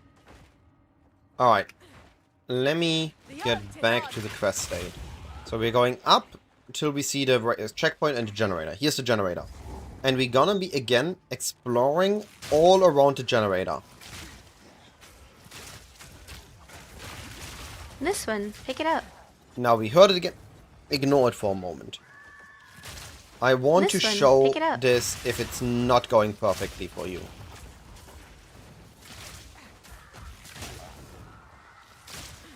Because there's always going to be someone where it doesn't go perfect, that isn't instantly finding them, and it's good to know what to do then.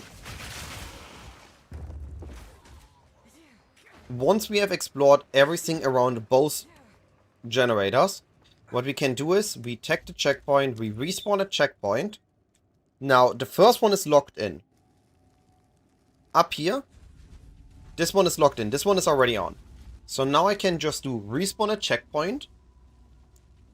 And I look on my minimap, is there anyone here? No? Checked all. And look there. I haven't been there, but because the area is count as discovered as I walked there in the previous instance, I can see it and I can pick it up without having to get there and look all around. So I can just use this and respawn a checkpoint till I see it right next to me.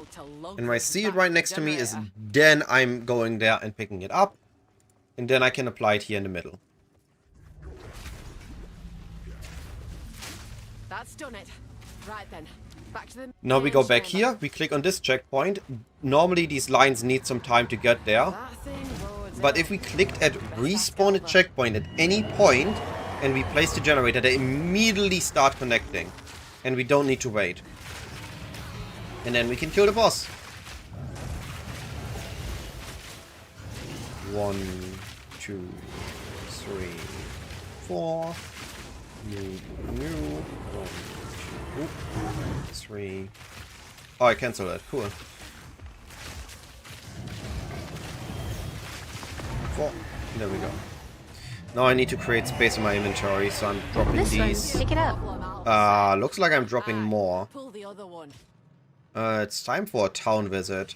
Any of these an upgrade? That one's pretty good, but it doesn't have resistances. No. No. I'm gonna just grab this, grab those. Alright. I'm having a planned town visit in a moment anyway. Now we can go back to the jungle ruins. And we're getting to the Dreadnought 2.0 waterways. Oh, I went to the wrong zone. I didn't mean jungle ruins, I meant infested barrens.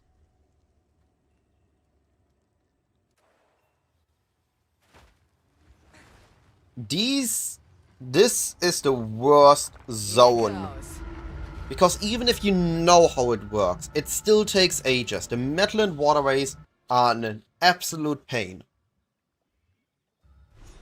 They are long, and if you die, you get heavily punished, because the setback is huge.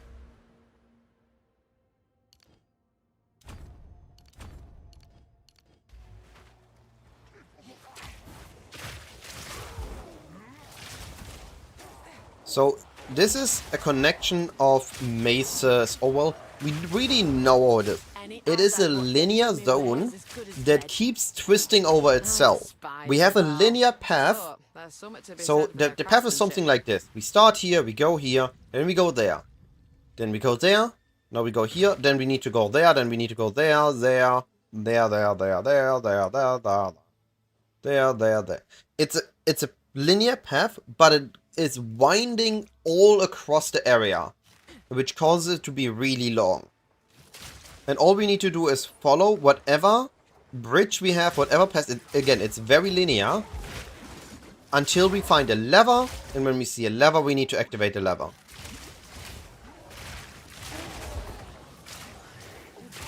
Oh, one is about to do something. So whenever we see these... Ooh, a Zealot, bro. Double as is. This one has good resistances, but physical damage. Wait, what tier is that? T7, that is T8 lightning. Yes, I think this is worth it, because we have better life and better resistance than on this one. And we don't mind the physical damage. This one is 106, this one is 111. Interesting.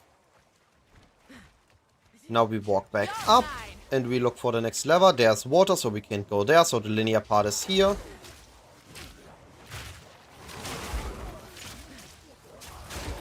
Here's the next lever. So we click this one.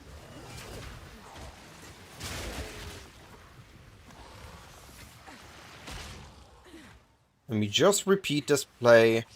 And if you see a checkpoint, you better activate it. The game punished you enormously if you miss the checkpoints. As for XP, I'm 34 in the 39 zone. Because... Oh, they almost didn't activate the checkpoint. That's exactly what I said. Because I'm 34, I'm now can be 5 levels under the zone. So I'm still in XP range, despite it being only... Despite me being outside of it earlier, I'm now fine on XP. Ooh, what am I missing? Oh, there's a bridge.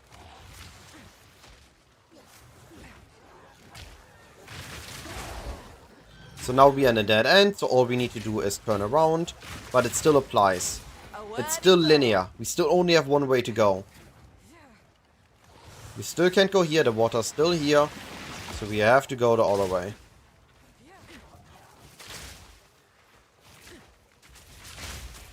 One more level and I have my Herald of Plague, which is amazing. And we click this lever.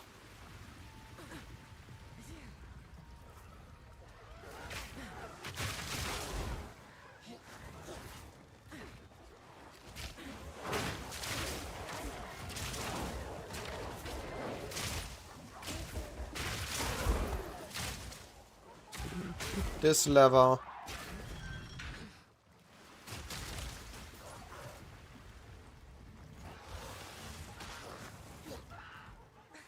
Now we go here. And despite it looking like it's still just, it's a linear and not... I know I should not be ranting as much as I do. It's just that so many times in this zone, I died right before a checkpoint and I had to spend another 5 minutes fighting through all the stuff again. So I'm just really annoyed by the zone in general. I just don't enjoy it. Otherwise, I'm pretty positive about the campaign, unless I chain die, but this zone is just... It's a pure annoyance. This is Blood Aqueducts in bad. It has a really cool theme. It looks amazing as a zone. I like the looks of it, I just don't like the feel of it. The lengths. Blue pack we kill.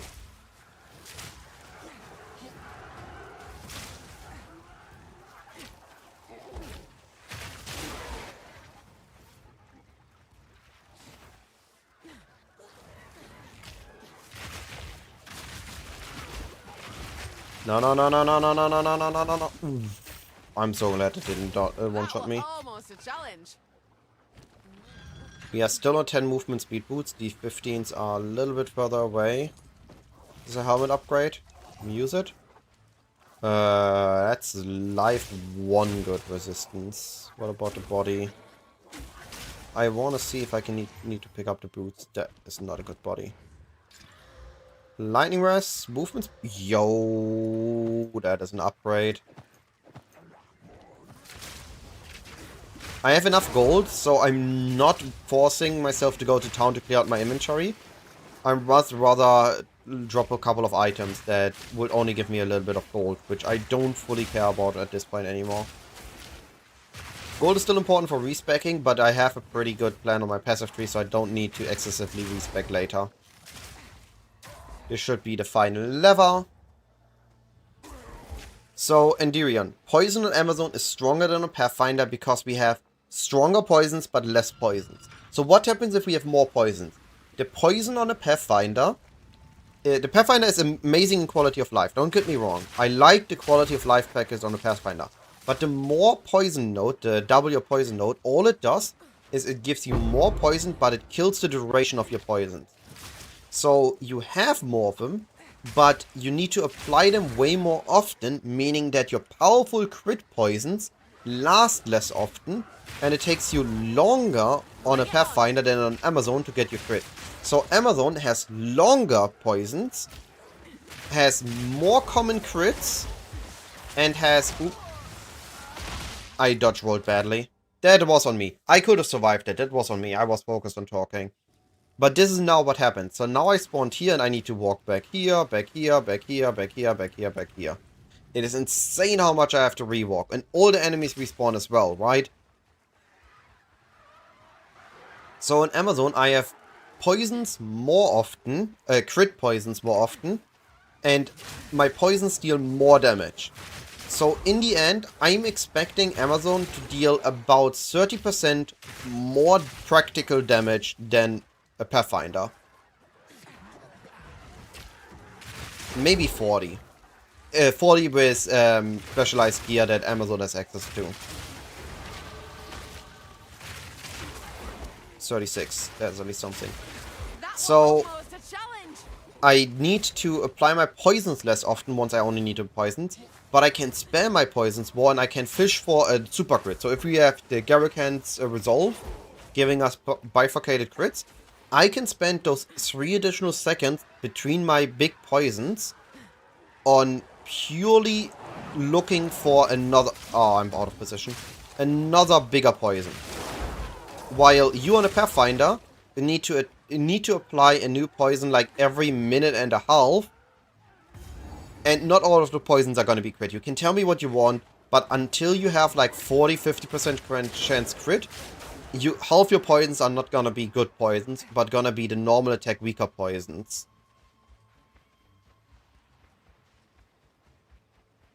So this is why I believe Amazon is better than Pathfinder. And we have access to Spiral Volley, which is absolutely amazing thing. I love Spiral Volley and I'm going to be making another toy with it. So here I place a portal and I'm going to spam click the portal. So while it opens the map for me, I'm already loading into town.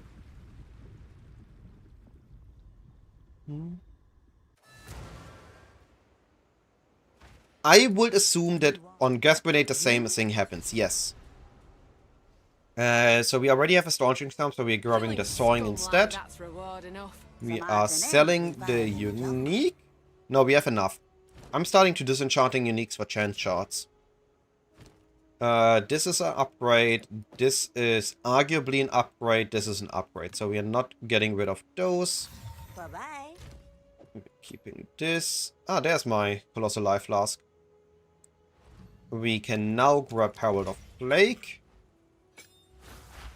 No longer need Contagion. We can upgrade our... Oh, almost upgraded the wrong thing. We can upgrade the Vine Arrow, and we can upgrade Poison Burst. We keep this rune. We don't need... No, we might need that one for resistances. We keep these runes. Next act, I'm allowed to start using lessers for myself. This is just for me to showcase this better. You should use them when you have them. Alright. Now we go down because this is open now. Just the time. Let's So, hope that weren't for good reason. in PoE 2, I need to clarify this because I'm having PoE 1 knowledge. Most of my brain is filled with PoE 1 knowledge, so I need to start a sentence mostly for myself to swap to PoE 2 numbers. In Path of Exile 2, poison is calculated based off 20% of your hit damage before mitigations happens. Alright. Apex of Filth is top, so real quick about the zone before I start my my poison explanation. This zone is again a giant square. Now again, just like the other zones, it's not exactly a square, it's more like a diamond, because all these zones like a diamond. Because in our overworld, Apex of Filth is up here, we assume that the entrance to Apex of Filth is gonna be here, and because the Apex of Filth entrance is here, the entrance to the Forge has to be here. So somewhere like here. So if our start is here, we're gonna be having a path, we're gonna be going something like this. Maybe here, there, and then we can have our walk up, and we are at the exit. Then we can go back to the entrance, we're gonna go here, and have our walk up, and there we get to the Forge. This is how we need to look at the zone. We follow the passage, but when we can take a downturn, we take it, and we are looking for a bridge. So I'm not going to go falling up, I'm rather looking at the next way it allows me to go down. And now we have Herald of Plague, by the way, and it gets so much better. Dot does work with Crit Pinsky. In Path of Exile 2, Dot is calculated based on the total hit damage before mitigation happens. Now we forked our path again, so we can continue walking. Crit works on Dot, there are several proofs. Crit works also on the Gas Cloud, on Gas Grenade, and Poison Burst. And I know for a fact it works because on my testing, sometimes my Toxic Growth dealt insane damage. And that is why Crit Toxic Growth works. And we need Crit because it's our best scaling factor for poison.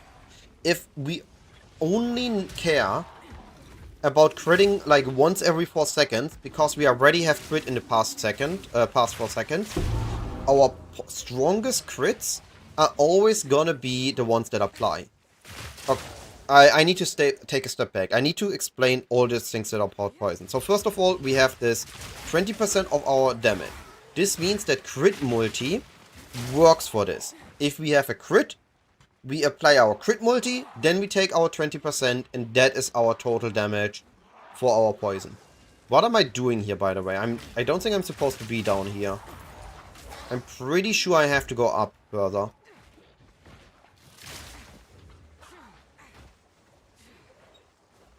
In PoE 1, crit doesn't directly apply to our poison. Exactly.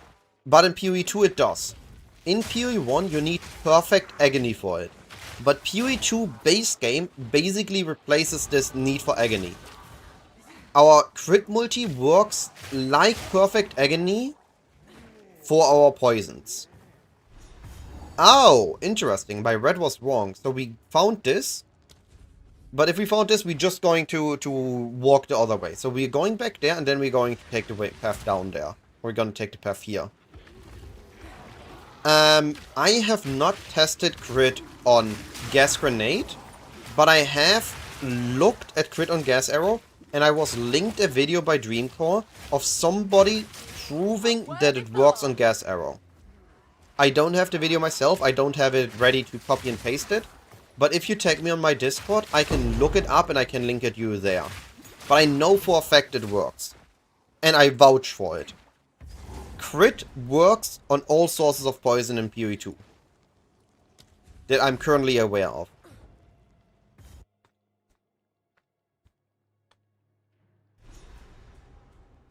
So all we really care about is to do enough damage, enough crits in 4 seconds, so that we apply a new crit poison before the other one runs out or shortly after the other one runs out.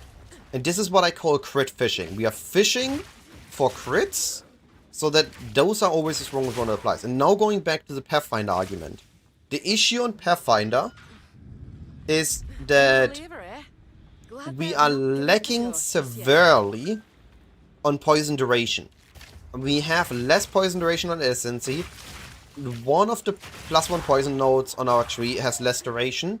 Then we have less duration on the Talisman of Thrudain or the Idol of Thrudain now. So all sources of +1 poisons, or almost all sources, one is less magnitude, are reducing the amount of poison duration. By reducing the amount of poison duration it does, Bring it on. results in our poison not lasting Have as enough long, in me and if pump our already. poison stops, then it's no good that we theoretically can apply 500 strong poisons. If they all last less than a second, then they might as well not be there, because they immediately vanish, and then we are back to shitty poisons, because we take another 2 or 3 seconds before we apply another crit. Now, of course, at higher budget, we can mitigate this, right? We can invest into critical strikes, we have Garrican's Flight and everything in this work.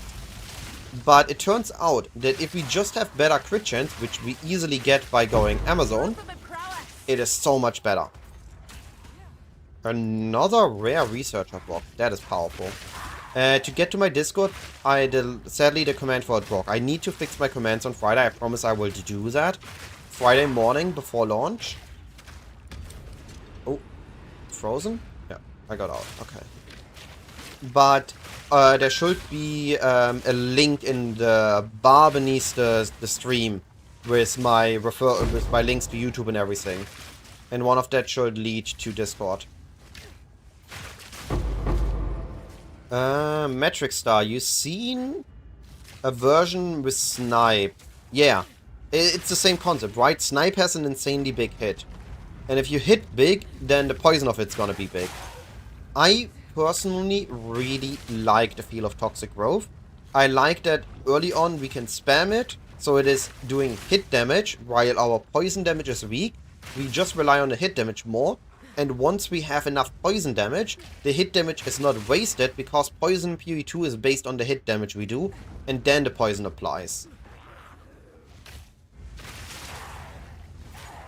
So it's overall just a really amazing package for us, Amazon, because we have more crits, we have easy access to damage, and we have more damage during these open weaknesses. And this is the key part. Open weakness, which I'm using whenever you see these riffled part the health bar on the bosses. Hey, I was pulling that lever. Dude! Leave me alone! Whenever you have these open weakness, if you apply a poison during that, the poison damage locks in. So the 50% more damage from the hit during open weakness is applied for the entirety of the poison. And if our 50% more damage results in our 200 million damage, it goes to 300 million, and the boss only has 300 million health, well, then the boss insta-dies at that point. Now, it's not instant because it's poison, but I think you get what I mean.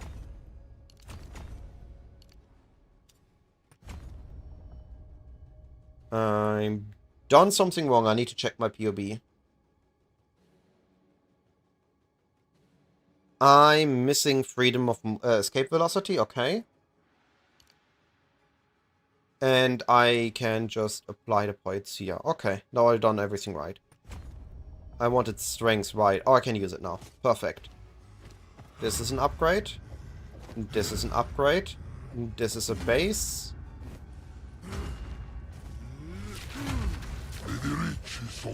Wait. Something's wrong. Something's wrong. What am I missing? What am I missing int for? For the gloves, okay. Good that I checked instantly. Bring it on.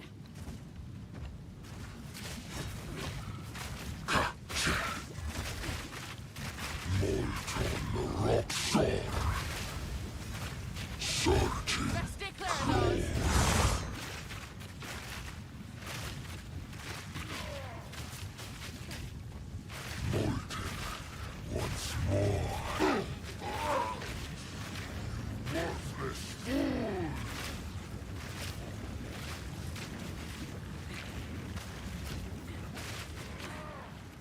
He's gonna do his jump.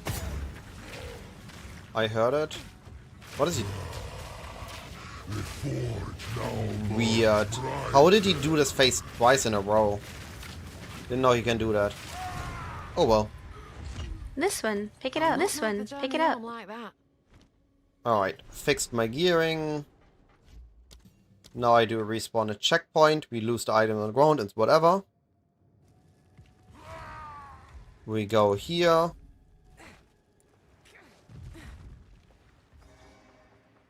We leave, and we go to our start. To the other checkpoint.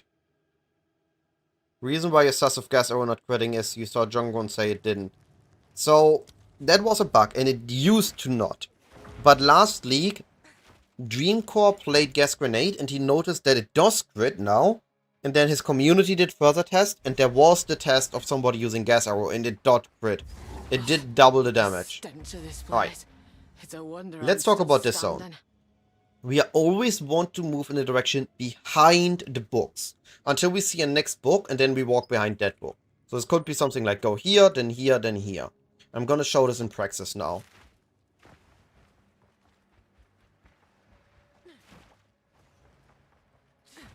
Yeah, I get what you mean, but it does seem to work now. So now we see another book, so we are going behind it. Come on. And we have to check. Pfft, okay, dude.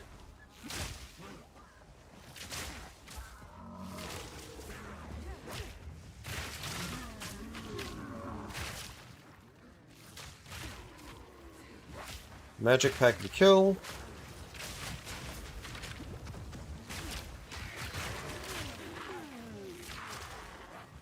We're following the direction of the book.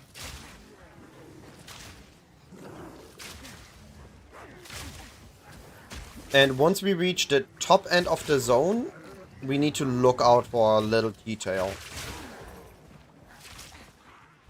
Oh, don't get stuck on the enemies. Alright, so we know it's not here. Early this league, we had a book bug where it was an untouchable book icon in the side where it isn't. Let's see if that's still there. No, we found the boss. And there's behind the book again. Alright. This boss is annoying if you don't do enough damage. I'm pretty sure I do enough damage, so I'll be fine. This is life rest. Oh, that takes his turns away. I need to respec some notes. Oh, spirit breath.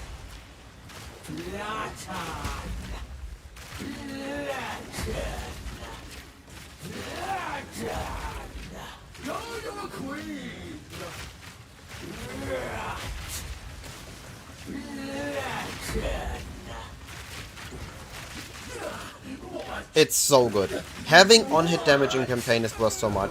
Pathfinder campaign is way much more pain than Amazon. This one, pick it up. Alva want to say this. It's gonna be fine in my opinion. We'll be fine. Alright. I want to keep This those. one, pick it Look up. at this helm. No, okay. Alva want to say this. So here we do something. We teleport to this waypoint, and instead of going to town, we're going to enter the drowned city again on its waypoint. If we do this, if we enter at this waypoint, we can enter town over here. And if we enter the town over here, we get placed not at the top, but at the bottom. Bullseye? Because it is better. I just explained it, but I gladly explained it again. In we go. Amazon is doing more damage, more practical damage than Pathfinder. Pathfinder, to get all its poison stacks, has one major issue. It kills its own poison duration. Now, this results in really cool theoretical poison damage. But in praxis, your 1 second poisons, you can spam it, you can easily keep up your 1 second poisons. But in no way they're all gonna be crits. There's no way all your poisons are gonna be critical damage and actually deal proper damage to the enemy. While on an Amazon, my poisons last longer, deal good damage, and they are more likely to be crit. So I have a better uptime on crit poisons. And I have, because I have better uptime on crit poisons, I only have high quality poisons affecting the enemy. instead of having to accept low value poisons in between. So in PoE, the damage might look similar depending on your PoE settings and gear. But in Praxis, I just don't see a Pathfinder dealing enough crits in a short time compared to an Amazon. And even if we had the argument, oh, we can use Garrican's Flight on a Pathfinder, Amazon can also do that, and this means we get, because we are more likely to crit, we get even more double crits, which means our double crit will still do more damage than your normal crits. Because, again, we are more likely to crit on an Amazon than we are on a Pathfinder. What essence is that? Essence of the body, I need that. I'm risking it. Alright, pulling and bursting.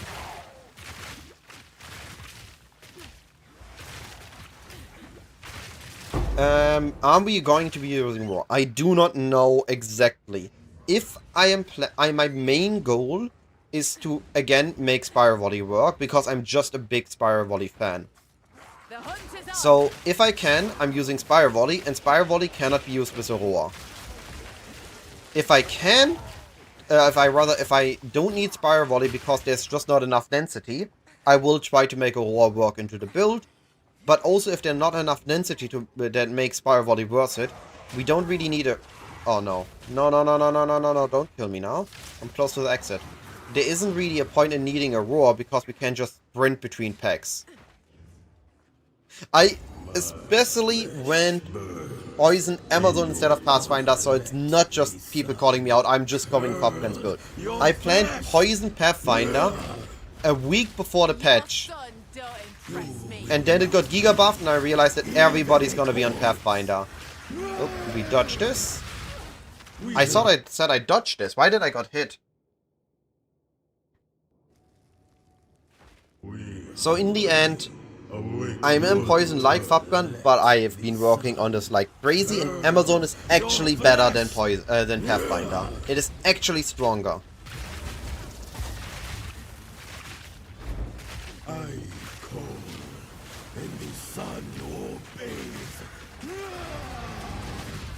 Oh, this time we didn't got hit. And we have way better campaign damage. Look at this. We can actually burst him down. Now, no, don't look now. He is currently damage immune, but now it's damageable again.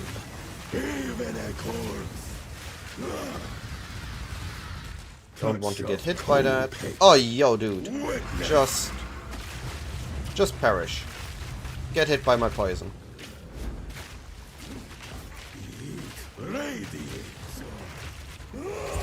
There we go. Alright. Vile ingenuity never ceases to But I amaze surprisingly, as fun as you say it, you're not the first person to notice it. I noticed it myself. And it's a surprising overlap between Fabgun and my builds. As it seems we're just looking at the same criteria for a strong build. In these point runes. 2, I can make out symbols the for day I decided to go Lightning Spear, Fabgun went Lightning Spear. No, And it's not a blood then the offering day I to decided, someone yo, of I'm gonna vile try blood. Wind Serpent's Fury on Deadeye. Perhaps The next day I saw Fabgun leveling a Deadeye and using Wind Serpent's Fury on Deadeye. It was hilarious. I didn't make a video about it, so it's not like I got sniped or anything. We just came to the same conclusion at the same time. Truly something. Alright. So I did a mistake here. I placed the portal too far out. If I would have placed the portal inner, the moment my quest state updated and the thingy started moving, I could have portaled to town, and I wouldn't have had to wait the animation. It would have saved me a couple seconds. Keep anything you... Alright, buy or sell. We stash these. I'm gonna chance these once it's in standard. Don't need this.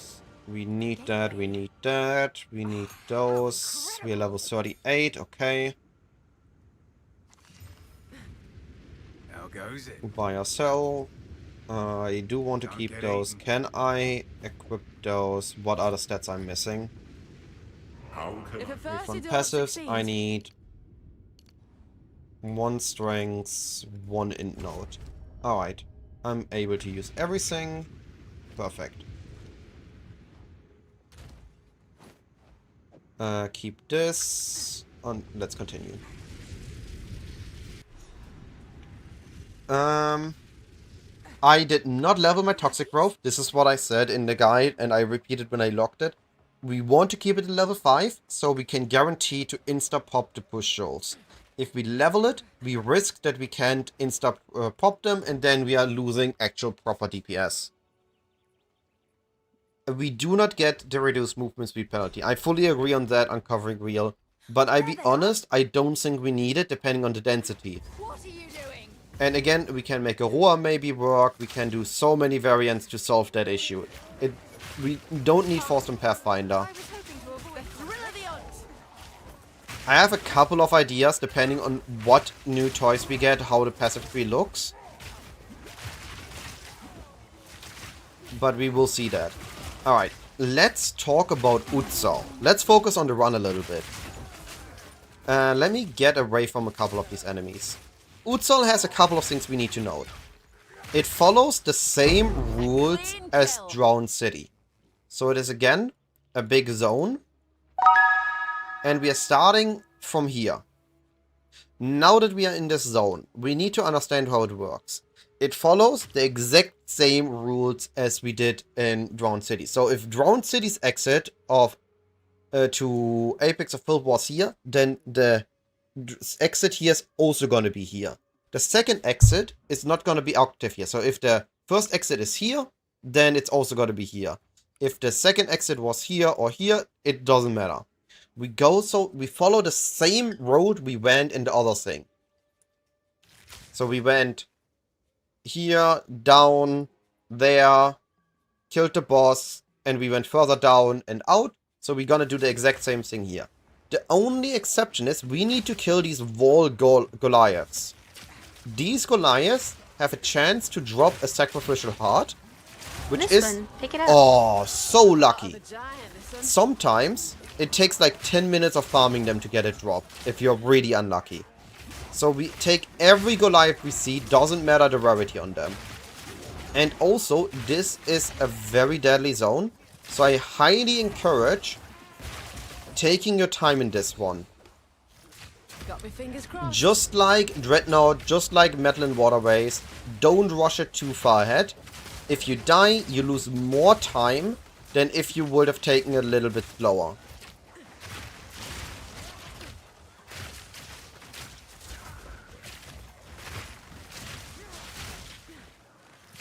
Proof of my prowess. Give me the loot. The rewards. Alright, we turned an alchemy and basically an alchemy just split it apart, which is actually better because we only really care about exalted orbs at this point. Alright, once we see here, we heard the shouting of the soldiers, we know there's the Darzi boss fight. Matrix Star, I apologize for the late appreciation, but I do appreciate the follow. Don't. Alright, we have these nodes, we can place weapon set point here. And I'm missing weapon set points. That is actually good to know that I spent too many already. Can solve this. Alright, then we are just allocating nodes normally for now. Which one of you activated the gate? Which one of you is of wall blood? Val blood! Why, that was me, of course. I am Alva the Alright, Lie. what is this? 106, this is 111. I'm gonna... As for you, I will pay back every drop of Val blood Oops. you have One is- spilled. If it's a fight you want, it's a fight you'll get. There we go. To your queen or die! And now we burst. At least this patch we have no benefit of Gemini Bow, so we might as well use the Zealot Bow. You will fall before us. Yes, yes, yes, do this. Okay, I can work with this. Please stop moving.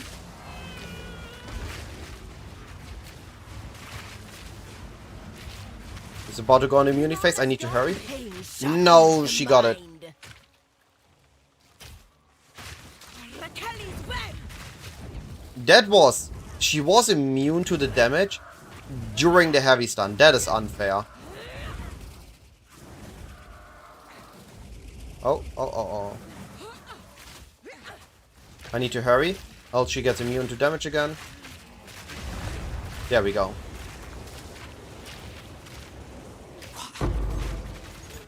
I take a win. I don't need to fight this lady again. Alright. This is the first guaranteed uncut regen we have. So we are going to be using this one for charged shots. And we are using charged shots instead of lightning attunement on toxic growth.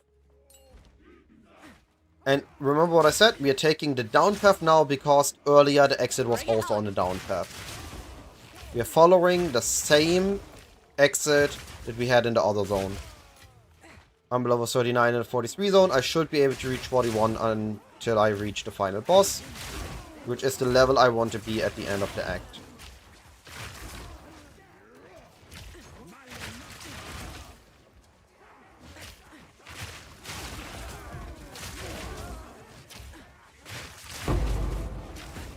Oh, I thought I got heavy stunned in the last frame before the exit. Wouldn't be untypical for me. I explained in my video why I'm going Amazon. I explained it in great details. But I actually, after I made the video and I put even more thought on it, I realized it even further. Something I didn't talk about is the poison duration on Pathfinder. Poison Pathfinder duration is very low, which is okay on its own, but you will not have your crits as commonly. While in Amazon, you basically always have crit poison damage. You don't have that on a Pathfinder. Alright. Agorad. This zone is not the same as Apex of Filth. Agorad, we are moving up until we hear the chanting. It might maybe forcing us right or maybe forcing us left. When we hear the chanting, we're going there and activate a checkpoint. This is the first section of Agorad. The second section of Agorad is gonna be a big square with a lot of blood in it. The side quest is gonna be on either side, and the exit is gonna be on the top. So we need to find the kiteing. I generally always take the left side, and it's always on the right side. So maybe it's time to start generally taking the right side. But if we take the right side, it's gonna be on the left side. But there is likely a rule. So what I'm basing it on is I actually show it later when I get there. But for now, we are just trying to get to the square. You can't go here, so we assume it's right-sided. So we are going in the right direction. We're going up when we can.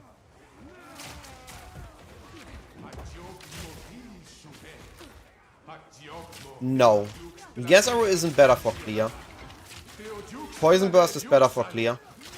In my experience, at least. Like, look how long Gas Arrow takes. Poison Arrow is...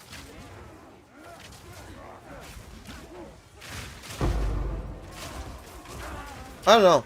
Maybe Gas Arrow is better, but I've been using Poison Burst for clear and Gas Arrow for single target. Alright, so in this part, normally here is a bridge into a dead end. So this is why I always try to go here. And I'm gonna try an idea out right now, and I tell you if it worked or not. Because the bridge was here, I assume that the quest item is there. If the zone would have opened to the other side, I would have assumed that the quest item is on the left side. Bloody fossil. During maps, it's definitely Poison Burst Arrow. In campaign, I maybe can see Gas Arrow, just so we have one button less to press. But then we need to... Oh, it worked! Okay, I just learned something. Alright. I don't know if it's guaranteed this way, but I'm gonna assume it for now. I'm gonna recommend it and test it out at launch. And if it works for you, amazing. If it doesn't work for you, I apologize for baiting. So what I just thought is happening. To get the video guide, please either head to my YouTube channel or on my website. If you go into builds, you find a written guide, you find the POV directly, and you find the video. All linked next to each other. And you will also find daily updates. Alright, so what I just thought was, if the bridge here, if this is the bridge and this is a dead end, so we can't move here. So we take the bridge, then we just stick to this side. If it would have been the other way around, if the bridge would have been here, we just would have went this way. I don't know if it's going to be always like this, but it worked here. It worked here tremendously well. And I instantly found it. Normally I full clear the entire zone. But normally also I don't have a sacrificial heart, so regardless. I thought this is really solid if it worked like this. Then it's a lot easier to read this zone. Because the exit is always top here. When you see these body piles, it's always here at the end. At the final bridge here. Oh, magic and rares, we're killing those.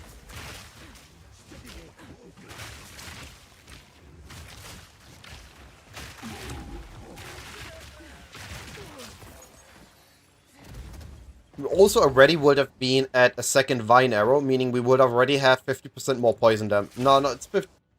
We have 2 poisons, so it's like 25% more damage. Which is still not nothing. Poison damage, we still have on-hit part. Yeah, clarifications. Alright, we have more weapon set points, so we can go... permanently allocate this for now. Temporarily allocate these 2. And then we can temporarily allocate these 2. And with the next one we get Adjust and Killer Instinct. Works for me. Naught but darkness about this statue.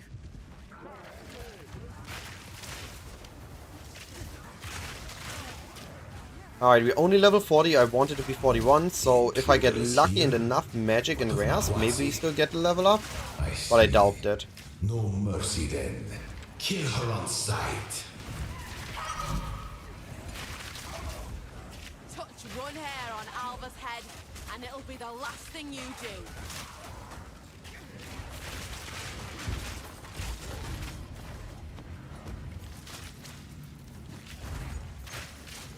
I find the assumption here. Doyani knows Alva is a time traveler because an older Alva travels back in time and keeps demolishing Azuatl with an exile.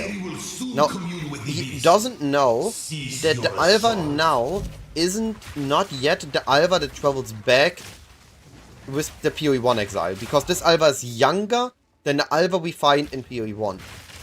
Because time travel, of course. But all he knows is that or assumes, we are the person that keeps killing Azuatl and destroying and changing the future there. Because all he knows is that the person that travels with Alva is dead. So this is also the reason why he assumes Viper Naturali is dead when we are entered here. Because all they know is that the other exile in PoE 1 keeps killing everybody there in Azuatl. So Alva traveling back in time is causing Alva getting to this point now because Yanni created a time portal for her that just needed her blood. So this teaches Alva that she can travel back in time, which causes the demolishing of Azuatl over and over again. It's a classic time paradox that causes itself. I found it hilarious. Ooh, we did get a level up. Cool. Now I just need to survive. Just in time. So we get weapon set 2, weapon set 1. Perfect. Oh no, never mind, this isn't the final part, we only got midway. Alright, I should maybe talk about the stone for a moment. Let me get to the final section, I talk about it.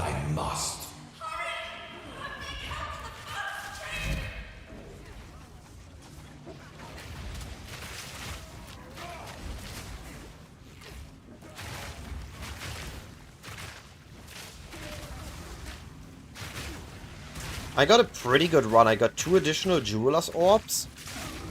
And I gotten... 2 additional Jeweler's Orbs and a bunch of tier 3 supports I can use once I reach Act 4. Or would have already used in a proper run. Alright. So this zone, as you can see here, it's a square. We could go here, up here, have the bridge here, and then head here. Or we go here, up here. We can... Then I did this. I could have also went to bridge here and here. And this is all there is to the stone. We have these bridges. Here, here, here, here. Then we have the areas here, So this big area here. An area here. And the area here. So all you have to do is find a bridge, go past it, and continue up until you're at the top end. And then you move sideways till you see the final checkpoint. The eve of the end.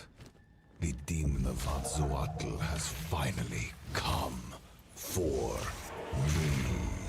For a smart fella, you're a right fool. Stop moving. Requires brutal choices. Progress comes with the heavy price. Dang, I've been too slow.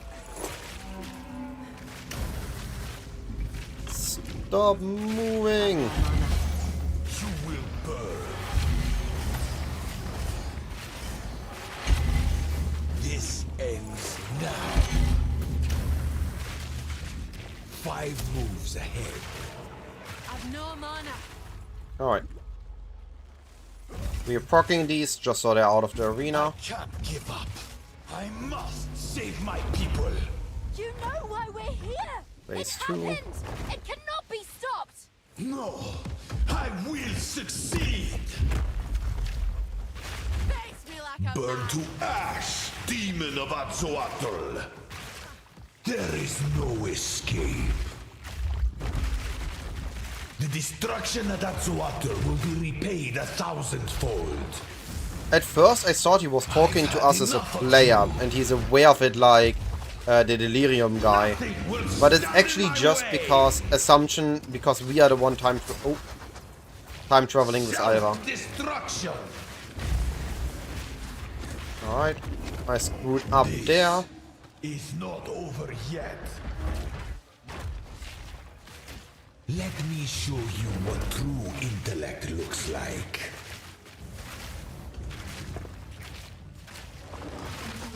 Let's see you survive this. There we go. Alright, this took a bit. I screwed up at the end. Not now. Slightly. These are no good. Normally we have 1 T3. I got 4 T3 supports. Here we don't need to wait for the argument. We can wait for the boss loot, but the boss loots aren't that strong. And if we are looking at a little bit more speed, then we can just leave directly. Here we talk with Doyani, Now then, it is time we and we get out. Activate the portal, and we will see about it. Huh? What is happening? It begins. What do we do? Gas arrow. We can't go through the gate. Alright. And that is Act 3. We don't need any of the T10 gems anymore. We have all our gems we need. So I can stash these. I can... Maybe I keep those. Where are they? Gems. Just in case I want to do something with those. I don't be crafting with those anymore. I don't be needing that. Don't be needing those anymore either. Alright. We are level 41. Let's do our ultimatum now that we are overkilling it. Cause I don't like it. If I get the bird boss, that one is almost guaranteed ruin. Just because the bird boss is OP. So I could have done this earlier, right? I could have, in all fairness, I could have done it at level 38. I would have still gotten XP. But I like to postpone this to the point where I'm really, really strong. So I'm overkilling the boss in here. Just to make it easier on myself. Approach challenge. I could have also delayed this even further. But it is part of the...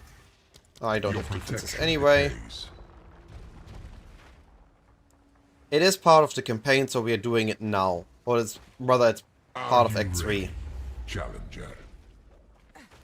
What's wrong with it? But now we are 41 in the 38 zone. We are not getting XP. As you can see, I'm 40%, 14%, which I'm likely gonna be at the end as well. But everything will die with absolute ease, which I much rather have here.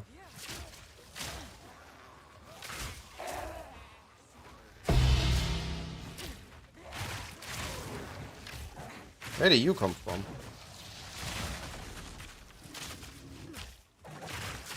Proof of my prowess.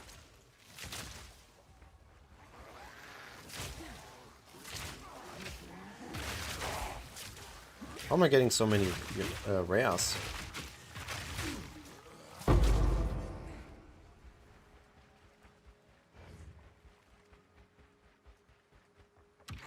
I don't... Oh, no. No, no, no, no, no. Please don't... Okay, I got the switch. Sometimes you don't get the switch here. Then it bugged and you need to restart.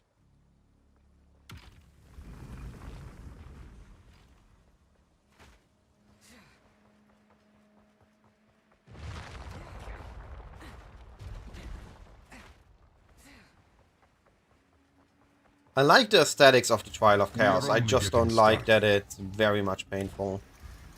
I don't have defenses anyway. Be stripped bare before chaos.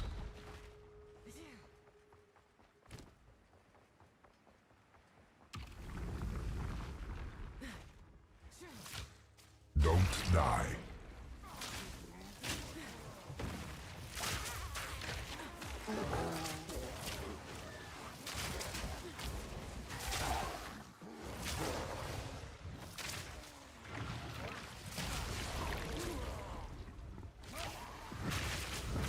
Why is it...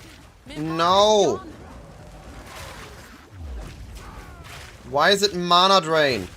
Leave me alone! Why did it have to be mana drain? Yo, I didn't... Normally you get like one rare every blue moon here. I gotten 2 rares each in 2 rooms. That is very unlikely. It feels like I have the debuff for more rares, but I haven't taken that. Why am I getting so many rares here? Wait, how am I getting XP? How am I actually getting XP? I thought I'm heavily XP penaltied. You're mine. I could have sworn I won't be getting XP here. Alright, I take it.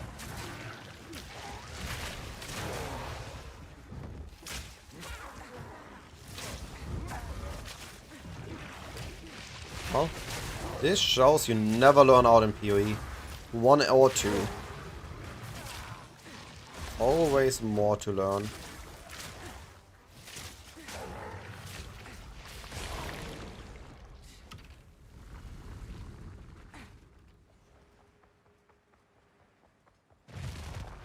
But we are about to approach Act 4. And I am gonna do the new part. We are only getting Because started. it is required as part of the... Cannot be slowed or stunned. I'm okay with that. I don't want the They grow resistances. unstoppable.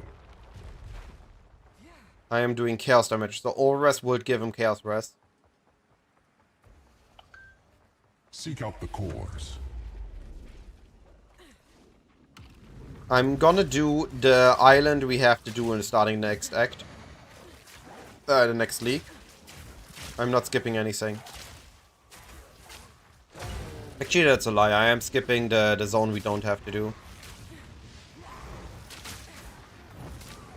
Oh, I can't put it in when there are enemies here. They are gonna kill me because I can't cancel the animation. Alright, that's 1.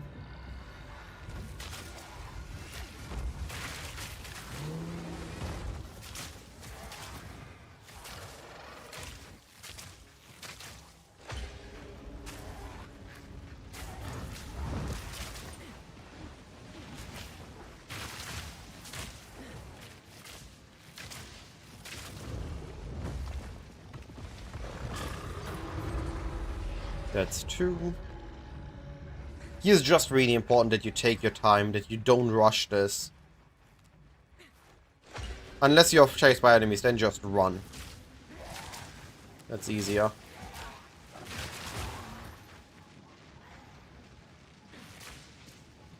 Is periodically spawning enemies around you, but once you place the 3rd one in, they vanish early.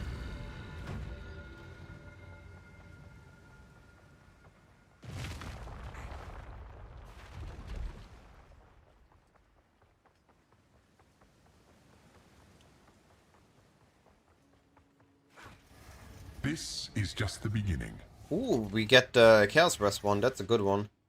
We don't take bosses deal more damage. We don't take the hearts. Your We take the heart reduced beats more regen. slowly.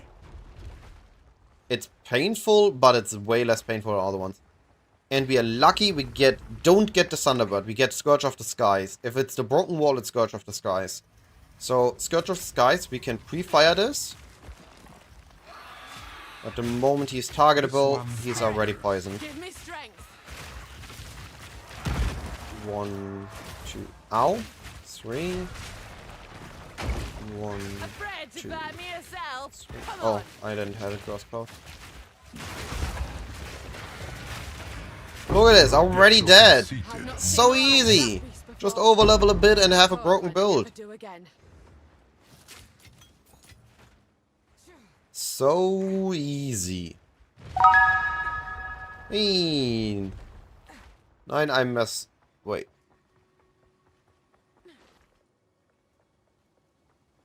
Is it... I'm the loot? Or what is the name? Level lightning damage, chance to pierce. That's a decent quiver, actually. The rest isn't. May the strong grow. So, normally in trade, what I could do now is I could unspec instincts. I buy a high accuracy weapon and I allocate critical strikes and penetrate. This way, I'm only grabbing critical strikes, which is still giving me a decent amount of crit chance, just based on the... where is it? The additional accuracy I have. It's just... I just have accuracy based on being a dexterity-based build. And it's already benefiting me. So it's... I'm getting a damage ascendancy first and second. And that's actually worth quite a bit in campaign. Because if the bosses die quicker, they do less damage. Because they're dead.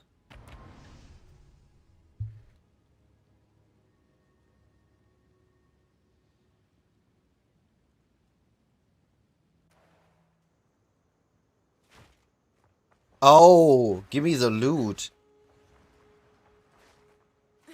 Thanks for the follow, I appreciate it, buddy. Sorry for the name confusion. One piece. Well, the port from we've great. We can hello. In any case, it's a long. Alright, we got it. We found it. You found me randomly on YouTube. And you're gonna imagine cause Pop and Tuna going poison craft right now. Yeah.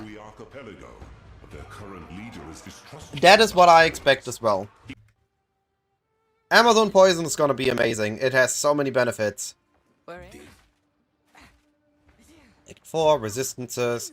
We actually have good lightning pulvers, but our fire res is really bad. No, Rock, I didn't mean to skip you. Give me the book. Pow! I appreciate the follow. Thank you, buddy.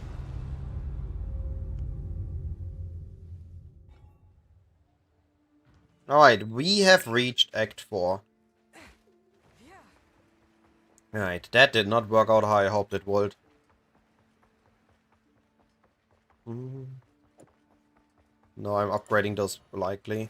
What am I not upgrading likely? Likely the boots. Those have all I want. Let's give me the bow charter.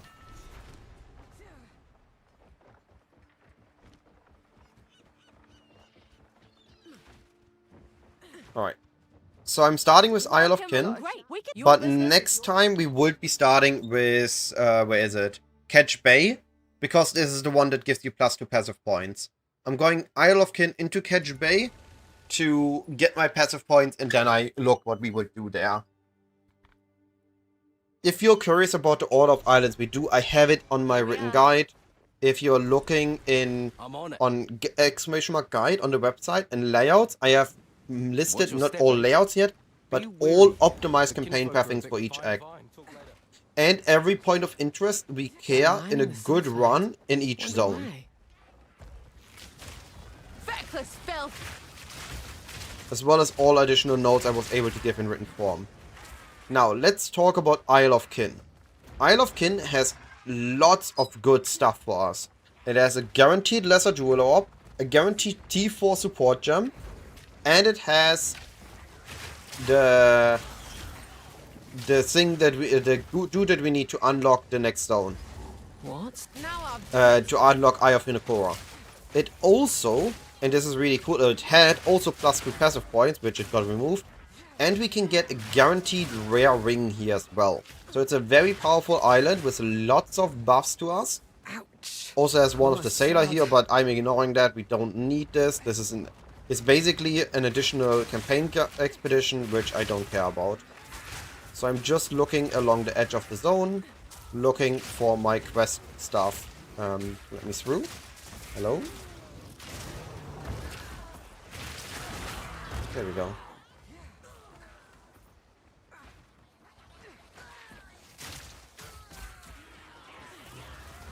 But this is another of these zones where we just walk along the edges until we find everything we care about. I used explosive... So I started Huntress. So I started with a spear on the strand part. But then I muled a duelist. So I get access to... muled a mercenary, so I get access to crossbows. With access to crossbows, I used explosive grenade till level 6. And I used Stormcaller arrow and explosive grenade for the rest of Act 1. At level 14, I started using poison skills. You either want to start using poison skills. I think This one. Pick it earliest on, you can start using poison skills when you get level 6 with Vine Arrow. That is the earliest point. But the bosses are slightly rougher than just relying on explosive grenade, and if you're really good at just explosive grenade, if you're not as good at explosive grenade, you can also use Stormcaller arrow. And we are just using explosive grenade till it doesn't do any more damage. Alright, we have found everything but the lesser Jubilar Orb, so we are continuing walking along the edges. So rare, we are killing this one. I don't like Lightning Arrow, Lightning Rod early on. It was really good later on, but Stormcaller Arrow really just felt better on early bosses. And on level 14, we have already our Toxic Growth, and that is when it really starts to shine. And I'm gonna be using Toxic Growth at level 14 for sure. If you want, you can delay your campaign, your poison in campaign till level 22 when you have Gas Arrow. But I don't think it's needed. I like to use it earlier.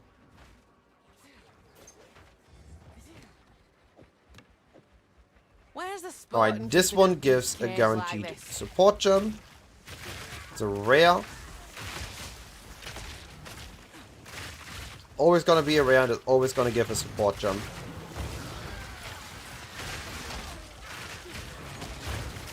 Better dead than in their care. Oh right, it's always gonna give a support and an active jump. I forgot about the active jump.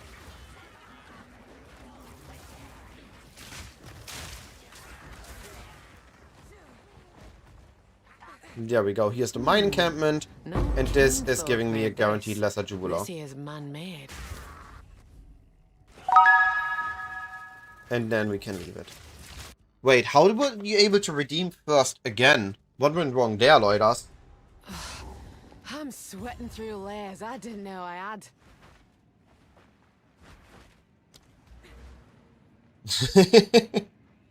He's cheating!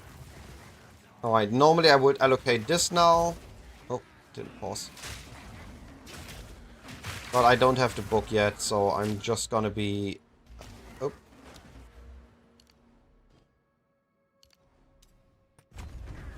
Allocating the decks.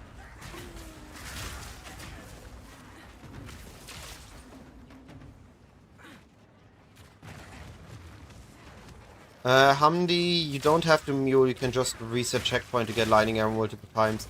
I know about it, but I don't do bug abuse. This is likely not intended. Because all chests normally deactivate once you open them once, even if you reset the instance.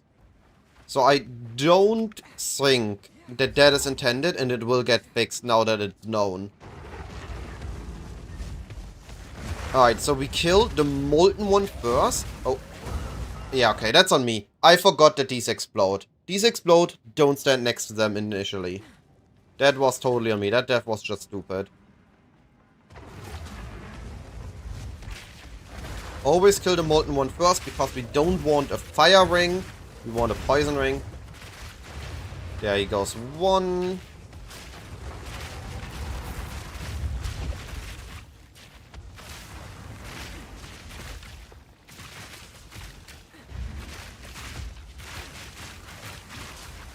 And there goes two. The damage is so insane now. We have everything we need for absorb damage during campaign. And this Topaz ring that this dude drops has a guaranteed 10 quality. So if we roll flat lightning damage, that's insane.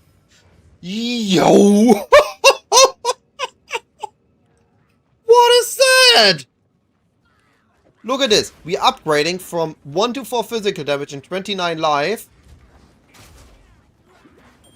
to this insanity. That's why we do this. That's why we kill those dudes. Oh, I got knocked down. I'm dead. That ring was insane. Lightning Res is fine. I still need to fix Fire Res. Okay. We have 900 life. That's okay too. That ring is insane. Before I start the big dude, I also need to change something. Toxic Growth, we are finally access to a very powerful support. It's called Long Fuse. Now, Long Fuse, what it does is it delays the amount of time the pustules need to explode, but they deal for more damage. However, if they have an early trigger condition, like the poison being filled, this overrides the duration they need to explode to now. So Long Fuse is literally a more damage multiplier that we get for free, because we always want to instantly detonate them anyway. That was almost a challenge. It's one of the strongest supports we have for it. Honestly, because it rolls with lightning quality, it is guaranteed a lightning mod as far as I'm aware. So it's a 1 in 3 to roll flat lightning damage. I ended up rolling triple lightning mod, so that's a bit more insane. But on my other ones so far, I also got pretty good rings there. Either high resistance or high damage ones. This one was pretty insane on another level though. I have enough in my pack already. Alright, so this is high accuracy, but it's not high enough that it's worth for us to use it. But this would have been the start of a good bow. To get my leveling filter, head to my profile. And after the stream, on important links on my Discord, I will link the sound file we need for this filter to work. So on my PoE profile, which should be linked under the stream, or in the description of on YouTube stream, you can copy it.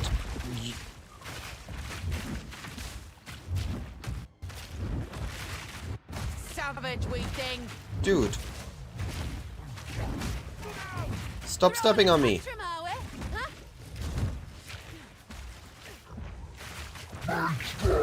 Just accept your death.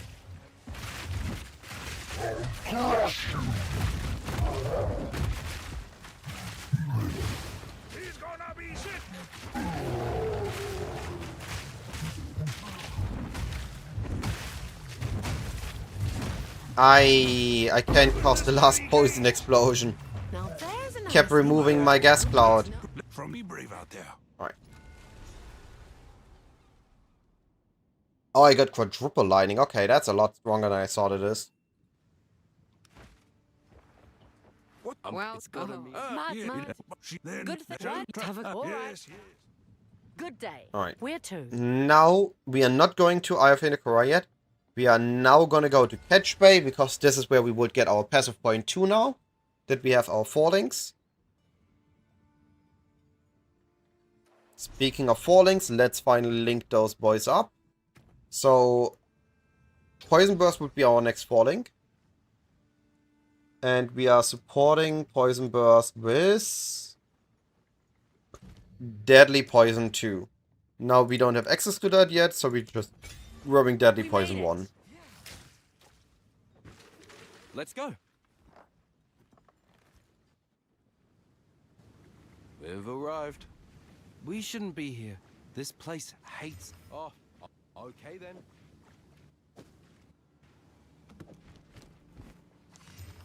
Ooh, what is that? +2, all res, and life? Sign me up for... Never mind, don't sign me up for that. I need the attributes.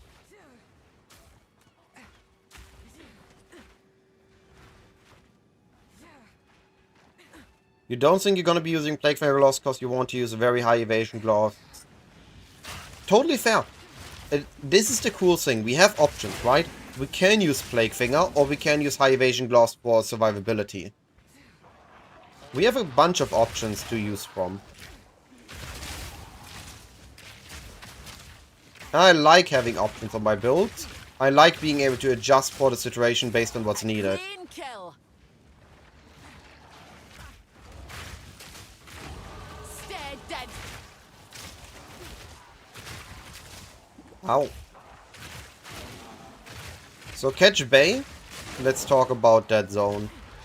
It's really just a linear zone. It's linear along the coastline. This is Strand from PoE 1. A long linear zone, and you just walk along it. And you can get some additional bonus stuff. Like here. I don't know what this two dropped actually. Let me quickly check.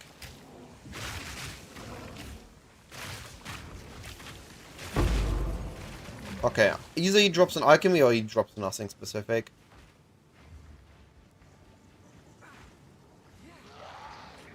I don't think Plague Finger Gloves are gonna be pricey for long. They're gonna be pricey for early on, because then they are so readily available. They are very common. They are a very common unique.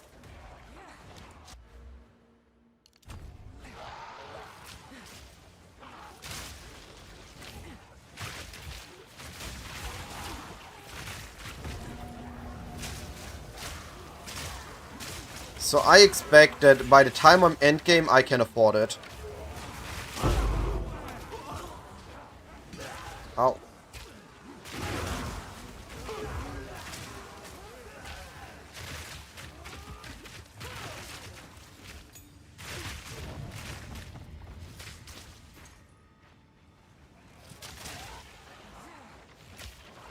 Oh, almost got caught.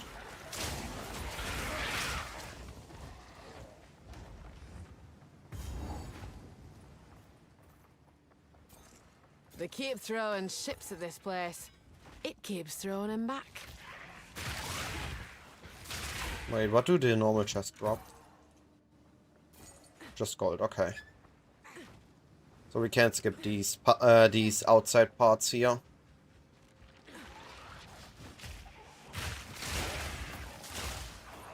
Back to the dirt with you.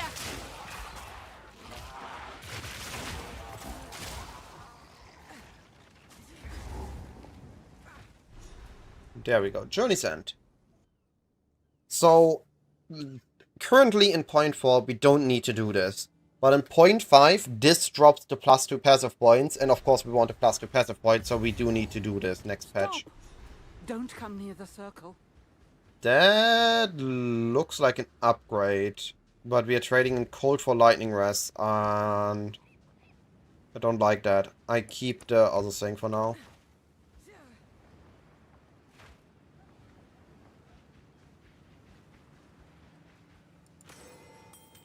Ooh, do we get another ring upgrade? We do get another ring upgrade. That is intelligence, rest.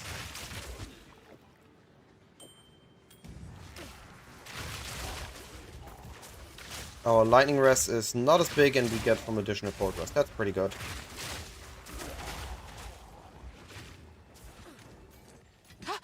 That fuse is lit. So again, just like other zones, there's a lot of zones here right now where we just walk along the edge. There isn't much to it. It's a long, somewhat linear zone that doesn't look linear just because it has these turns and edges.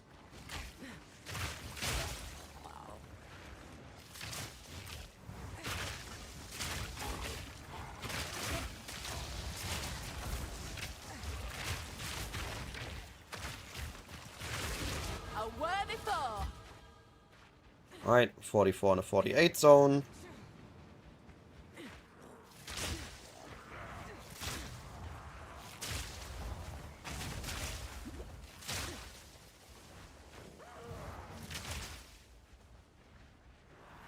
The thrill of the hunt.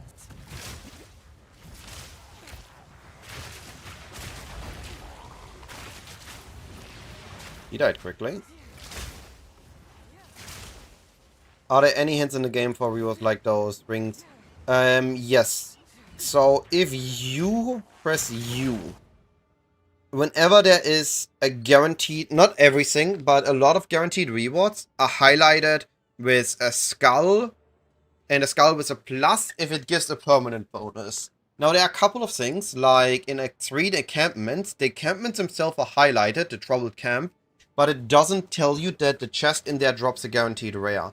And they don't tell you what exactly they drop, so there you need out-of-game knowledge. But I have gathered all this out-of-game knowledge that you need in one single place on my website, so you can just read through it, and I'll have it as a checklist open on a second monitor, and you're gonna be fine. None may leave this accursed island. Ain't got time for your flaming Ow. curses. Discipline. I haven't yet. I'm still in my campaign run. 2, 3, 4. 1, 2, 3, 4, and one more. This one. Pick it up. Crossbow we can't use, body we might use. Man, I've seen.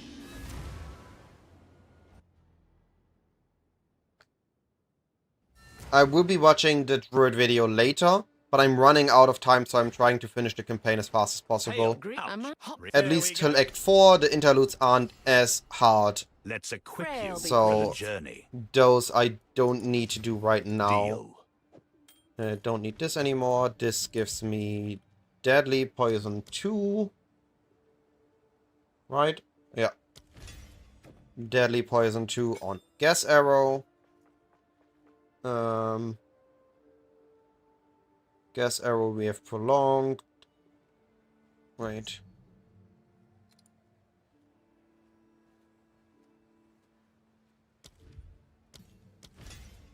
Prolonged duration on this. Stash those, we stash that. Keep this here, keep this here. Stash that. Alright.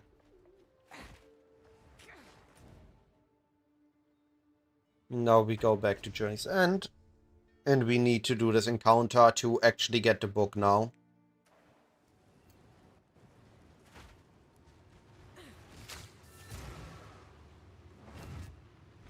Please hurry.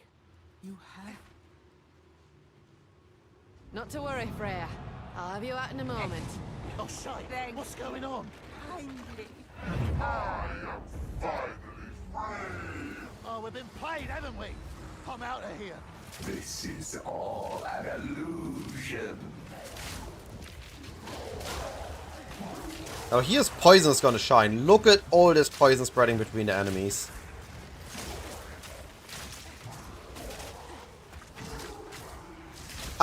It better be. Here's the thing. Just like when Amazon got introduced, Amazon was the busted thing. They need the new things to be powerful so people play them.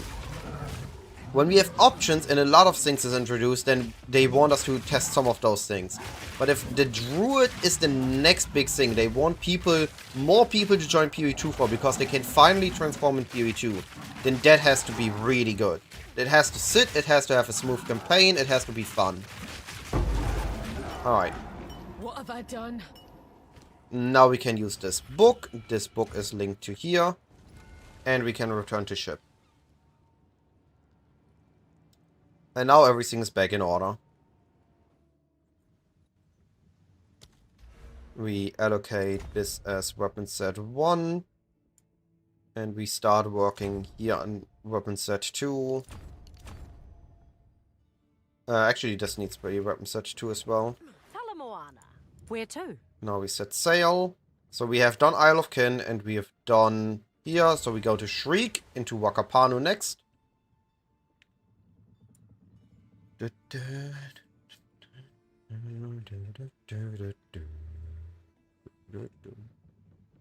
Tonight at 1 AM for me, I could earn the Druid Portal effect.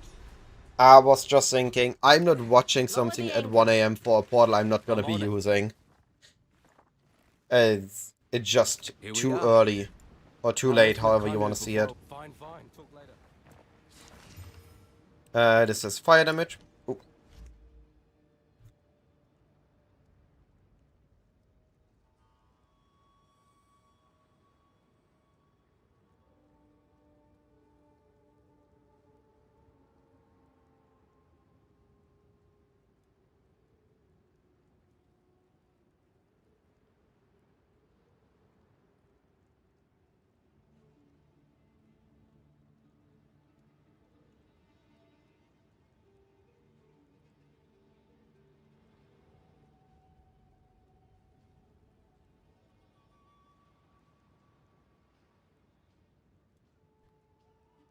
Hey William, there has been a very good reason why I choose Amazon Huntress over a Deadeye or a Pathfinder.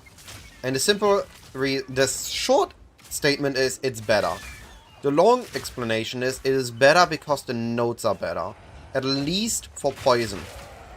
Or rather for crit poison. If all we care about is doing poison, then the Pathfinder would be better, because we can consistently apply a lot of poisons. That much is true. And doubling the number of poisons will double our poison DPS. However, if all you care about is poisons, that is true. If you care about crit poisons, what you really want is to regularly apply a very powerful poison. But in PoE 2, it takes quite a bit of investment to have consistent crits. So what we usually do instead is we have a couple of crits here and there, and then we have a bunch of normal attacks in between. What this means... No, a second, I need different music. Huh? Why is the music still going? I stopped it. So what is happening is that if we are taking all the additional poison stuff that we can get on a Pathfinder, our poison duration is like 1 second. Now, 1 second poison means the following for us. We don't have enough time to apply crit poisons. Most of our poisons will be not actually good, strong crit poisons, but instead are gonna be random ass normal poisons. On an Amazon, I'm gonna be having crits more often, my poisons do more damage instead of having more poisons. So in the end, I deal less poisons, but I deal more damage because I have my crits more consistently than you on a Pathfinder. And that is the essence of it. I have more consistent crits, I do more damage with my poison, which equals out your double damage on your poison. And in the end, I'm gonna have more effective damage in-game, because my poisons are gonna be lasting for 4 seconds and they're gonna be very powerful crit poisons, while you have 1 second of strong poison damage, followed by 3 seconds of weak poison damage. Roughly. It's not to the second detailed, but this is roughly what it's gonna be as. Right. Real quick about Shriek Island while we are here. Shriek Island is, again, basically a linear zone that just got a little bit twisted, but we are just following along the coast edge of the zone until we reach the boss. Until we get to the end of it, we are just following. And in the effect, it's actually a spiral. And the boss is here in the middle.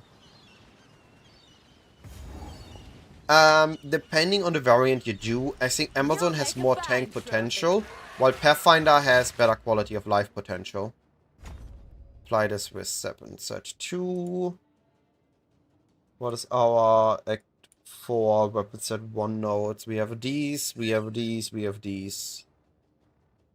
Already applied that, okay.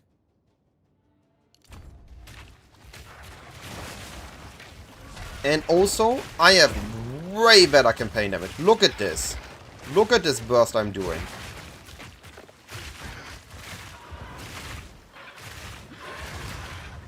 Pathfinder doesn't get that.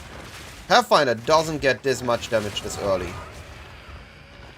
Filth like you don't belong in the skies. Because I'm scaling both my poison and on-hit damage. While you're only scaling your poison damage until... Oh, well, with your Essentia, I mean.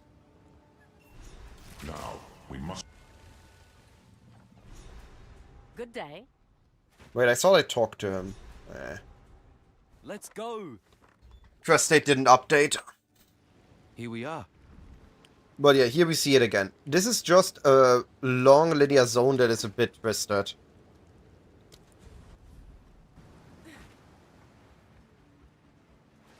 Oh no, it did proc. Okay. I wonder why it didn't update Where then. to? Alright, now we go Wakapanu.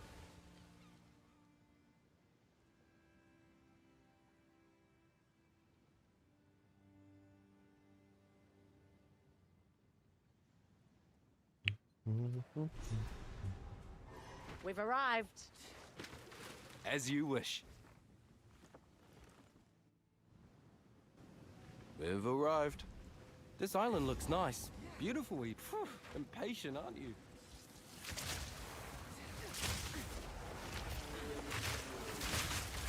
The poison spread feels so good. I really like poison because of its strong poison spread. So, on Wakapanu, there's a couple of things we want. If we need additional T4 support gems, we can kill the white shark, get the great white one. There is a scorpion crab hybrid at the cave on the coast, which we can utilize to get another T4 support gem. And there's the entrance to the Singing Cave on here. So we are trying to stick on the coast side, and we're just gonna go along on the coast till we find all our objectives.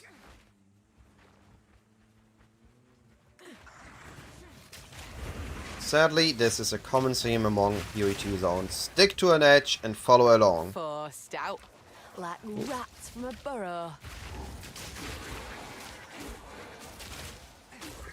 Oh wait, there's a white stash. Does it drop something guaranteed? No.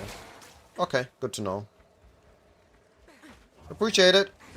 Have a nice day too, buddy.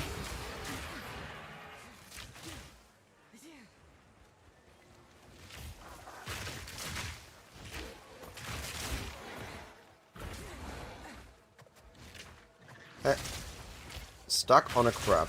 Okay. Scattered to the winds, same as the I like last. this one has so many blue packs. It's really handy. Here's the pirate, and we got a box.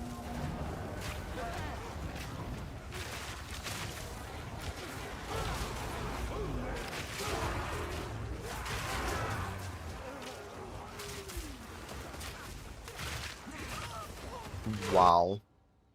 Wow.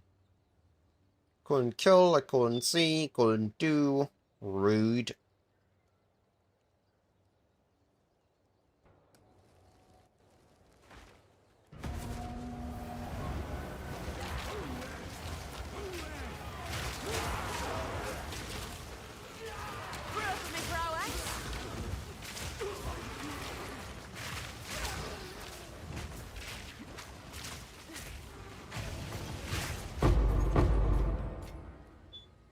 This is no good. Oh, Manon kill. We take that. And we have another T4, which we can put on Gas Arrow. And then Gas Arrow can be linked to prolonged duration. So now it lasts even longer and we need to replace it less often. Nope. We need one more day. 2 more days.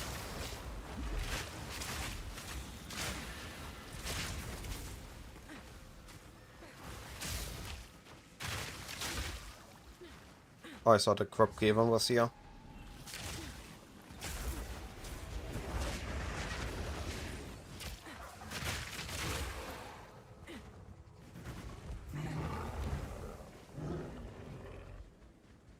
Here's the great white one.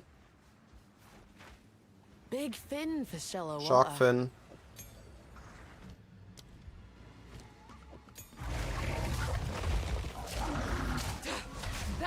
I might use Roar, I might not do. I will see.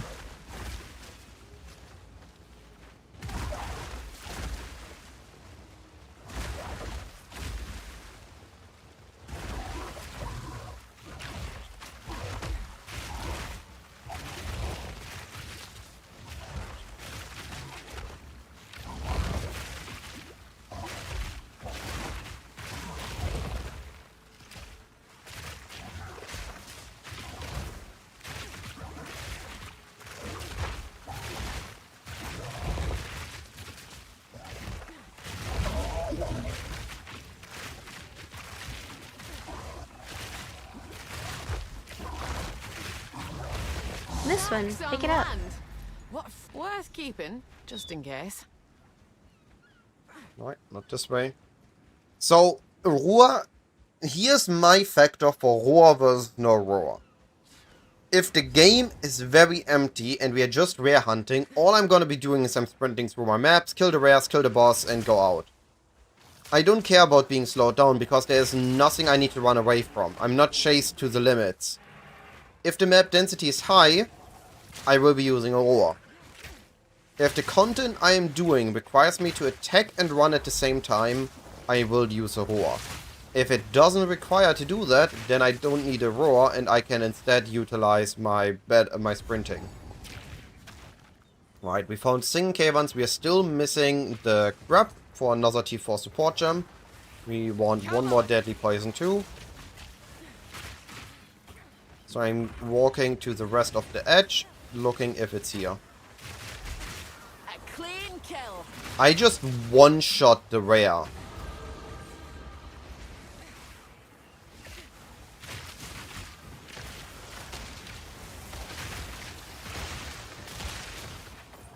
That is some insane damage I'm currently pulling.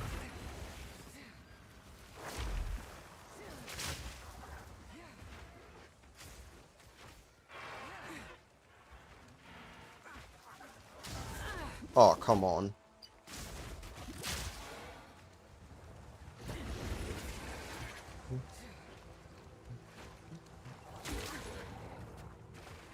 I think if you get used to sprint is a lot more useful than Roar.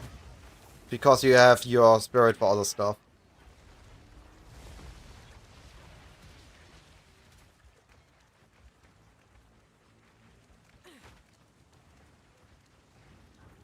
Alright, the crab shell is here. There we go.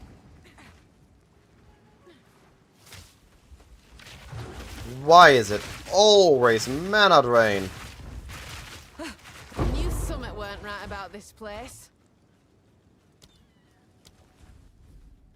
Alright, and we enter the Singing Cavern.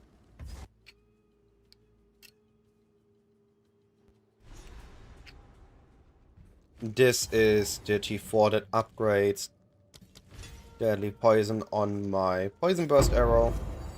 Alright. So, as far as I know, the way we are looking at this zone, Like it's pulling me in. this zone is a big circle with the boss arena in the middle.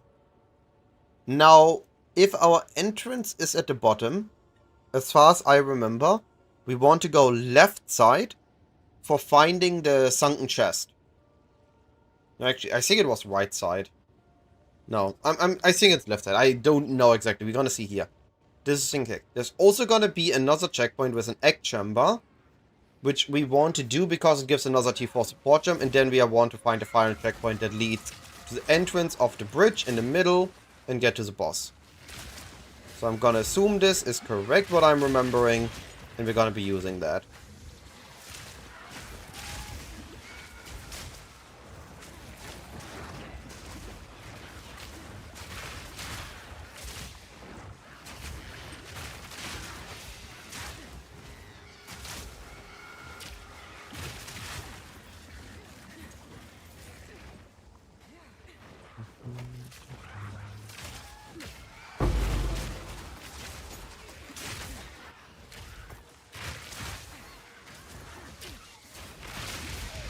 A lot of... Ooh, a heavy build.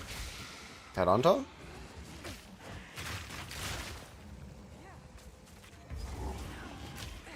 This is the Singing Cavern. This is what I'm... once we see this walkway, we are gonna be led to a chest here, the beckoning clam.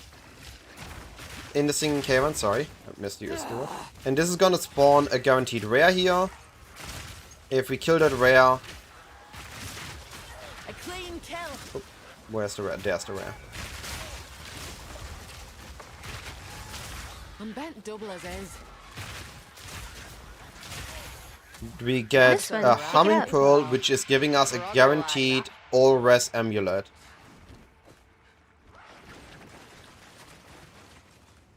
Once we hand it in town. So now we have this. Now we are looking at the center.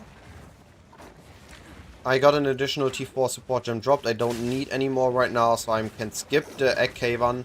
I will still do it. This is the bridge that indicates here's the boss arena.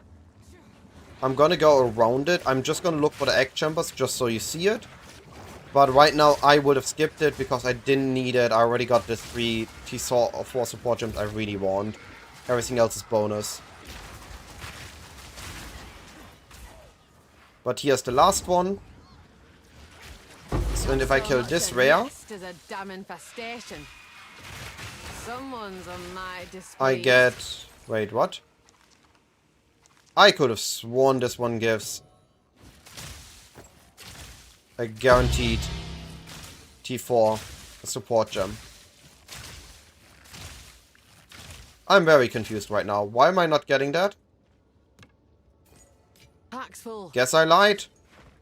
Ignore the Egg Cavern. Interesting.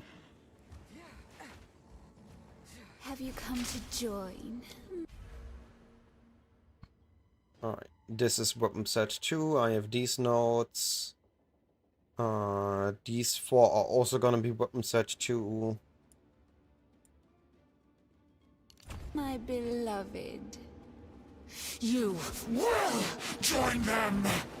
So you're what's been making all this bloody noise. Join my eternal admirers. Where are you going?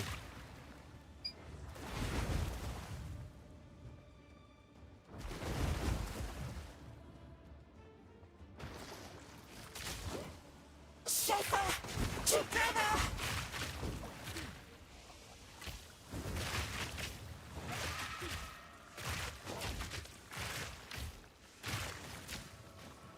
Now that we actually have mana from level, Toxic Growth at level 5 doesn't even consume that much mana.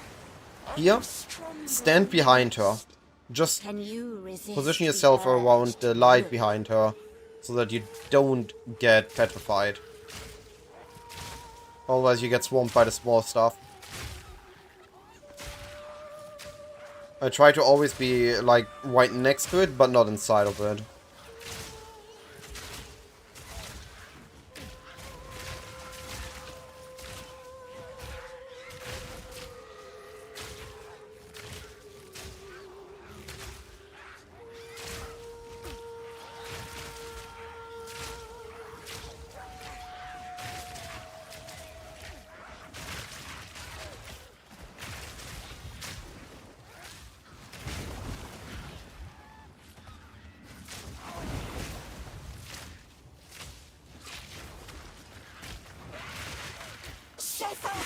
Together. Drown. Drown.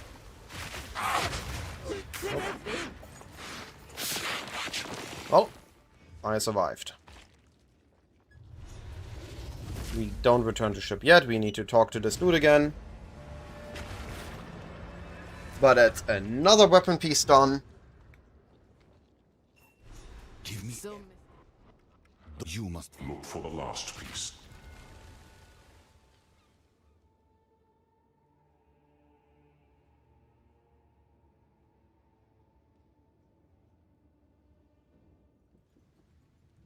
Lower the anchor.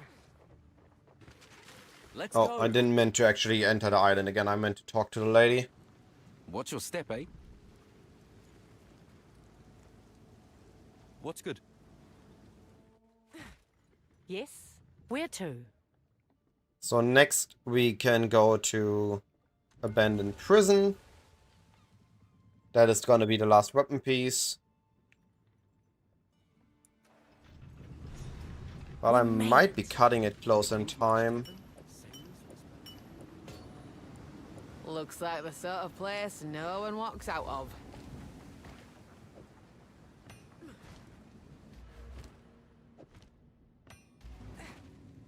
Looks like I'm cutting it Pretty close word. in time. Justice. In Abandoned There's Prison, not many who live up this to is it. again just a move.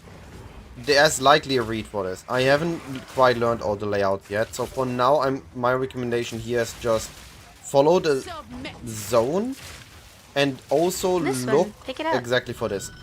Undead enemies in the zone can drop the chapel key, Might come in handy, this. which we need to get the permanent bonus from the zone. Once we have it, the chapel is usually directed into the top left part of the zone. So this is where we are going. Here's the chapel. Starve the No? prisoners. Get eaten. Okay. There's Ah, this is the justice armory. for ya. Okay. Armory is just a bunch of chests, to be fair.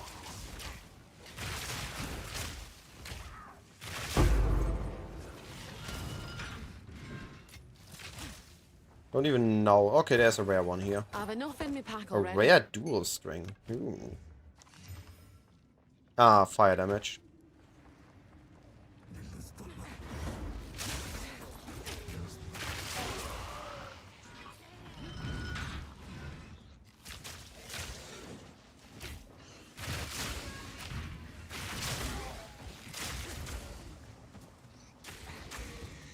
Strong box.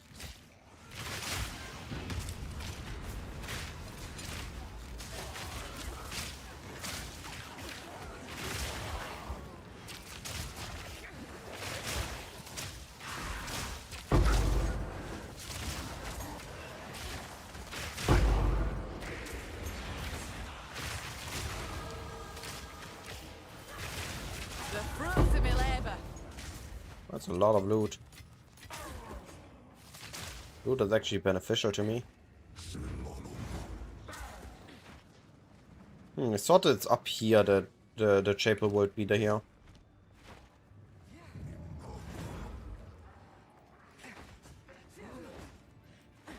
Oh yeah, here it is. Spent their last breath on Here we Claire. need to kill the rare, Lot of the good necromancer.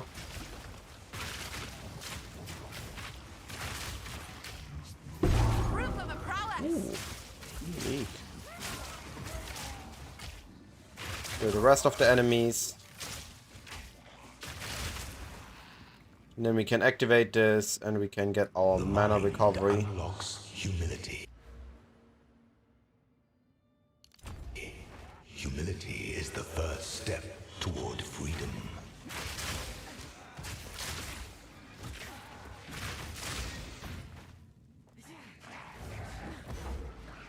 And the exit to the lower part should be in this direction now.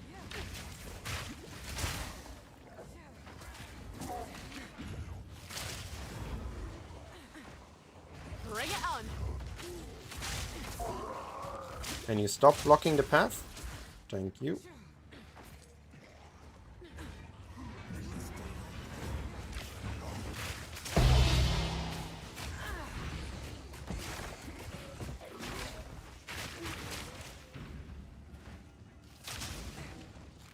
Why is this blocked, huh? The YouTube is linked in the description, in the references at the bottom below the stream. I have everything added there. YouTube, the website should also be there. Discord. Right. Enter solitary.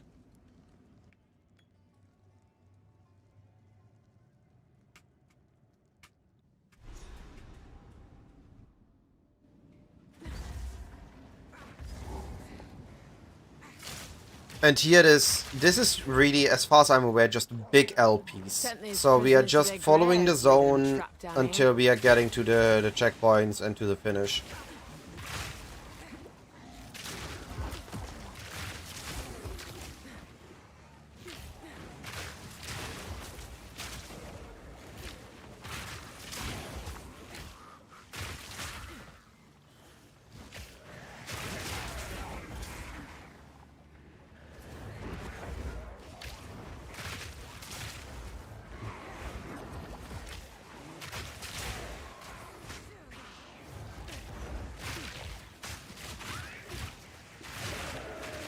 I think it's a really cool zone, cinematically. Gameplay-wise, it's just a lot of enemies, which actually is good for XP. But the slowdowns are a bit annoying. The stream keeps... I don't get it why it keeps crashing for people. And I can look into it, but it shouldn't be anything on my end. I didn't break anything, I didn't change anything for viewers. Guaranteed strongbox. No telling what this has seen.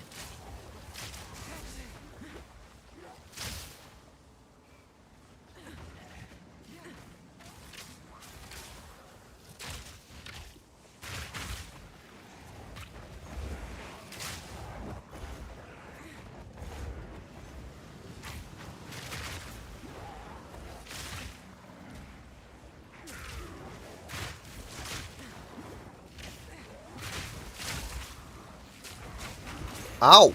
What the heck was that massive hit? I'm glad I activated the checkpoint here. That hurt like crazy. Huh? What the heck?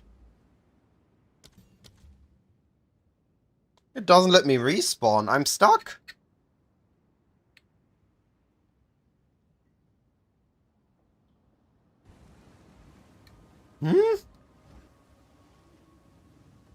What is going wrong here?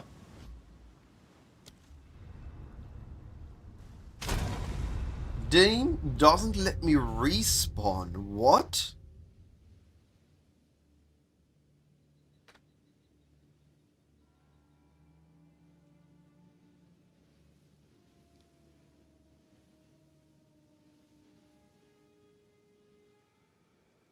Huh? Let me in.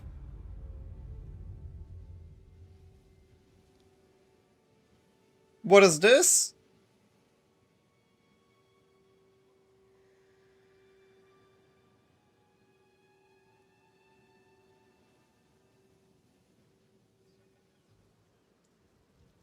Oh, come on. Really? Yeah, I have to. The game's forcing me to. And now it loads abandoned? Huh? Oh, okay. Lower the anchor.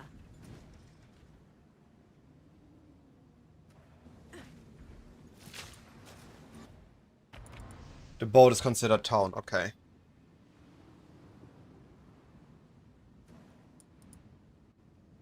So I need to walk the entire bit again.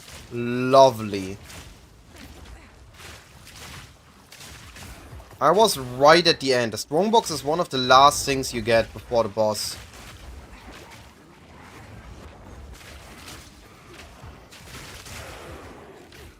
Take this. How did you fix it, buddy? Because that would be curious now.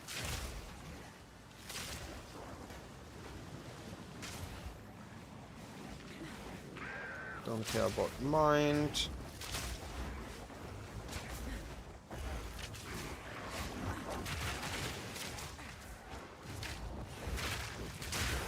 Oh, dang. I'm gonna look into it if I find the time. But it doesn't seem to be anything on my end. Is it still error 3000 or is it a different error?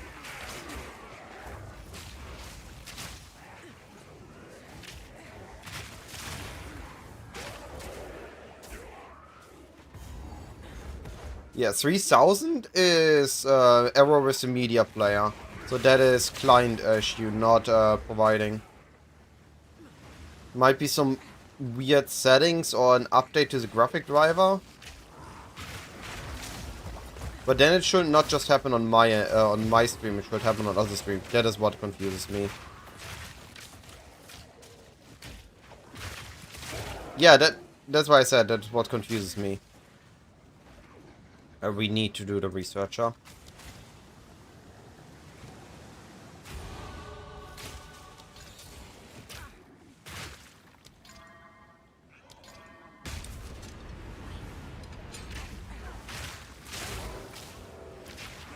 That was an expensive box.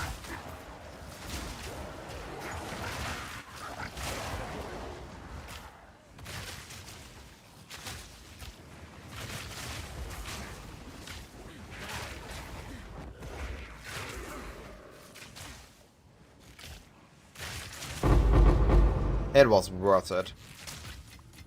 I think. Double Regal, double Exalt. Hey buddy. It is more an explanatory run than a timed run. So I think I'm looking at 6 hours right now. So it would likely be a 7:30 campaign if I finish. The hunt is on.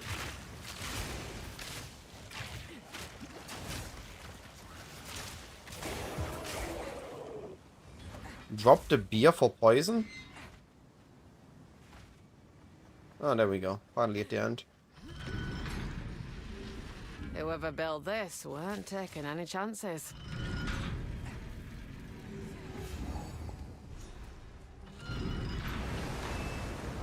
I'm using poison in Act 1. Yo, look at the slow roll.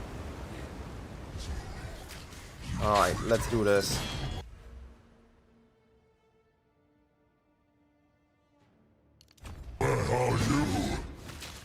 Weren't me who put you here, but I'll set you free. Dude, how long do you take to be targetable? I'll break you! Oh, now you will die!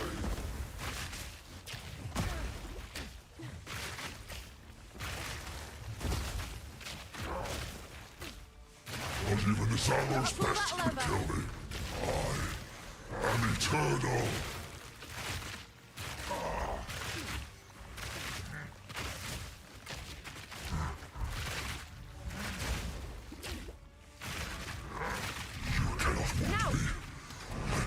Centuries drowning, and you think this will stop me?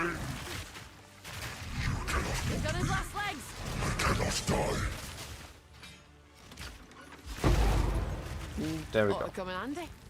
Helmet upgrade? Question mark? Eternal No. Empire's long dead, yet their stench remains. Ooh, that's a high cold damage we got there. Oh. The translation. So, I've hunted many things. Maybe I should have used an essence there. this is the final piece. Alright. So, sadly, I'm at the time limit. So I took so much extra time explaining and taking it a bit more casual that... I mean, we're still at 5 hours. Actually, I thought I had 1 more hour on this run. This is perfect. Even with explaining and everything, this would have been a 7-hour campaign. We would have finished this one in... We had 1 more zone, 2 more zone, 3 more zones. So we would have been like at 6, 10, Act 4 done. And interludes take like 1 hour. So it could have easily been about 7-hour campaign. And it was with the weak Act 1, weak Act 2. It was with the explaining, at the zone resets. I'm pretty happy with this. I apologize that I didn't manage to finish everything today. I wanted one video that explains everything and gives as much information as possible, but hopefully it was valuable information I was able to share today, and it was enjoyable for everybody to watch. I will have to end the stream here. I need to prepare dinner for my grandfather, my sister, and myself, but I shall be back, of course, tomorrow.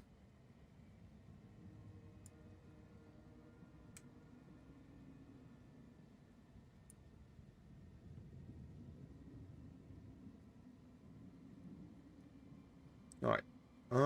Where are we going for more campaign stuff? Aeroplane. For sure aeroplane. Let's see what he's cooking. Bet he's going grenades or crossbow again. Ritualist grenade. Yo, I called it. Alright. Goodbye everyone. See you around. Thanks for chatting.